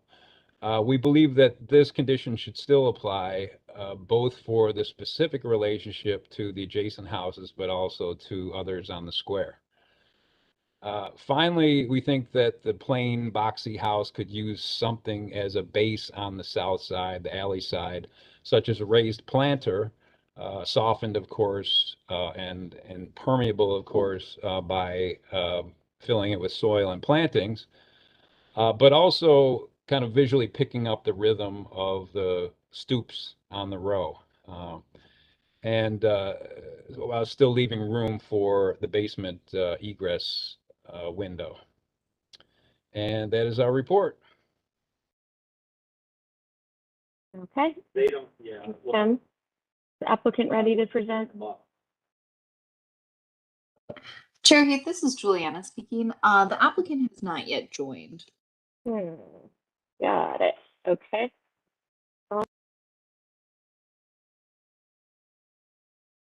I didn't even look to see how far ahead of schedule we were. I assume that's why they haven't joined. Yeah, we really, I didn't realize how far ahead we were. Yeah. This is Juliana speaking. I did send them an email to let them know that we were ahead of schedule. Okay. Yeah, it's so rare that happens, but okay. Monique, I Well- also sent an email to the Walter Reed people letting them know that you're running a lot earlier and asking if they could show up earlier too. Okay, yeah, that would be great. That would be great. Okay, well, let's take what time was this supposed to be? It wasn't supposed to be called until 2:45 and it's 2:07 now. Right. Let's take a. I love that we're ahead of schedule. I don't want to kill all of that time, but let's see if we can try again at 2:20. See if they're here. We'll take a break for now and come back at 2:20. Knowing that we may need to extend longer if they're still not here. All right. We'll be back.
Afternoon, this is Alex Gallo.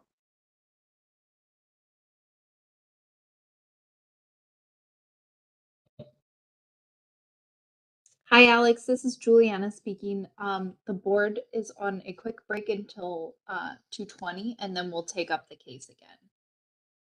Okay, wonderful.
All right. Good afternoon. It's now 2:20. I believe the applicant is on the line now. Is that correct?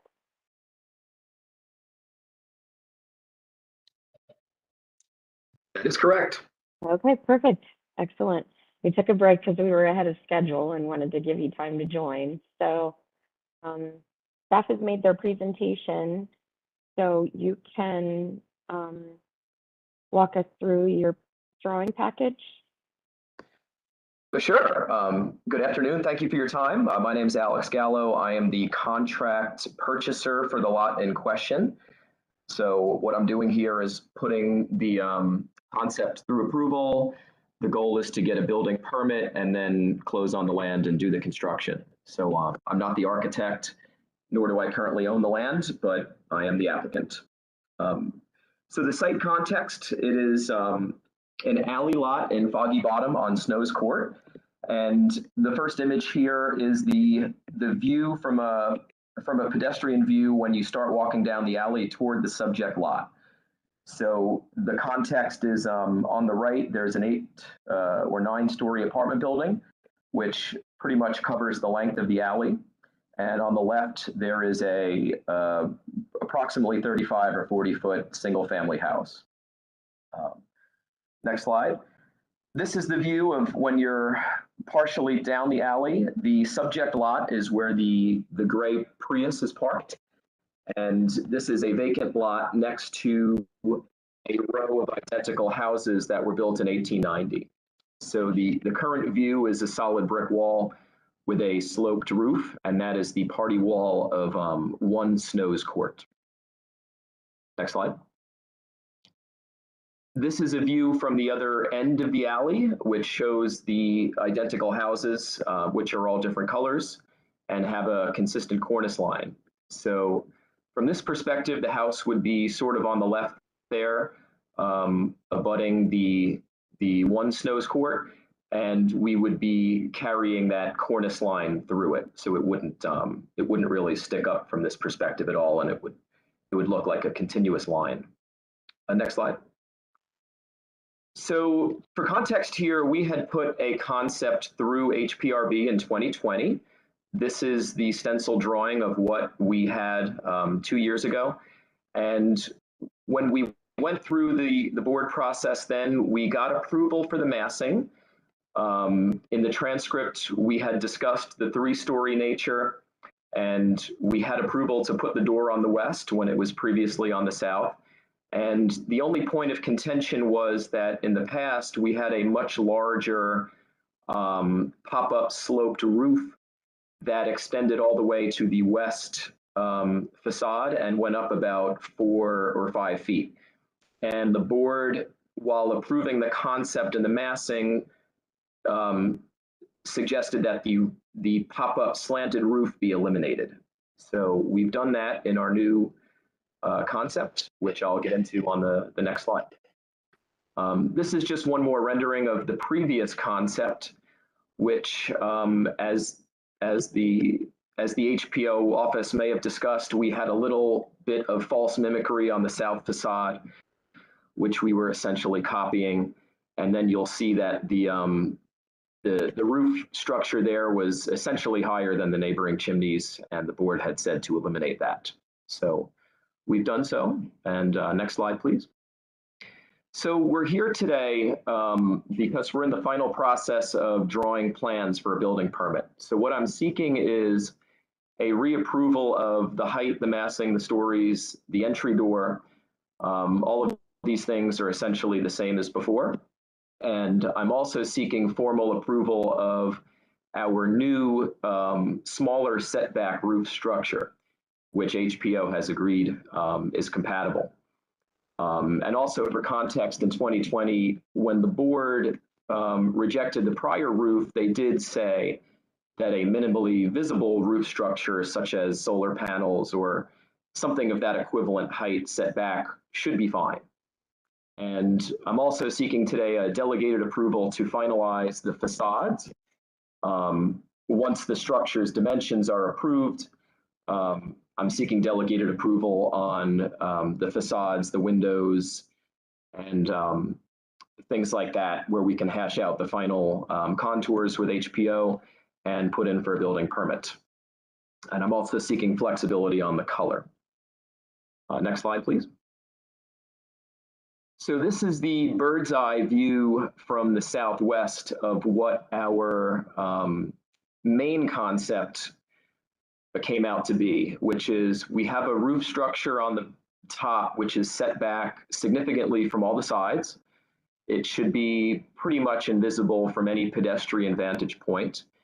And on the west facade, we have a somewhat modern, symmetrical, centered, and vertically oriented view, which is what you see.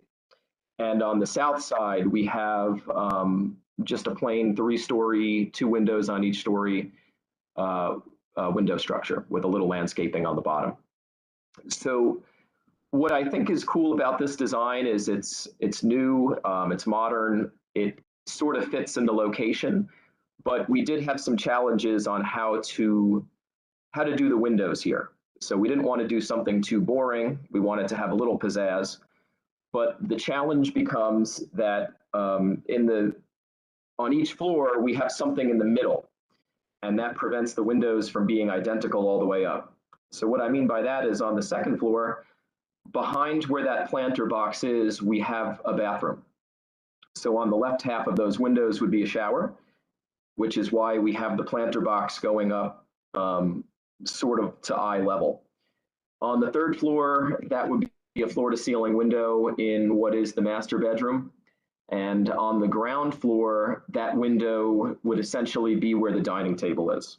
So from a privacy and practical perspective, while this looks great, there are some challenges there, which is why we put in some privacy glass and why the planters are not equal heights on all the floors. The windows themselves, we have a 3-foot wide double hung on the left there and the right there. Those are the egress windows. And the door, while depicted as yellow here, obviously does not have to be yellow. So this is by no means a final design that I'm wedded to, but we ran through a bunch of modern concepts, and this is the only one that looked cool and sort of worked. I will note that on the south facade, the windows there that we depicted are 2 feet wide, and there are functional reasons to do that, which I'll get into on the next slides. The only other thing I'll say here, and this slide too, the color that's depicted here is an off-white. That's not necessarily what I'm proposing. Perhaps like a sandstone or some other color I'll get into later is preferable. So this slide shows that from the west, the roof is essentially invisible from pedestrian view. And what I'll also note here is the raised structure is essentially required to have normal ceiling heights on that level. So if we didn't have a setback roof, we would be pushed down to about 7.6 on the third, sorry, we would be pushed down to about 7 feet flat on the third floor, or I could reduce the ceiling height on the ground floor to 8 feet flat, and that would get me to 7.7. But we would be very tight, and it would be a game of inches if we didn't have some kind of setback ceiling in that third floor bedroom. Next slide. This is just another view from the north. You'll see that a lot of these houses, you can't really even tell what's on the roof. The view is just totally subsumed into that glass apartment building. So this is the only direction from which it is even possible to see this house from further than about 60 feet. Next slide. So moving on to the facade considerations, I think you said the HPO report was already briefed to you all. They had suggested 3 feet windows on 3 foot wide windows on the south and north. They wanted them regularized. They mentioned a base object on the south where the stoop would otherwise be if we had mimicked the adjacent houses. And their recommendation was red. What I'm requesting is approval to do narrower windows on the south and north sides, and approval I guess you would call them non-regularized. I would like to avoid a concrete requirement to put a base object there, because I'm not sure what that would be other than a little fence surrounding an air conditioner unit, or perhaps a sculpture, because there's no door there and there's no stoop there. And that is the only part of the house where we're hitting our pervious surface. So if there did have to be some solid object there, we might have to then go back to zoning and request another exception, which would be on top of the exception we already got. And I'm also requesting a approval for a color for a non-painted brick. So the HPO report said I would be allowed to paint the house, but that I should have to use red brick. I'd like to avoid a need to constantly repaint the house. I'd like to do some kind of colored brick. And hopefully we can get a delegated approval to do something compatible there. And I'll talk about colors on the next slides. So next slide, please. So this is a slide I took. Some of the neighboring houses, they all seem to have irregular window patterns. Now, this is not the adjacent row, but this is right around 11 and 12 Snow's Court. So by no means does all of Snow's Court have identical windows throughout. The next slide. This is a couple blocks away on New Hampshire Avenue, and it just shows that in the Foggy Bottom area, we do have a lot of houses that are all different styles next to each other. So while that's not the case on my one little row, it's pretty much the case throughout the whole neighborhood. But it's not like other parts of town where street after street are consistent houses with stoops and bricks and all that. Next floor. Next slide, Star. This is an image of the adjacent houses, which also show that the second floor windows do not exactly align with the door, nor do they align with their basement windows. So a little bit of misalignment in a concept is even present on the adjacent row. Next slide, please. So this is our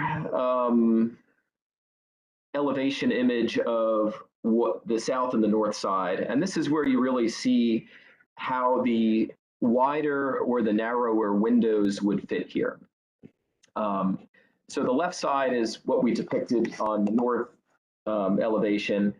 And it shows that if we have the wider windows,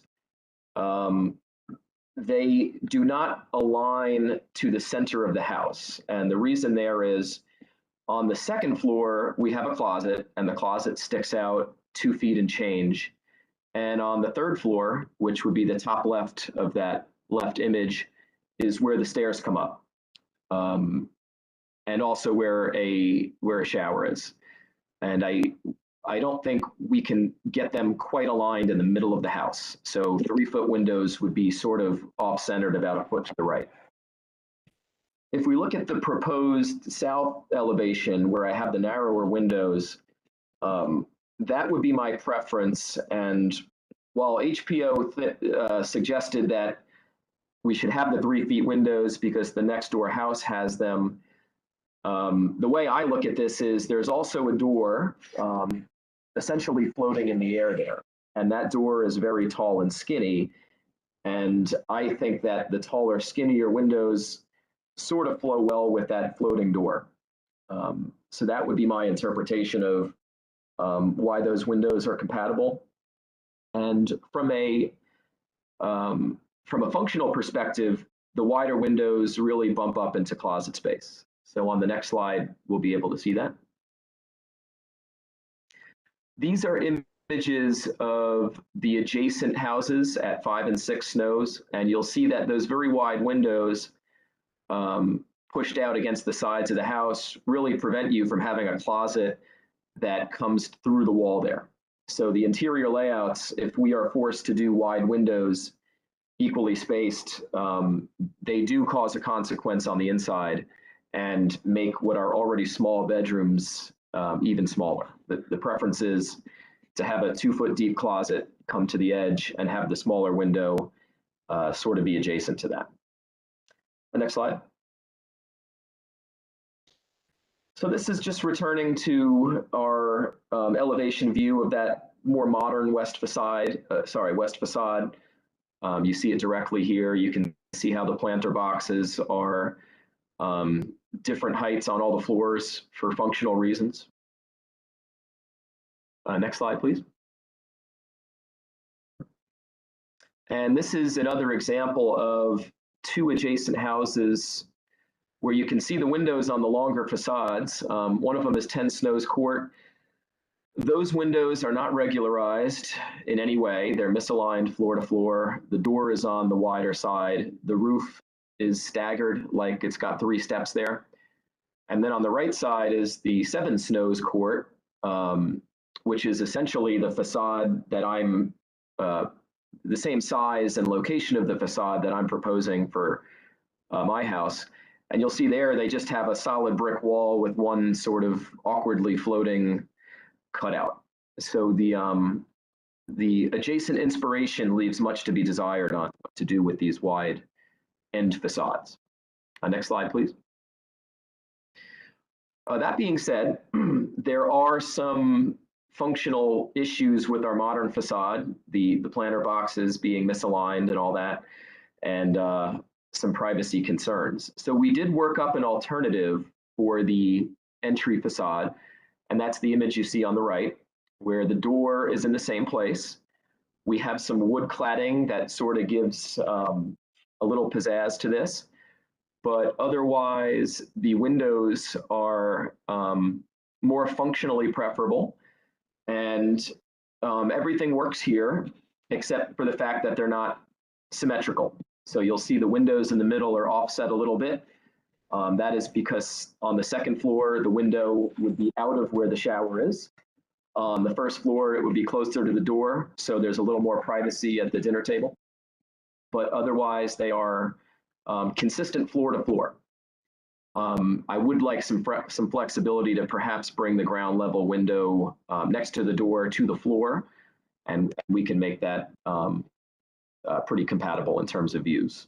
So the 2 houses here, I think it's interesting how the one on the left, the vertically oriented one, I think it looks a little taller than the one on the right, which looks a little shorter because it's more horizontally aligned. But I'm okay with both of these designs. I'm requesting approval for both concepts, but if the board has any suggestions or concerns as to either one of them, I'm glad to discuss that. Next slide. This is just a more close-up view of that alternate facade where I have arrows showing on the second floor where the shower is and on the first floor where the dining table is. Next slide. This slide is to show that one of the ideas for a base element that HPO suggested would be to just encase an air conditioning unit in some kind of metal or other, like a fence or a wood fence. That's the only idea I could come up with for what a base element there would be. So I'm open to suggestions on that. My preference is to not have the air conditioner in the back because the patio is very tight. Next slide.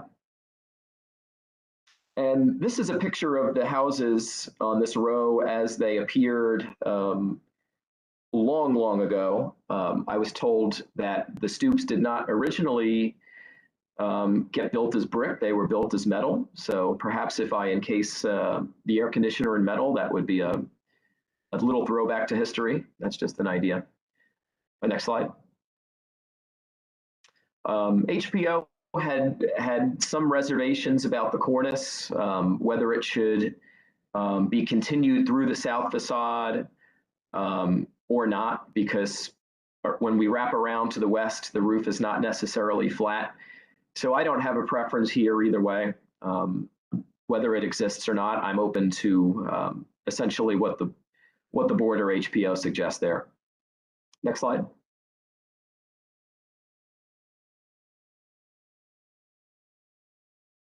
Next slide, please.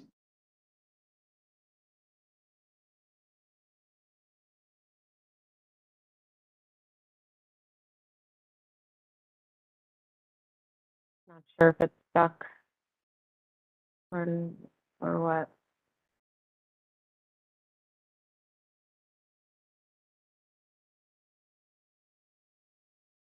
You want to just talk about color? Because it looks like that's what's coming up next. Sure, yes. I had two slides that are color ideas. There are many, many colors that appear in this neighborhood, both in the alley and for other houses. And I did some research on the colors that are available for bricks, and the preference would be to use bricks that have some color in them, whether they're solid or like a speckled or some combination of like a rust or a brown or something like that, to avoid the need to have to paint the house every X years. So my preference is to use some kind of colored brick that will withhold in time. I think we had one more slide down there. I forget what it was, but we're pretty much at the end of the presentation. Okay. I don't know what happened to our slideshow, but does the board have any questions? Any questions? Can you please explain the window box concept and what is it and how does it work, and is anything actually going to grow there, and how do you water it and all that? That is a great question. The architect had come up with the window box idea as a way to have something more than just simple decorative panels flush with the house. So one thought was to have the box, the windows would open, we could have real plants there, we could have fake plants there, but the concept would be that they would be accessible from the windows. And if they are real plants, they could be watered. And something tasteful could be done, like we could put lights within the dirt or within the plants. So it would, it could look like something pretty cool, but we by no means figured out the exact mechanics of how that would work. And we could replace those planters with some kind of paneling. The challenge became that with the panels, or sorry, with the windows not of equal heights on all the floors, we would have to do a little research on what kind of decorative panels would look good there, because just taking that like wood design around those windows without something else there looked a little absent. So we wanted something to go there to pair with the windows that were not of equal heights. But this is something that I'm open to discussing with HPO on delegated. If they have other ideas, we can do a little more research, but the concept would just be to have something there that covers the empty space that is otherwise the lack of windows. Okay, thanks. You already have the language of translucent glass or non-vision glass at the first and second floor. Or first and third floors. I'm sorry. I'm just curious why something like that wasn't considered instead of these planter boxes. To use translucent glass in a shower, I'm not an expert on building materials. One of the options was what do you call them? Like the cinder blocks that are translucent, but that didn't look good. I know they do make windows. Yes, the glass blocks. I had an image drawn up of glass blocks. I didn't think it looked good given the surroundings. So that was explored. I know they do make glass where like you can flip a light switch and it becomes opaque, but I don't think that would work for where the shower is. The second floor there where that big planter box is currently, that's essentially the wall of a shower. And there's no way around those layouts here. All the other houses on the row, the 1 to 7 Snows, they all have the bathrooms essentially in the middle there. And with the stairs on the other side, there's no way to flip it. So the challenge really becomes we do have a shower and a toilet on the second floor in that middle zone. So if the board doesn't think that a planter or some kind of decorative panel with a higher window there is compatible, then we're essentially sent over to the alternative concept where the window is not exactly in the middle, but would otherwise work. Okay. Yeah, that was you. I think you answered my next question, which was could the layout be reconfigured so that you have more ideal program next to these windows? But you answered that. Okay. Yes, we have gone through every permutation of layouts internally that is feasible here. There's really nothing else that works without substantially impeding interior floor space. So by that I mean we had looked at switchback stairs, which sort of float in the middle of the room. There's one other house nearby that did it, but it is a very imposing look and it consumes a lot of floor space that otherwise goes to the floating stairs. So that didn't work. And then no other combination of stair runs and layout changes yields a functional layout. So I could talk more about what was explored and not, but the two concepts we have here, both they're both on the same interior layout, which is the shower would be in the middle there on the second floor on the west side, and we would just move the window a little bit, and then it sort of all works. Mm-hmm. Other questions? Did you say there was a window well somewhere for the basement? Yes, that was one of the driving concerns here. We had we put in a code waiver request to DCRA to put the window well in the back. They denied it because the back is landlocked and they wouldn't do it unless we record an easement over the next lot, and that's not going to happen. So the window well is on the south. If in this current image on the screen, it is essentially where those bushes are. So imagine the stoop of the next door house. Right below that is the window well. And there's really nowhere else we can put it except for that south portion of land right there. So that is it in public space? oh, go Do you ahead. have a plan view or something? It was not in this presentation. It's in the upload that we Okay. submitted as part of the application.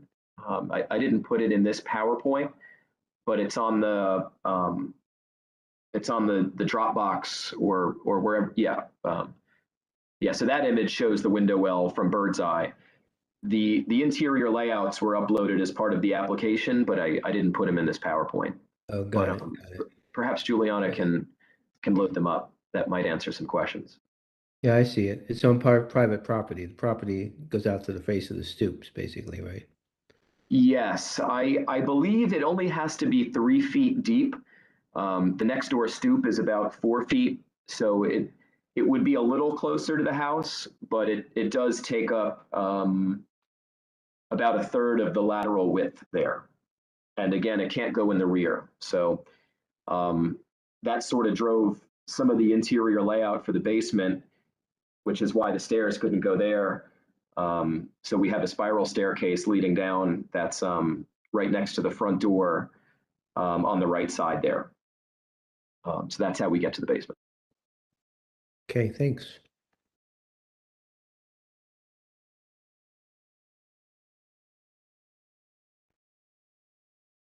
Okay. Other questions? Can staff jump in for a moment? Absolutely. Couple of things. First of all, with regard to windows, as I discussed earlier, I didn't say anything about symmetry. I think I was pretty explicit in the staff report when I was referring to regularization, that I meant that the widths of the windows, the double hung windows, should be more similar to each other, both because given that this is a 3-story building squeezed into sort of the same box as the row next door, it would be very beneficial to have the rhythm of the row carried on through windows of the same width, at least, even if they're not the same height or the same placement because of the floor differences. And also that the orientation and the module of the divisions of the windows would be better to be similar from window to window, side to side. If you look at the side elevation, we have horizontal lights or panes. In the front, we have vertical, very narrow. And then in the rear, we have a third sort of width of window. With regard to the alley side, that areaway or the window well is going to either need a grate on top of it or a railing around it, because presumably the entire opening is well below 2 feet below grade. In the staff report, I don't think we left it a mystery as to what we were proposing as far as a base on the alley side. What we suggested, as I did in my remarks a few minutes ago, was a low planter that would kind of also carry on the rhythm of the stoops. So it could be like a low brick planter, which would also soften the area.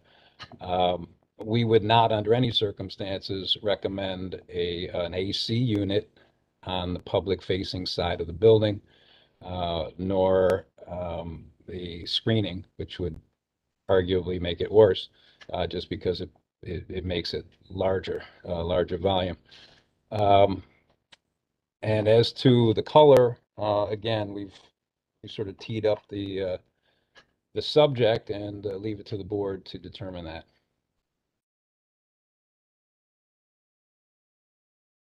Okay.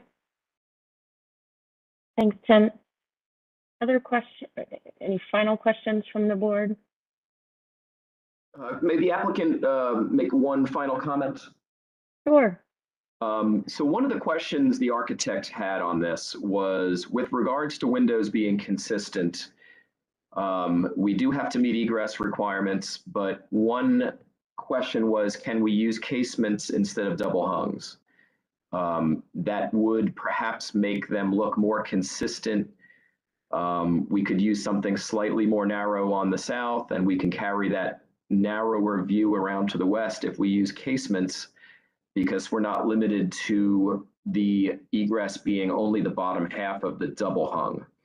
So that would be one way to have something be more consistent and still allow something more narrower than a full 3-foot window, which would really cause some cascading consequences on closets.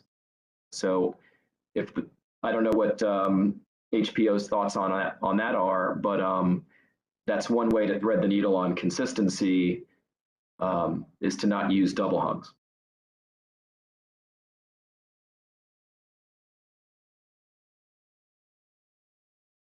Did you want to weigh in on that? No, I don't, because while we don't object to casements per se, one, we don't have a design before us, and two, we're not really exactly reacting to the type of window, we're reacting to the width of the window and its relationship to the historic buildings next door. I don't want to act like we have a sort of that we're sort of applying a caricature of historic preservation here while we're trying to make this building the same as the others, when in fact we tried to make it not so. But I think that in a couple of respects we can carry on the rhythm of the row and make a fully modern contemporary building fit in with them.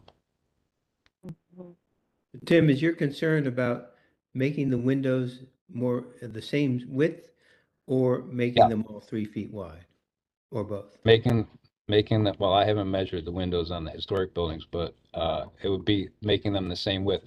They're not quite the same height And of course, they're on different floor levels, so that we thought that it would be a good idea to nonetheless continue the rhythm along the south elevation of this entire row by having sort of the same stacked window openings of the same width, and also with some kind of a base that would, so that you kind of carry through this rhythm of stoops at the entrances and the rhythm, the spacing of the windows all down the row, whereas you clearly see that this is a different building. And if it has a cornice, it can have a somewhat different cornice from the historic ones, but you're still carrying the idea of the rhythm of solid and void and openings. And not, by the way, putting mechanical equipment in front. Well, yeah, that's for sure. But don't you think, I mean, if you make all those windows 3 feet wide, there's going to be like a lot of window on the south facade of this building. I think that's cured by the fact, I mean, if you look at the basement level, the historic buildings have windows there too. So I don't think it's so much the number or even the height of the windows, but I think it's just the rhythm that relates a building that is half a floor off from the others, nonetheless relates it back to them, without mimicking them in any way. It doesn't have to be the same method of operation or configuration of the windows. But I would say, just as a matter of proportion, the narrowness of these windows is not something that you find in the historic district, except, there might be the rare exception of some, a bay side on a bay window or something like that.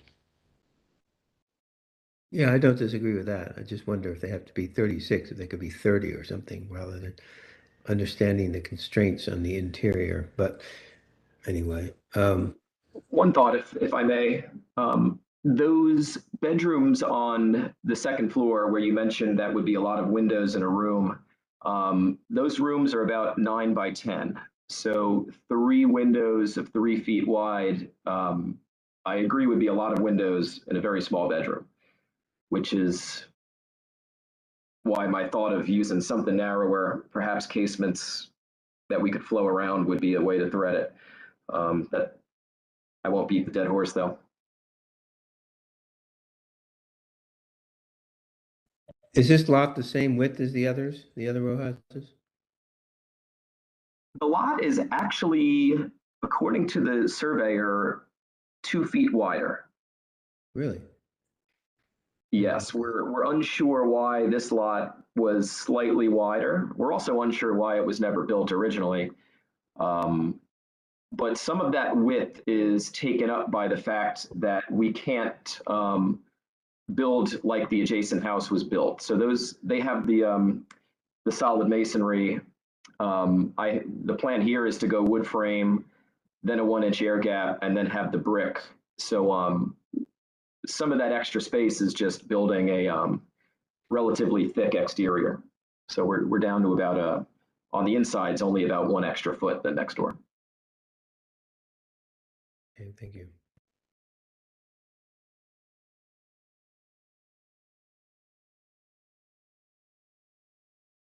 Any other questions?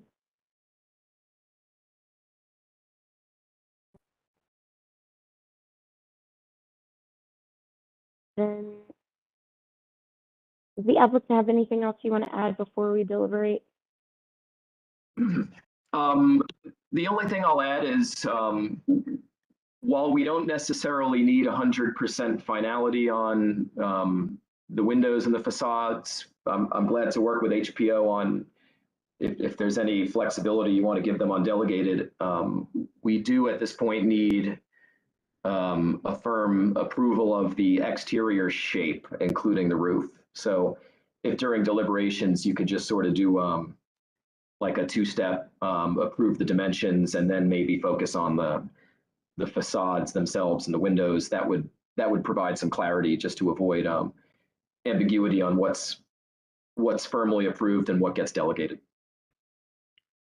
So I'm sorry if I missed this at the beginning when you talked about what was approved, but What was approved on the south facade originally 2 years ago? The pictures are in the staff report. They're small, but it gives you an idea. Okay. So we think overall it's an improvement, but Mhm. it's a different design, so you need not necessarily reference that. We think that the height and width and the rooftop monitor are fine. We're looking No, but I'm for talking about, I just guess I'm getting at the 36-inch wide windows again. Were they on the approved version? It's well, totally yeah, I mean, different. the approved concept was for essentially mimicking on the south side the elevations of the historic buildings. And we actually suggested that not be done. But and so we got our wish, but in that respect, but what we think is that the windows should still be of similar proportions, at least the width proportions, even if they differ somewhat in the height.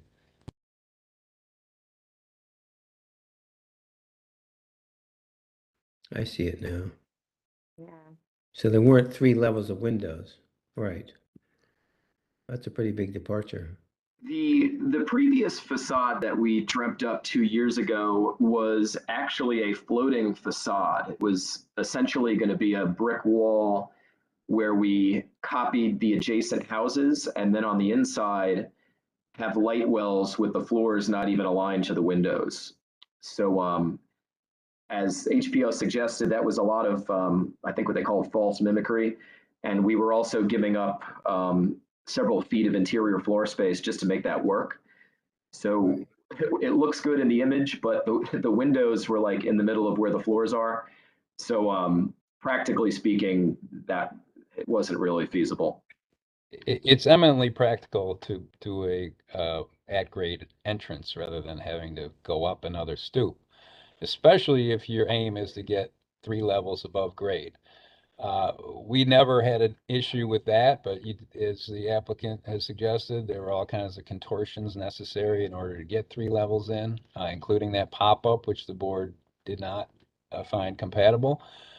So we're saying, let's do a completely contemporary building that's nonetheless of similar materials and similar proportions, and let's move on.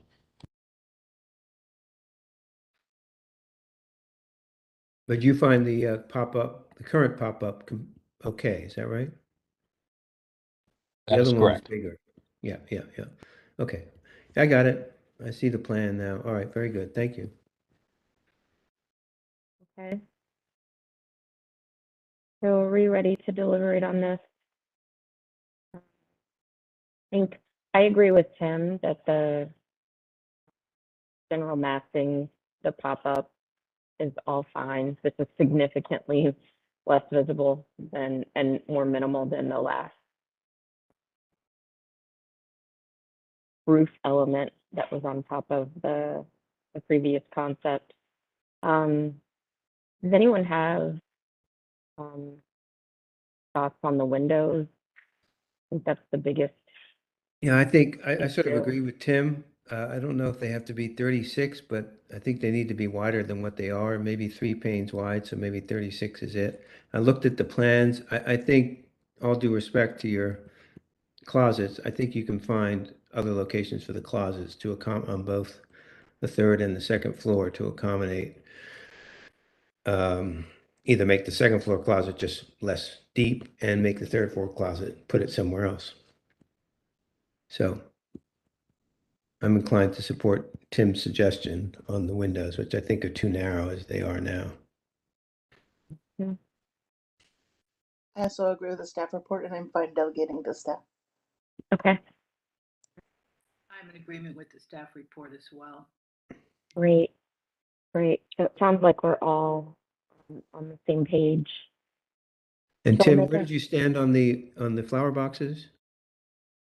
Well, I mean, of course, that gets down to which elevation ultimately gets built or proposed. Now we have 2 on the table. If the board wants to suggest a preference for one or the other, that's fine. The applicant actually asked you to approve both, I guess, for him Yeah, to no, decide I'd be later which one inclined he to actually approve the wants to first do. one. I'd be inclined to approve the first one without the flower boxes I'd like to Yeah. see it again. Yeah, I mean, honestly, as I suggested in the staff report, I don't understand having floor to ceiling windows when then you have to obscure a quarter of the windows. You might as well, it's actually cheaper and more practical to just build the wall up to that height. But, you know, we're flexible for people's tastes, but I'm not, as I said in the staff report, we're not entirely certain that projections into this is actually part of the public alley are kosher.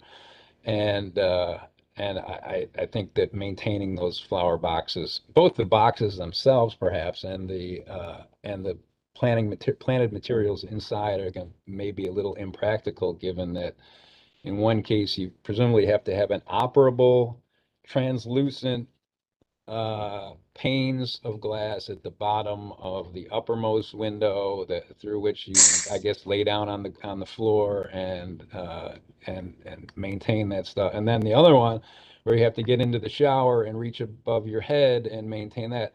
So I don't, to be honest with you, if worst came to worst, and it's this without the boxes, I don't think we'd be terribly upset about at the second floor just having that sort of clear story window in the elevation. I don't think it is necessarily benefited by having the projection of the box. Totally agree, Tim. So we say no boxes. And then what about the air conditioning unit? Where does that go? In the backyard? If you're asking me, I mean, conceivably on the back edge of the roof, I guess you'd have to have at least one to one off the roof or in the backyard. But I can't think of a place where we've cleared permit where it's effectively in the front yard, even though it's not the primary elevation of this project. Right. Okay. Very good. Thank you. Yeah. Okay. So then with that, I'll make a motion that we support the staff report. I think the applicant works to refine, work with staff to refine all of the window issues, to relocate the air conditioning unit. Oh, can I add and ask one eliminate more the thing window to the board? boxes. I'm Yeah. sorry to jump in, but the issue of the cornice, if for instance this the proposal right that we're looking at is the one that the applicant chooses to go with, is the board comfortable with a cornice simply on the south side, or perhaps no cornice, or raise the parapet on the west side and carry the cornice around?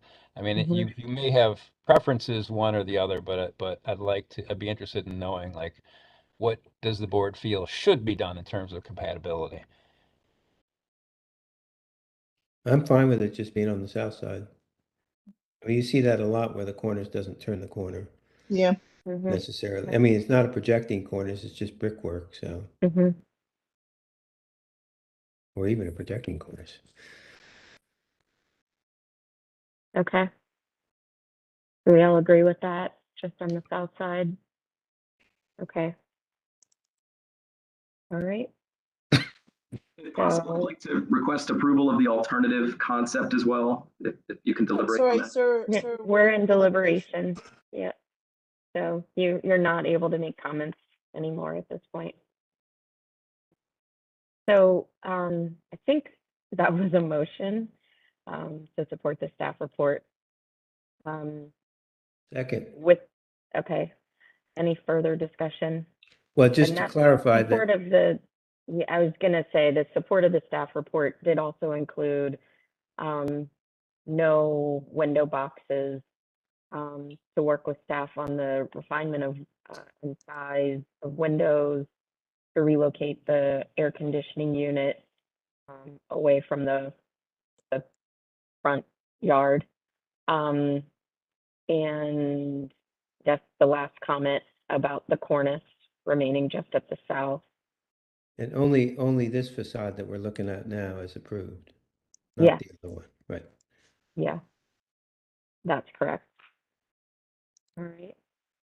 So, all those in favor signify by saying aye. Aye. Aye. Aye. Aye.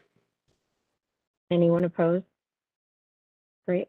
So the motion carries. Thank you.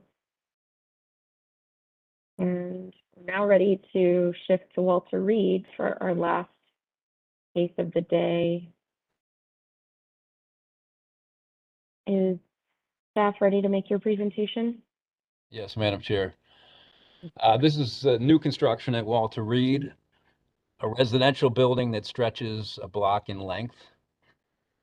In order to manage the length, it's visually broken up into 3 pieces by the application of massing materials and color.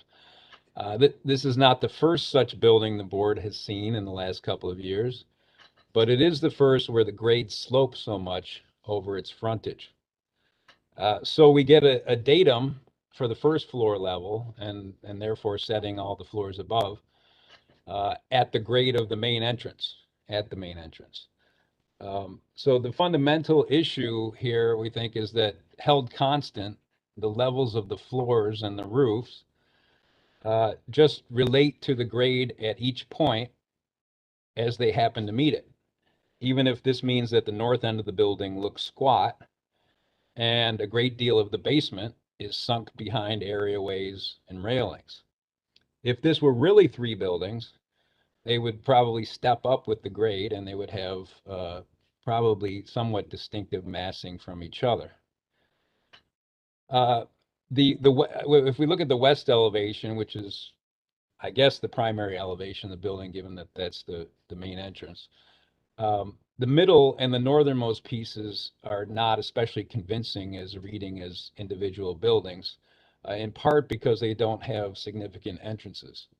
The middle piece is rather tentative as to sort of what it is. Is it really independently read as a building? And the northern sort of anchor piece, the anchor to the northern end, really should be wider and taller, as I suggested, stepping up with the grade, because it ends up to be quite squat, especially with the setback attic or penthouse, and the rising grade at the bottom end. And I think it should be taller, even if that just means not recessing the attic or penthouse. We recognize fully that there are all kinds of practical issues here, but and they're not necessarily easily worked out. But it's just keeping everything on at the same height along the whole project with the rising grade just really emphasizes that it's all 1 building and not 3. It sort of belies the attempt to kind of chop it up by massing, and it makes the north end particularly squat, and that's not a terribly great composition. The staff report had also made some comments about simplifying the entrance canopy, and we understand that the applicant is working on that, so we will leave that issue for now. Thank you. Thanks, Tim. Is the applicant ready to present? Yes. Can you all hear me? We can. All right. So hello, everyone. My name is Matt Anderson. I'm with Toll Brothers Apartment Living. Toll Brothers, along with Evergreen Urban and Blue Sky Housing, will be the component developers for the Walter Reed Parcel L site. Presenting with me today are Bob Keene, our architect with WDG, and Sarah Bonish, our historic consultant with EHT Traceries. In May and earlier this June, we presented our concept design to the park at Walter Reed CAC. We held a design review with many of the surrounding community stakeholders, and then we also presented ANC 4A. We received support from the CAC and a resolution in favor of our concept design from ANC 4A. So, I'd like to just thank you, one, for having us here today. And then also, we welcome any feedback that you may have. So with that, I'm going to hand it over to Bob Keene with WDG to take you through our design. Thanks, Matt. Yeah, on behalf of Toll Brothers and WDG, we're excited to be in front of you today talking about this very important project on the historic Walter Reed campus. As you're all well aware, this has been a real transformation of this site. If you go to the next slide, you can go to the next slide, sorry. I guess I should make a general statement. We have a lot more slides here than we really intend to show, so I'm just gonna ask you to jump around a little bit. If you just go to slide 4. That's actually really good news. So, if you want to. We know you guys want us to do this in about 20 minutes. So you guys are all well aware of the campus. So the campus is really divided into 3 quadrants. The north campus, which is where our building is, and then the west and the east campuses, which run along the south edge of the site. You can see our site, which is Building L, is highlighted in red. It's an interesting site in the fact that it's one of 2 buildings that are going to be forming an important urban edge along the future Pershing Park. Pershing Park is actually not technically part of our project, but it is part of the overall master plan. It's obviously a very important piece to the overall composition of this section of campus, with the relationship of 13th Street and with the relationship of building number 1, also known as the main hospital building, the historic iconic building. That is a critical piece of this whole conversation. This slide is important for another reason. It shows the townhouses just north of our site along Elder Street and running along the very north edge of the campus.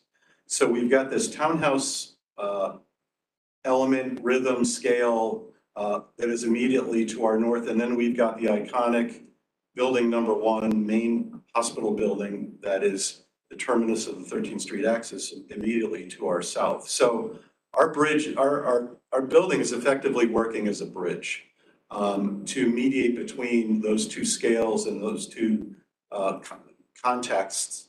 And, as Timothy alluded to, we are building a single apartment building. I wish we were building 3 individual buildings, but we're not. And so I agree with his thinking. But at the same time, I think we've been listening, and I think we've been responsive and been sensitive to the surrounding context. And we're definitely trying to be harmonious with the surrounding character and proportions of the site. Go to the next slide. We'll go through the next few. So I sort of talked about the surrounding context. So we've got the townhouses on Elder Street. We've got the historic building number 1. You see that in the lower right corner. And so again, our building composition is one, and you start to see it in the lower left corner. I think we should probably just keep going to the next slide. So the 13th Street axis is obviously a very important idea in the whole master plan. This idea that the north of Building 1 is somewhat grid-like, and where the city streets, both Elder and Dahlia actually course through our site across George Avenue, 13th Street and 12th Street course sort of through our site and up north into Shepherd Park. So this campus is really being knitted back into the surrounding neighborhoods. In 13th Street, which obviously that view corridor was taken away for a number of years, and now it's back. So it's very exciting to be part of that. So let's go to the next slide. So we talked a little bit about our site. We're in an area called the Traditional Wall. This is of all the new construction that's going to be built on the campus. This one calls for the buildings to be more historic than the other sites. So we're going to utilize things like all these traditional building elements, like punched windows and paired windows, base middle top organization to the building, and a fair amount of brick detailing and architectural ornamentation to, again, be sensitive and to build something that's appropriate and deferential to Building 1. So if we go to the next slide. This is a site plan that, again, shows how Building L, which is our building on the left side, kind of works with the IJ building We share an alley between us. But otherwise, you know, the real task of this building is to form a strong edge that's framing the view of Building 1 and that's being respectful to the future Pershing Park, and to also secondly to build two very nice streetscapes, both at Elder and at Dahlia, and respect the scale and the character of the historic building to the south and the smaller scale repetitive row house type buildings to the north. Next slide, please. Oh, you know, we are going to jump. Let's just jump to slide 12 in the spirit of time.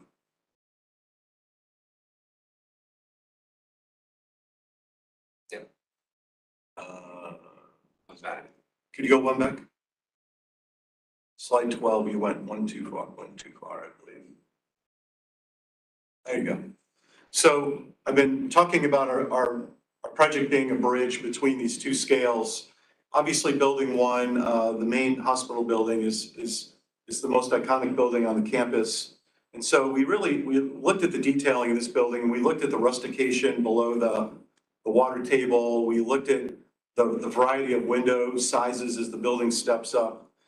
We looked at, when you look at the historic elevation in the upper right corner, it's interesting that the building has an attic story that steps back. It changes material. It's actually stucco. Then it's got a standing seam metal roof. So we took a lot of these elements of string courses and cornices and rustication in the attic story, and we really brought those elements to our building. And we're not trying to be completely literal, but we're trying to, again, be respectful and being sensitive and being harmonious to the materials and the proportions of the surrounding buildings.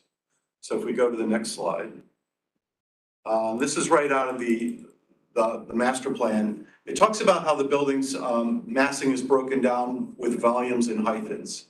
And so if you look at this diagram of some of the historic buildings on the campus, you can see that the primary building masses are what they call the volumes, and then these linkage pieces in between are called the hyphens. So if you go to the next slide, you start to see how we've taken our three primary elevations, the west, the south, and the north, and we've created similar diagrams. And so while I appreciate Tim's sort of analysis of our west elevation, we sort of look at it like there's a south mass and there's a north mass. The south mass is terracotta, and it's the more historical. It's making more references to Building 1. The north mass is what we call our townhouse element. It's broken up into a series of small vertical panels, if you will, that are being responsive and sort of sensitive towards the future townhouses that are going to be across Elder Street. And then the south elevation, which is in the middle, which is part of our more historic south mass, has been broken into two pieces with a hyphen. So the hyphens, both on the west elevation and on the south elevation, we look at the hyphens as something that sort of a neutral palette that's just carries less weight. It's supposed to be quieter and sort of gentler. And the north mass and the south mass have got the more robust color and palette, with the terracotta to the south, the burgundy to the north. And so that was sort of our strategy, to just really think of it as two masses with a hyphen along the west elevation. So next slide, please. We are now going to jump, I guess, is it 19? Yeah, go to 19. Go to 19, please.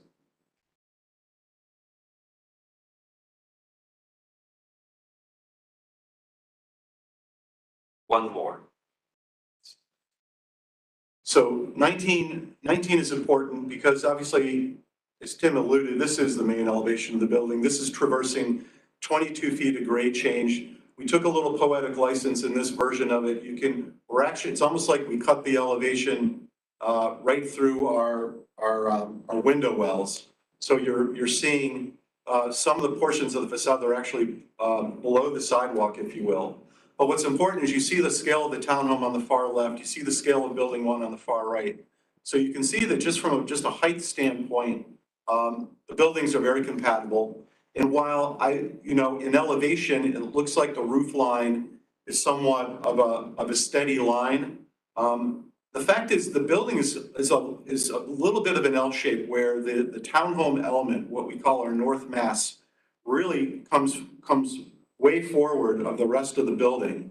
And we've really done a lot of pushing and pulling on the roof line at our attic story to very consciously try to make the building go up and down and in and out. So when you're really seeing it in perspective, there is quite a bit of movement as you look at the top of the building. So if we could go to slide 23.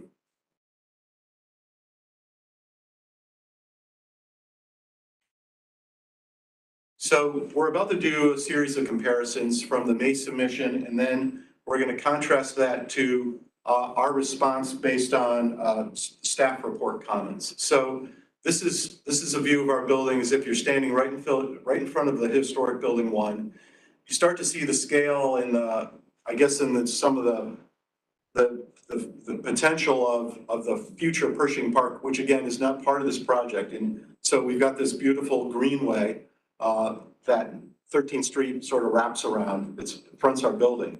But what you're really focusing on here is our south mass, our more historic mass.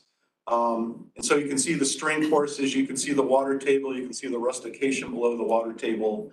We have a range of punched openings that are 3-story punched openings, single punched openings. Some of the punched openings have side lights. So there's a variety of openings. Our 3-story punched openings are actually set into the wall, I believe 8 inches, again, to create a little bit more depth and shadow, if you will. And then you see how our historic South Mass is broken into various pieces. So we've got our monumental entrance. The monumental entrance is capped off with a slightly more I'd say forward-looking cap that is intended to be something of a trellis-like element with glass that's got a fritted pattern on it. And again, it's intended to create a stronger line that is somewhat light and airy that'll cast some interesting shadows across the facade. It picks up on the cornice line or on the belt course that looks like it's between floors 4 and 5. On the building, the building obviously looks more like 4 stories. The main mass looks like 4 stories. It's actually 5 because of the window well. The window well right now in this particular view is a continuous window well along the south edge of the building along Dahlia. And one of the things that we did in our next study, I guess we can just go to the next slide if you want to do that. We've broken that window well into a series of smaller window wells where we connect the sidewalk or the grate back to the building with these little pieces of landscaping, shrubbery, future plantings.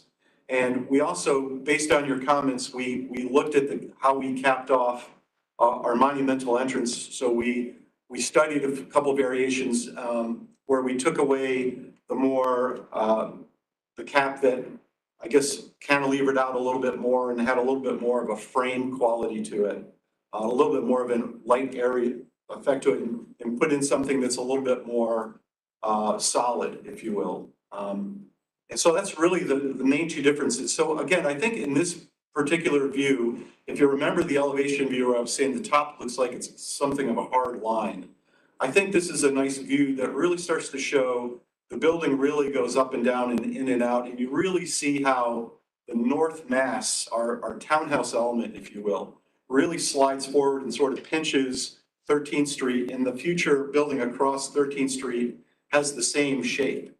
So again, I think it's very important how the building goes in and out. And our hyphen between the burgundy piece and the terracotta piece is really meant to be something of a secondary, tertiary facade that is somewhat quiet and reserved and not calling a lot of attention to it. So I guess we go to the next slide. So we're focused now on sort of the south end of the building. I mentioned how this particular historic piece of the building is broken into two masses. And again, there's this neutral hyphen, if you will. We use a darker brick, a charcoal brick for that. And again, you see the continuous window well here. You also see, if you sort of look up 13th Street and look at our monumental entrance, you start to see the three-dimensional aspects of the original cap to our monumental entrance. There's, again, almost like this trellis-like element with a fritted glass element on top of that. So if we go to the next slide, you'll see we've made some modifications both to the window well and to that entrance piece. So we can go to the next slide. Now we're focused a little bit more on the entrance. You really start to see a lot of the detailing in the building, so that there's some dental brickwork at the very top of the building, right underneath the top cornice. You barely see, or you really don't even see the attic story from this vantage point. So right now it kind of looks and feels like a 4-story building down to the south end and a 2.5-story up the hill. But you see that we've got this cap to the entrance that is got this more frame-like or trellis-like element. And again, this needs a little bit more development, I think, on our part. But the idea is they had this sort of lighter, airier feel to it. And then it corresponds to the string course between floors 4 and 5. And you see the rustication underneath the water table. You see some brick detailing between the single-story punched opening. So it's almost like a basket weave where the bricks are going in and out, so that there's a texture and a pattern. Again, there's just adding some character. Again, just being kind of sensitive and harmonious with some of the historic buildings. You see, we have kind of a break between the two masses of our terracotta piece with the monumental entrance and the sort of neutral brick that sits behind that. So if we go to the next slide, you'll see sort of the again, sort of the differences between the topping off of our monumental entrance. Otherwise, everything else in this looks pretty similar. So we can go to the next slide. We're now at the top of the site. We're looking back down 13th Street. You see the historic building 1 at the bottom of the hill. And you're looking pretty much at focusing on the townhouse element on the north mass. And so that you can see how there's a larger element that wraps the corner, and then you see a series of townhouse scaled elements that sort of march along towards Georgia Avenue. And again, it's sort of being responsive to the scale and character of the future townhomes across the street. And again, we have a continuous window well that's wrapping the corner here. If you go to the next slide, you can see that window well again has been broken up, similar to the other window wells. And so if you go to the next slide, again, just another view looking down 13th Street, a little before and after, again, on the continuous window well. So if you go to the next slide, you can see how the window well, there's some additional landscaping where our building is brought back to the face of our proposed building. So you can go to the next slide. And then you can actually skip this slide and we'll just go to the next one.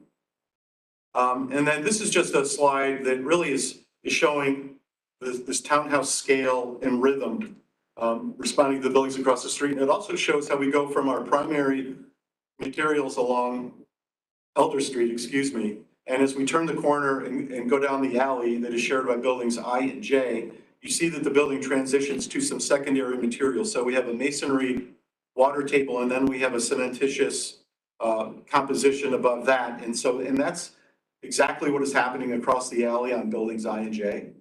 So just to give you a little bit of context to that. So next slide, please. I think you can go to 30.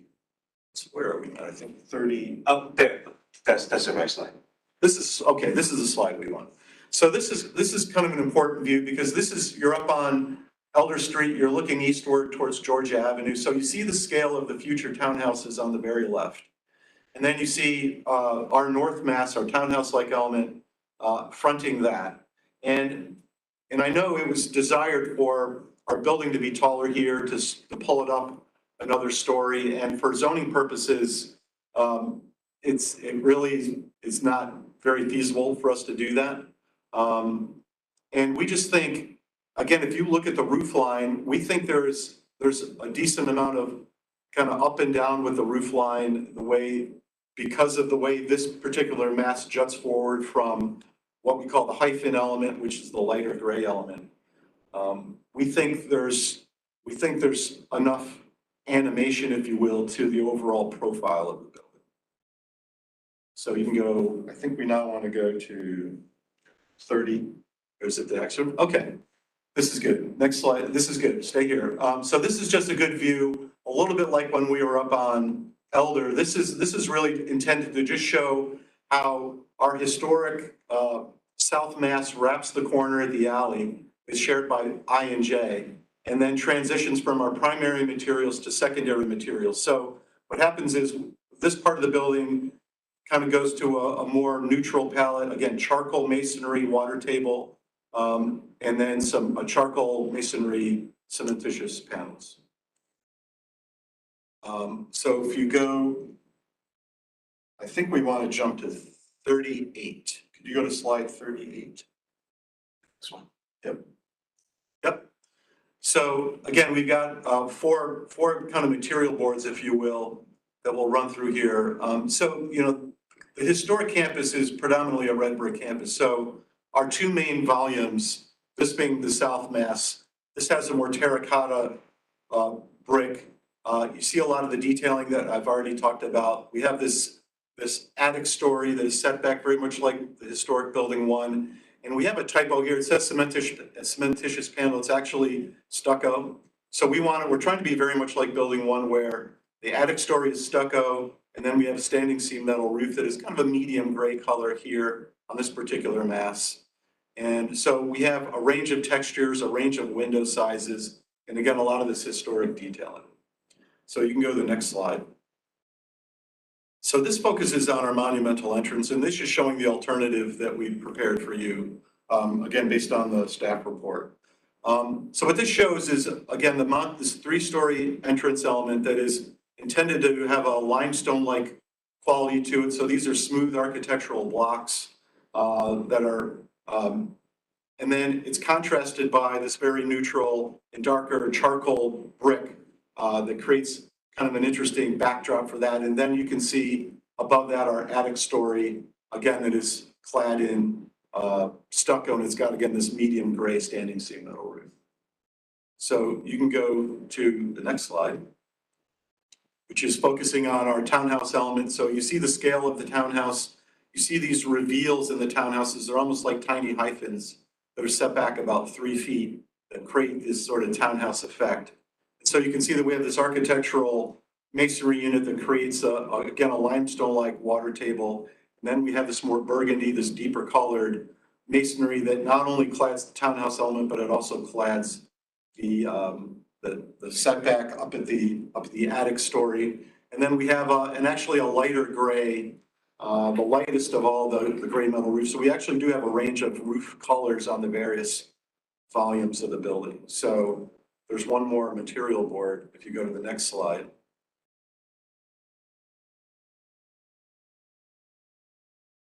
And again, this is kind of showing what we call the hyphen along 13th Street, meant to be a kind of a neutral, quieter part of our overall composition. Again, this has got a limestone-like block, both at the main portion of the building and at the setback attic story of the building. This has a deeper color for the roof color. And then we actually have some vertical wall elements that actually separate some of the masses to create a more, I guess, profound break in the mass, if you will. And that's what you're kind of seeing in the lighter colored portion of that roofscape. So let's go to 30. 31, actually, they switched those. Oh, so so we can really, I think we can go to, that's really it. So we can just go to either, let's go to just slide 30 if you don't mind.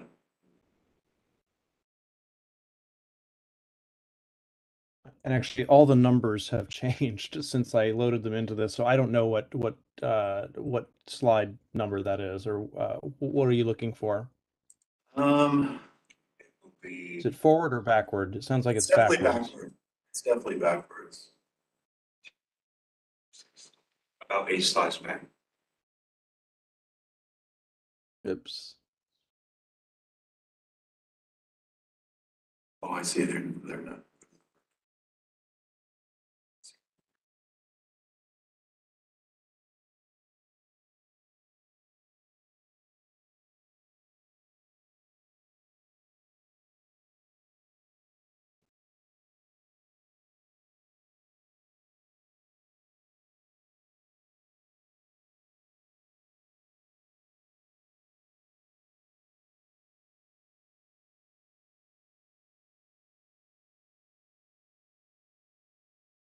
So we're going, it's coming.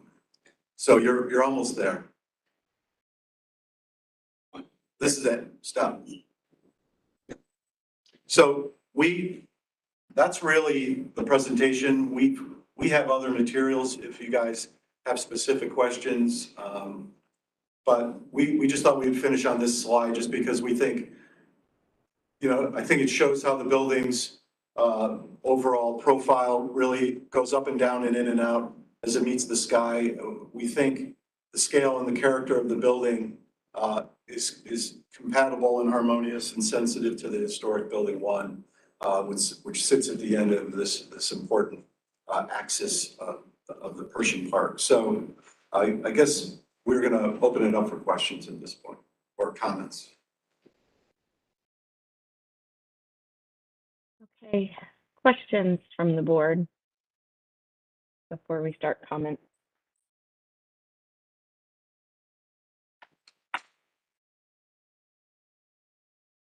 Question? I guess I have a couple of questions. In your presentation, you first of all, I think the palette of materials, probably of all the concepts we've seen developed for the site, are probably the most compatible with those that have been proposed for other buildings. So thank you for taking the time to review and understand. I'm sure Tracy Ray's had some part in that and being a part of your team to work with that. And thinking about contextual design, I wondered if in the section that talks about massing volumes and hyphens, certainly I think the diagram that you've noted with the historical buildings shows the historical buildings as volumes with the hyphen and connector as a lower or smaller volume that connects the main volumes of the occupied areas of the buildings. And in your building, I think you show the hyphens and the connectors actually in many cases are larger than the primary sort of volume occupied part of the buildings. But I wondered if you looked at an opportunity to be more literal in contextualizing that vocabulary. In terms of just making the hyphens smaller and shorter? Is that what you mean by that? Yeah, I mean, the idea of in the historic buildings, certainly in building one, is that there are other buildings, but what connects building one to other buildings is not only diminished or finer in detail, but it's smaller and lower in volume as well. So the building itself stands out. And I think in your case, sometimes the hyphen has more volume or mass presence than the others. So I don't know. I don't really see it as a similar vocabulary, and I wondered if you looked at an opportunity to explore that. Yeah, it's an interesting question. Again, I think we knew we weren't going to be able to create the hyphens like the hyphens on the rest of the campus because this is just a different building type, right? This is a market rate apartment building. And so we sort of took the idea of the hyphen and the volume, and we tried to work it into a vocabulary and into a storyline that at the end of the day, it kind of became just a composition. And we felt, and I know we're using the word hyphen. I mean, it might be better to just say we identified some primary masses and some secondary masses. And so the secondary masses, which is the one we're looking at here, is a larger secondary mass. And yes, it has some length to it, but we've got a very long facade here. So we've got I think when you look at the composition of this, both in elevation and in perspective, it seems, we felt it was a pleasing composition. That had, you know, obviously asymmetrical on sort of on a larger scale, but then there were pieces like the south mass of our building, the terracotta building, our more historic building, which obviously has symmetrical aspects to it, more formal aspects to it. So, like, I understand your question, and I hope I'm answering it okay. I think when you look at it, when you stand at both ends of the street and sort of look at the overall composition, we thought it worked. And so I might be getting caught up in the use of the term hyphen or connector, maybe a little bit too literally with the historic buildings that were able to sort of do that in a different manner. Mm-hmm. Mm-hmm. One thing also with this style of colonial or Georgian revival styles of architecture is they're very subtle, and certainly I think you've identified the tripartite nature of them, and their detailing appropriately in identifying that as a character finding feature of these buildings. But I think there's some one of the challenges in having this style of architecture, because of the simplicity and the subtlety of it, is sometimes it can be difficult to have a building that feels like it's welcoming or inviting, and I find that a bit of a challenge with this building. For example, in this elevation that we're looking at now, I think the main place I go in is way down at the end of the block, where you have that more modernist portico with the awning that comes out. But the rest of the building doesn't. I don't know where to go in, and the style of it starts to feel more institutional, or office than it does residential, and I think there are some things that could be picked up from the colonial or Georgian revival style that might soften this, so it has a scale or a feel more of a residential nature.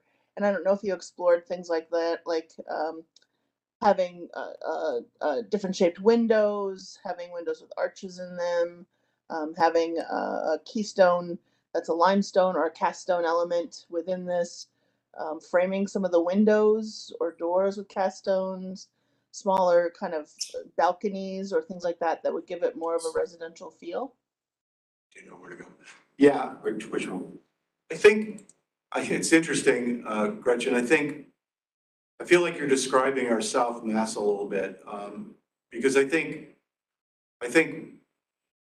this particular end of the townhouse element does have this more repetitive multi-story opening pattern, which maybe has a little bit more of an institutional feel. If you start to see the townhouse element as it marches along, there's actually more sort of single-story punched openings. It feels a bit more residential. I don't know if we can change the view. Which part is the townhouse? I was having a hard time following that. As I started the presentation, I was talking about the North Mass being broken down into a sort of almost townhouse-like element, and you can't quite see that in this view because you can't see the whole north facade along Elder. So this image shows that. So here you can see that there's a little bit more variety of sort of single-story punches and double-story punches, and then the wall is broken into almost like a townhouse-like rhythm. And then if you swing around to the other side of the building, if we could, I guess, go back about 6 slides, right? And get down to the bottom of the hill and look. Yeah, so you can keep going. 2 more slides, I think. So here you can see there is a little bit more variety of single-story punched openings, multi-story punched openings, Some of the punched openings are wider than the others. So there's a little bit more variety at this end. Yeah, I think though what Gretchen's getting at has to do with more than just the windows. I think part of it is the scale of the entry. You called it monumental. I mean, residential buildings don't tend to have monumental entries. And it may be the proportions of each of the blocks within the entire building. It's just the overall scale right now feels much more institutional. And you can do things with the windows, but I think that's not going to solve it, just considering the windows. This is Sandra Jowers. Can I jump? Oh, sorry. Go ahead. I'm looking at it also, and if you had not said it was residential, that would not have been the impression I would have gotten. And if it is residential, it is not welcoming. It does not look like a place you would want to come home to if you were not in an institution. It does not.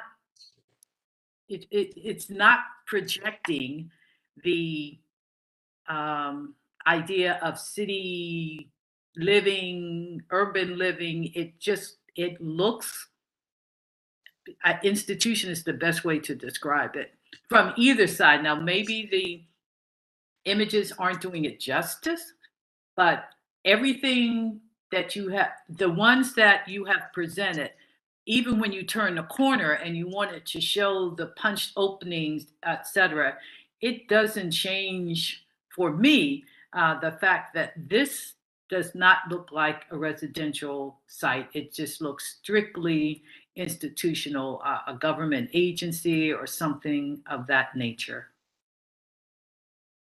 Can I jump in here? Please do, Matt. Yeah. Hi, Bob. I think this is a difficult task, actually, and here's why. Because I think that the campus and the historic buildings and the character that they have, they're largely kind of neoclassical pavilions, and they have roofs that center them, and they have large scale pieces that make entries and things like that. And yet the master plan that's been introduced is trying to introduce sort of buildings that read like urban blocks, which are inherently different things. So for example, when I look at this and I look at the part of the campus just south of your building, the historic buildings there are largely neoclassical pavilions. I know they have these hyphens and things in them and stuff, but they're very different than what we would make residential architecture out of. So I think there's an inherent contradiction in just built in there between trying to make buildings and blocks that are residential, like Dr. Jarvis Barber has described, that one reads that way, and the sort of language of the character of the landmark and the buildings that describe it. And I don't think it's an easy problem to resolve, by the way. And I greatly admire the dexterity of the stuff you presented, but I can understand the observations of my colleagues in that sense, because they're sending kind of a little bit of a mixed message. And I wonder a little bit, I almost wonder you could go a couple of different ways here. You could say that in material and proportion and openings, you relate to the campus, but you're not using the language of the neoclassical pavilionization and the hyphens all that much, and you're trying to really design buildings that look residential, more residential. In which case, they might actually be more repetitive and less broken.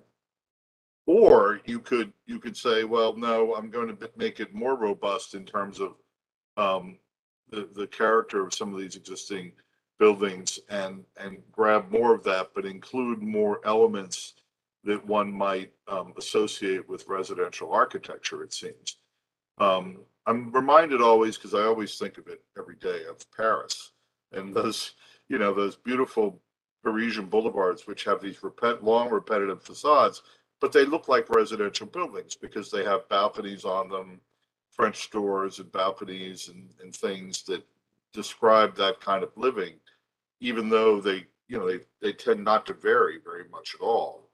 And I wonder if there's something to be learned there. But I do think I'm very sympathetic with the approach, but I do think my colleagues are sort of dancing around an inherent dilemma that I think between the master plan objectives and the massing and the building type, as you rightly point out, and the characteristics of the campus.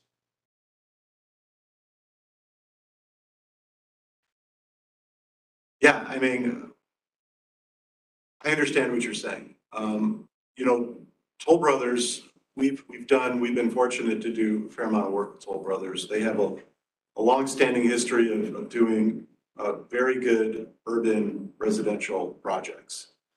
And it just happens to be part of their culture of building urban buildings that they're not big fans of balconies being on the public faces. And I'm not saying balconies are the answer necessarily. No, I understand. Don't get me wrong, right? But there are certain building elements like a balcony that make buildings feel and or look or be perceived as residential, right?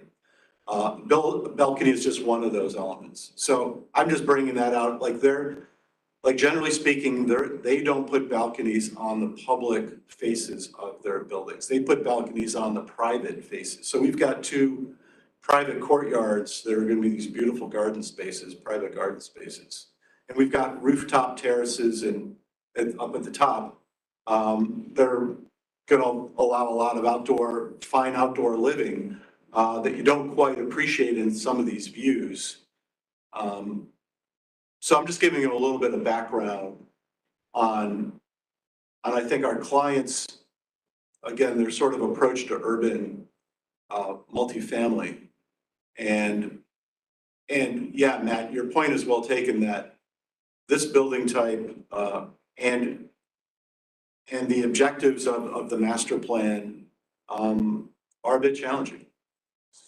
They're very challenging. By the way to put it. Yeah, and that's why I was asking about the windows. And I think there are some examples of colonial revival, not neoclassical, but colonial revival or Georgian revival buildings.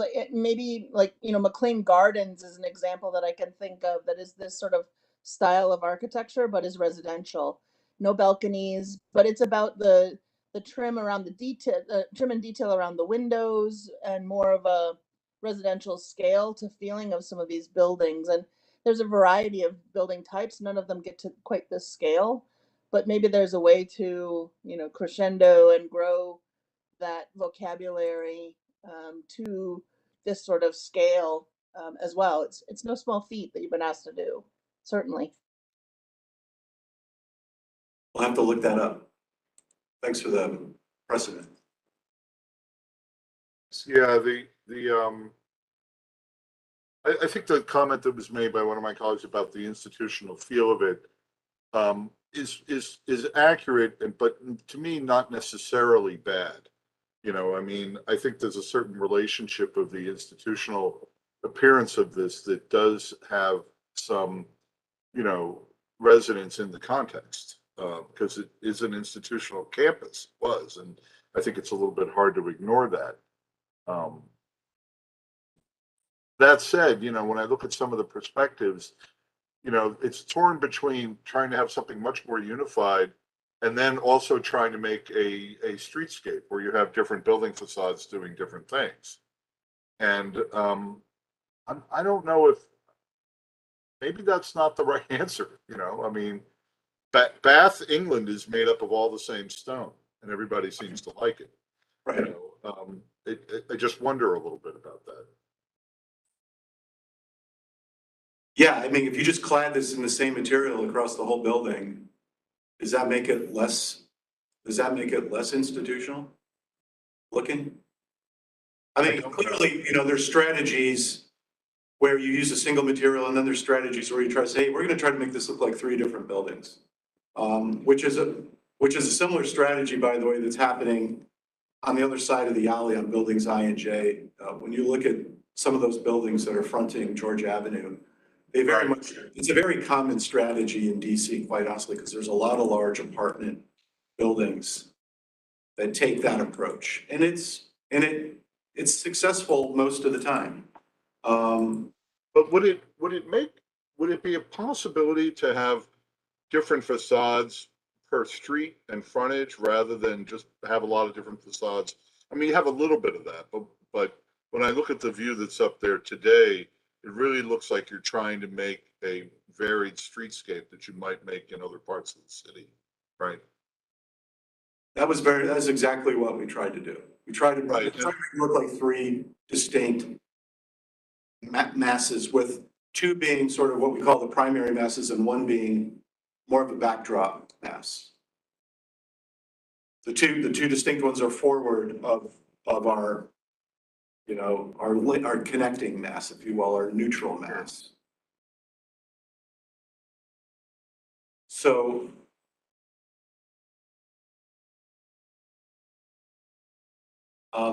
I don't know if Matt or anyone from Toll wants to participate in this discussion. I mean, so are the next steps, I guess, forgive me for not being. We technically should have been asking you questions, and we got into more of a discussion and giving commentary. Okay. Okay. What we'll need to do is, if we don't have any other questions, we'll officially deliberate and give you some direction on how to move forward. I know Tim raised in his staff report the issue of the hip roofs on the penthouse, and I was sort of a similar opinion that they don't seem to be helping you at all. And I just wonder what did you feel like, well, did you consider just allowing them to be flat roofs rather than having the gable? We studied a variety of things. So we have to have we would have either a very tall penthouse story, or we would have a penthouse, we would have a very tall attic story with a flat roof that would be twice as high as the vertical walls you're seeing now. Or we would do what you're looking at, which is part vertical surface, part slope surface, because we have to, we have mechanical equipment to screen. So we looked at that idea on a couple of different parts of the building, and at the end of the day, we and our owners thought it looked awkward and it was less successful architecturally. This seemed to be a softer overall approach to have a series of attic stories with sloped roofs. Not to say we can't go back and study it some more, but we have studied it, I guess is all I'm saying. Okay. And I think this is where it supports Matt's statement of the difficulty of this, because if this is the softened version, this is so problematic. I don't know what an appropriate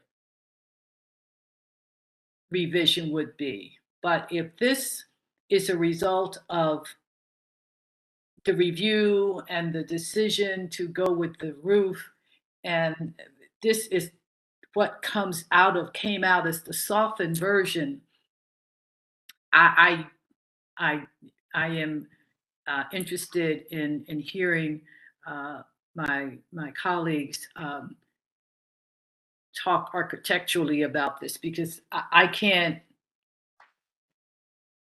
and I don't know what would be the appropriate suggestion for a structure that looks like this, and if this is the result of having done some research and come up with a version, understanding that it looked institutional, and this is the result of the softened version after making some revisions.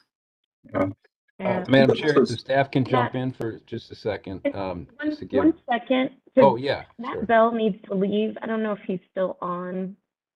I was gonna give him a chance to say something. Do you want to just give any? Haven't I said enough? I mean, I just wanted to give you, there No, could thank be you very more. much. Mhm. I appreciate that. I think that there are a lot of very skillful things here that are very well done relative to facade making and understanding the campus scale of the buildings. I'm kind of agnostic about the roof. Maybe a flatter roof would be more successful. I don't know. Where I'm looking is just the breaking up of the facades and things. I think is one strategy. I wonder if there isn't another strategy where you simply have buildings that have different facades that face different streets and things, and perhaps more unity might be actually more acceptable here rather than having things articulated so different. So that's a very incomplete thought, but I mean, I have to think about it some more, but I think there's a lot of skill at work here that could address some of those concerns. I think that some of my colleagues' concerns about the institutional looking nature can be addressed with some small tweaks. I think that's probably true, although there are plenty of old warehouse buildings and other things that have been converted to residential that look just fine. So maybe that's less of a concern for me.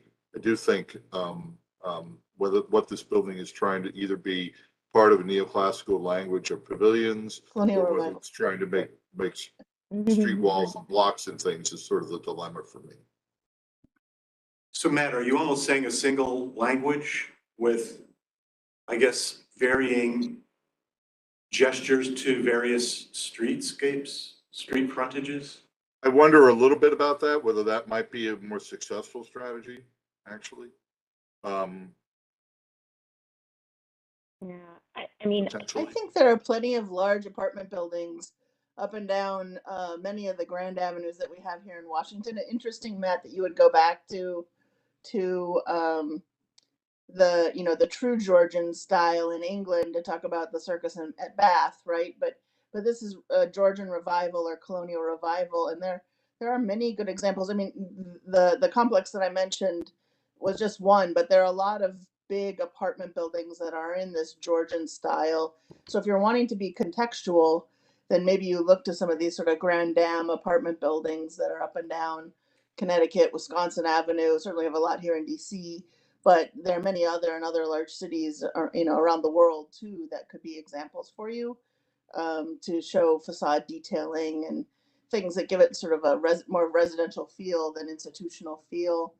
But if you're not wanting to be contextual, then don't go halfway. Either do it or don't. I think, in my opinion. That's a good point. And hey, this is Matt Anderson. I've been quiet for most of this conversation so far, mostly because everyone on this call has much more architectural expertise than I do. But going back to an earlier comment, there seems to be a lot of push and pull between what this building is as a residential building versus what was laid out in the master plan and what was historically on this campus. We're also trying to relate to the historic building to the south of us. We're trying to relate to the new townhomes to the north of us. There's a lot of things we're trying to accomplish with this building in this particular area.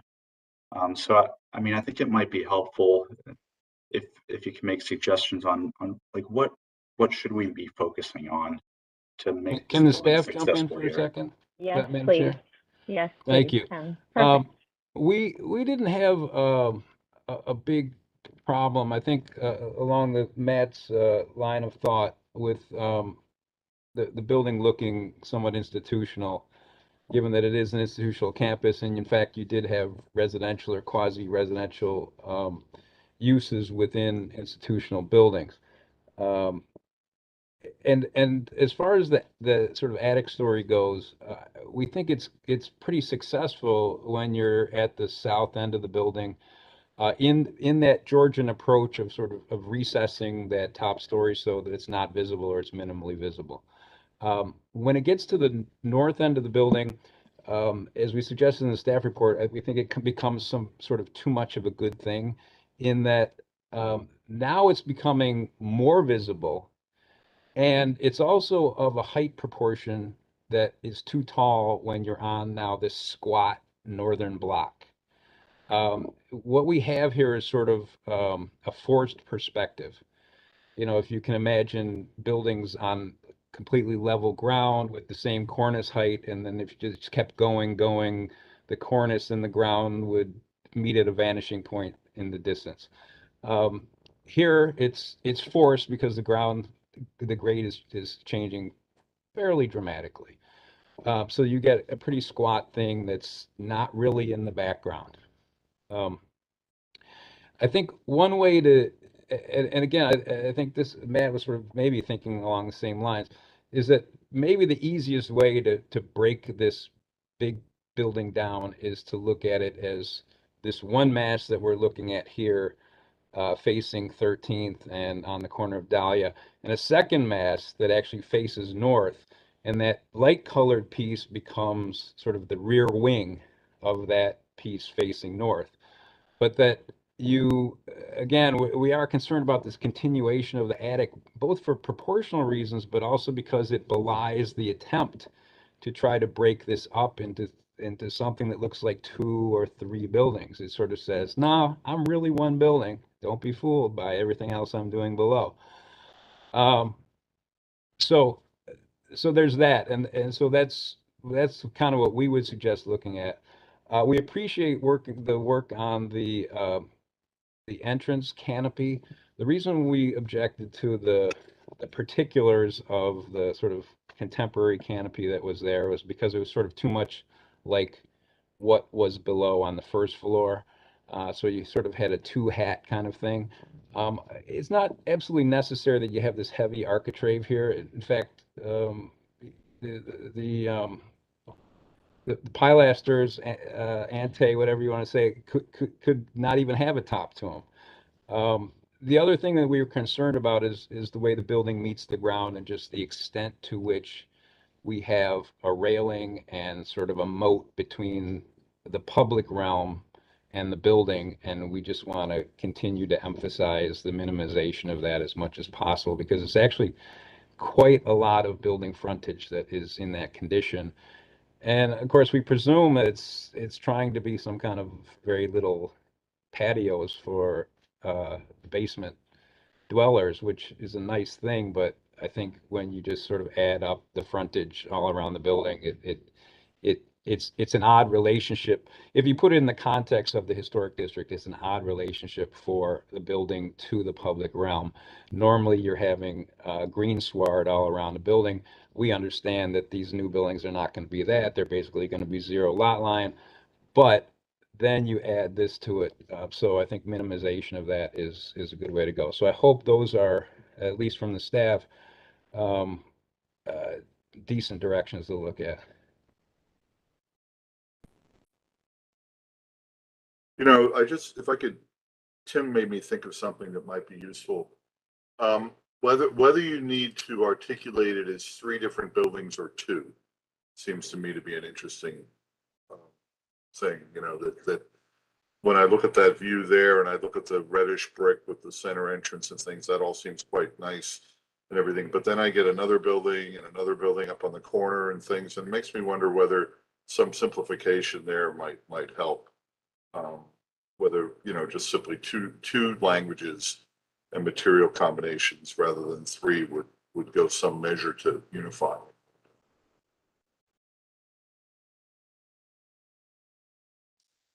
I personally, by the way, don't have a problem, as Gretchen mentioned, about all those large Georgian apartment buildings, some of which are quite grand, that are all the same material. I mean, I think, you know, I personally, this fetish we have these days in architecture where we have to articulate and make things look all different and stuff.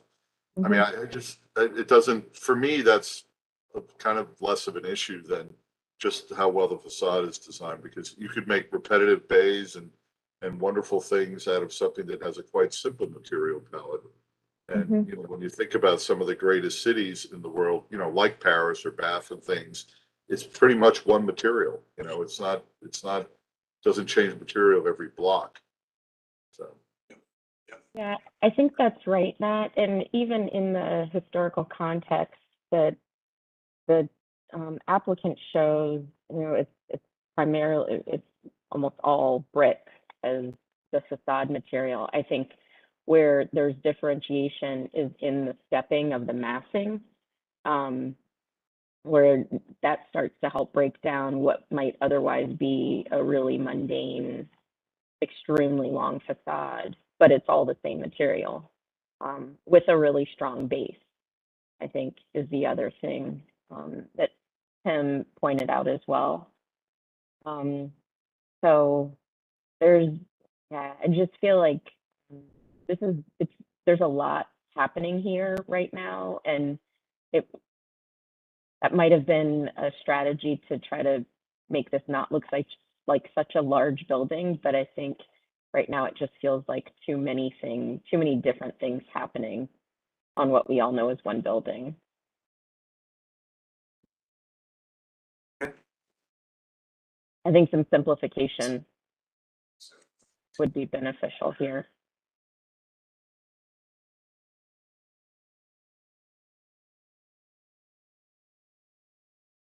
So, I'm sorry, is there a question? I might have missed that. That wasn't a question. No, I mean, I'm hearing you, I'm hearing this idea of maybe two buildings versus three, or two pallets versus three. That, you know, that could be some pretty clear direction. I mean, I guess you guys, at the end of the day, you guys will put in writing what you feel it would help the project move forward. I mean, at the end of the day, we're trying to help our client, you know, build a building on a pretty nice, you know, schedule. So. Yeah, and I would also say We want to take your comments and be responsive, basically. along those lines of simplification, and I think we've gotten a little bit of this already, but some suggestions on what to focus on with that more simplified architecture would also be helpful, you know. Okay. We've started deliberating, unfortunately, in advance of when we officially should have, and I was guilty of that too. But are we officially ready to deliberate and provide direction? I think Matt offered his comments before he had to leave. I would just echo what I just said and piggyback on what Gretchen suggested earlier, and looking at some of the larger residential examples that we have throughout Washington, D.C. as examples of how to deal with successfully creating a building of this large scale. And I think, again, simplification would benefit you as you go through that process. Gretchen, do you want to add anything else? Maybe reiterate some things that you said earlier. No, only that I don't think you have to stick to DC for examples. I think there are other places in the world that have maybe true Georgian examples. Mm-hmm. The US is mostly revivals, right? But I think there are some there. And just to say that again, that I recognize this is no small feat that's being asked of you to do. I recognize this design challenge is significant. And I can imagine the program that you have and the rentable square footage that you're needing to contain and amenities and all of that. So I recognize the difficulty of the challenge. I know staff was recommending in their report that we approve the overall plan, height and materials. I don't think I'm comfortable with that level of approval. I think there's still a lot I'd rather leave open. You know, certainly re-examination of materials and possibly height in some areas if it becomes helpful. I don't think I'm not opposed to the height as it exists now, but I just think leaving more possibilities open for the team as they re-examine what's going to make this building feel more compatible on the campus. Yeah, I agree with the height, and I think leaving more flexibility for the applicants and the architects to explore, I think, is beneficial. I do think the comment that Matt made, and I think you made it too, Marnique, about the connection of the building, and I think Tim made it too, connection of the building to the ground, I think is something that, and how that feels, and maybe having that base and the water table be a little, like the first part of the tripartite, have a little more weight and measure to it, so it feels more connected.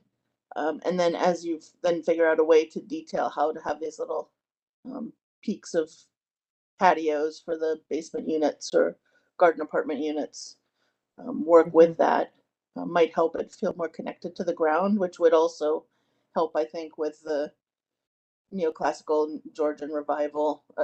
Now I said it, the colonial revival and the Georgian revival styles that are within the thing, because definitely all the buildings are very solidly connected to the ground. But again, I know what's probably being asked of you in terms of programming that challenge too. So, but maybe that's a solution that could help you with that. Yeah, yeah.